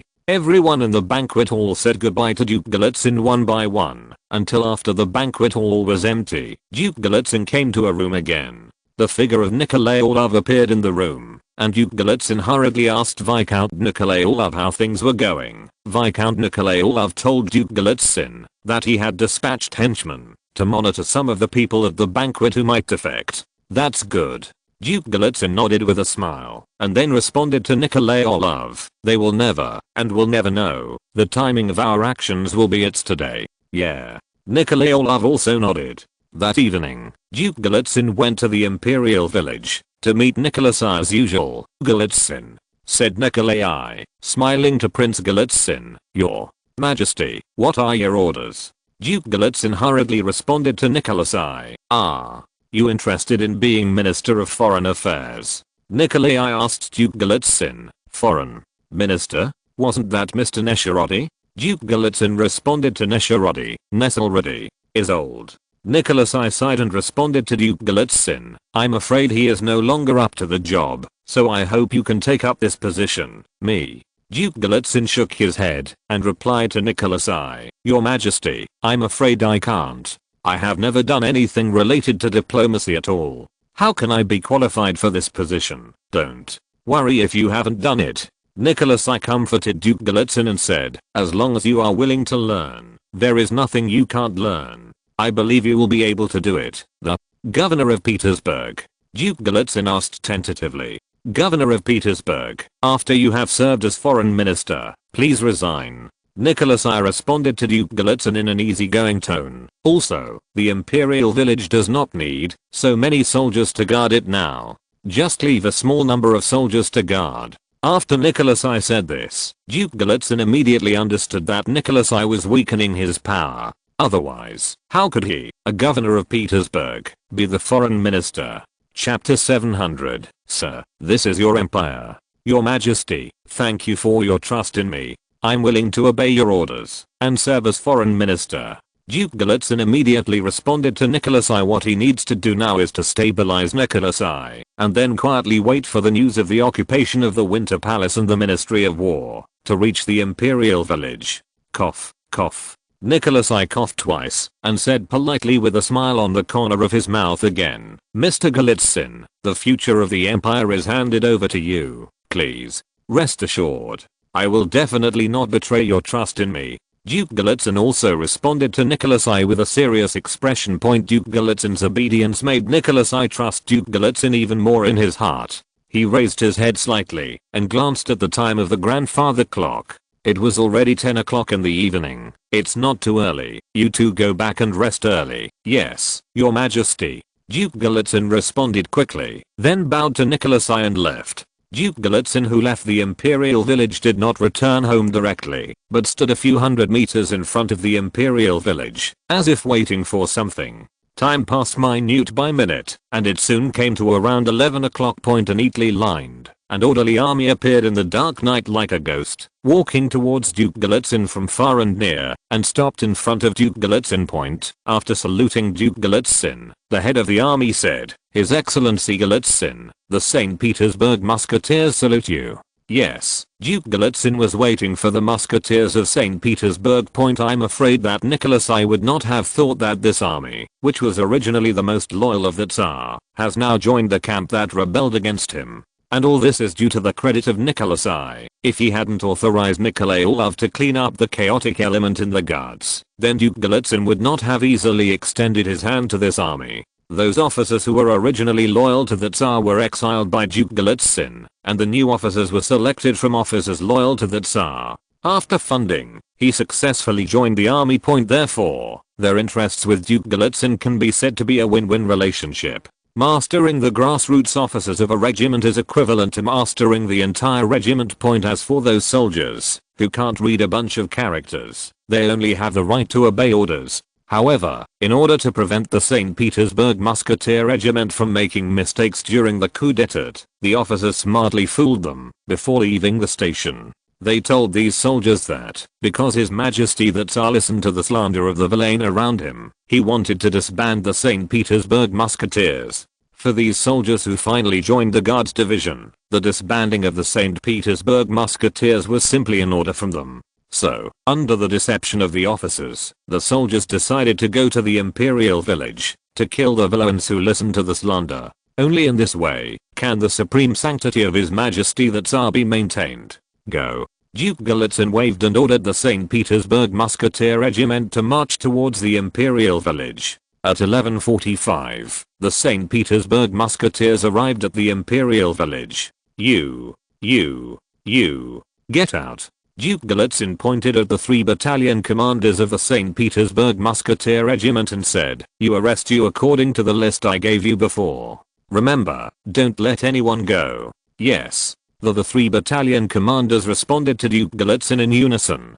Get started. Duke Galitzin nodded. The 3 battalion commanders quickly led their soldiers to start arresting the nobles in the Imperial Village. For a time, the entire Imperial Village became lively, and the head of the St. Petersburg Musketeer Corps led a team of soldiers to follow Duke Galitzin to the palace, where Nikolai was located. When they came to the gate of the palace, the chief of the guard who was guarding the palace, who was not Duke Galitzin, immediately saluted Duke Galitzin and asked why Duke Galitzin led his soldiers here. My purpose is very simple. Duke Golitsyn responded calmly to the commander of the guard. That is to overthrow this rotten Russian empire and build a new Russia. So can you please get out of the way and don't get in our way. After the commander of the guard heard Duke Golitsyn's words, his face changed greatly, and then he quickly took out the pistol pinned to his waist and said sharply to Duke Golitsyn, "Your Excellency, do you know what you are talking about? You are here a billion.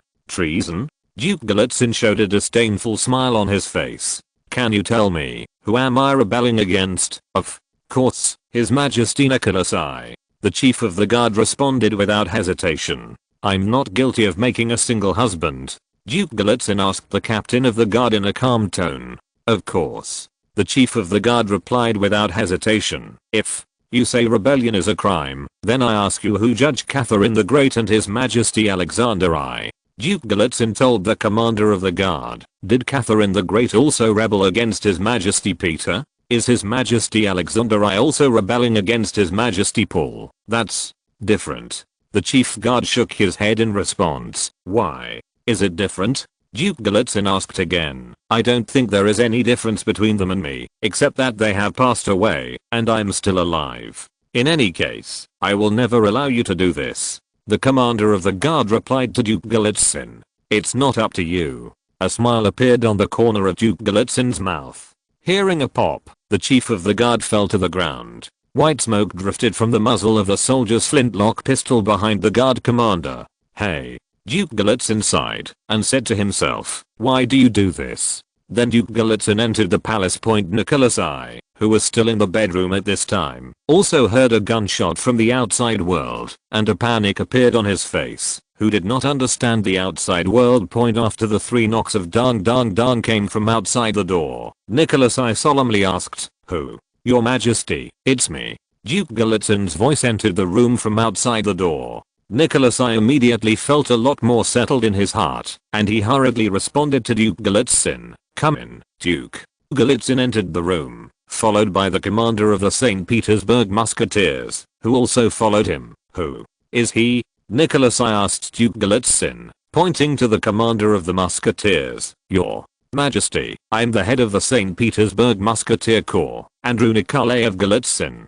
Captain Nikolaev hurriedly introduced himself to Duke Golitsyn. "Who allowed you to come here?" Nicholas I asked Nikolaev loudly. "The place you should be staying now is St. Petersburg, not the Imperial Village." "Your Majesty, he was called by the minister."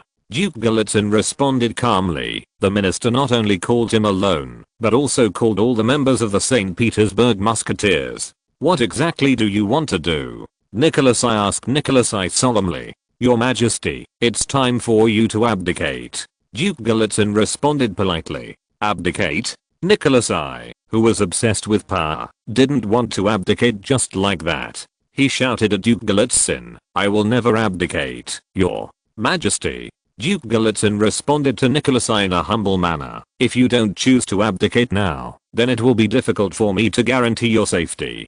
Do you still want to kill the king?" Nicholas I shouted loudly to Duke Golitsyn. Duke Golitsyn did not speak, but bowed to Nicholas I. This action is enough to explain Duke Golitsyn's attitude. Okay. Nicholas I laughed angrily. His originally pale face turned slightly red because of anger. You read www.can'tyu.com. I'm really blind. I hired a guy like you to be the governor of Petersburg. I didn't expect that you were mixed up with my son. When did you collude with each other? A few years ago, replied Duke Golitsyn to Nicholas I. Alexander is really good. Quietly, he gave me such a sum. Nicholas I continued to question Duke Golitsyn. Did you arrange the assassination at the beginning to get me a means of trust, Duke? Golitsyn nodded and replied to Nicholas I. Yes, Your Majesty. The assassination was indeed carefully prepared by the minister, but the statement you just said, that I colluded with Crown Prince Alexander, is incorrect. Then who are you colluded with? Nicholas I asked Duke Golitsyn. Is there anyone else in my son who wants to look forward to my death? Prince Nikolai Yevik. Duke Golitsyn said to Nicholas I with a sad face. After your unfortunate death, Archduke Nicholas will inherit your throne and become the new Russia, Tsar of the Empire. Where's Alexander? Where's Constantine? Nicholas I asked Duke Golitsyn through gritted teeth. Prince Alexander is still fighting the coalition in Crimea. Duke Golitsyn still wore a sad expression and Nicholas I responded, and Archduke Constantine, he may have suffered misfortune now. Gathered in Warsaw, the extremists in the region hate your children very much, you bastard. Nicholas I yelled at Duke Golitsyn, do you know that you will bring down the Russian Empire by doing this? Whose Russia is the current Russian Empire? It is the Russia of your Romanov family. Duke Golitsyn replied to Nicholas I in a stern tone. End of this chapter. Thank you very much for reaching the end. Don't forget to like. Looking for more exclusive content and immediate access? Subscribe to our Patreon. Remember, every like, subscription, or donation encourages us to continue. Thanks to everyone. See you in the next video.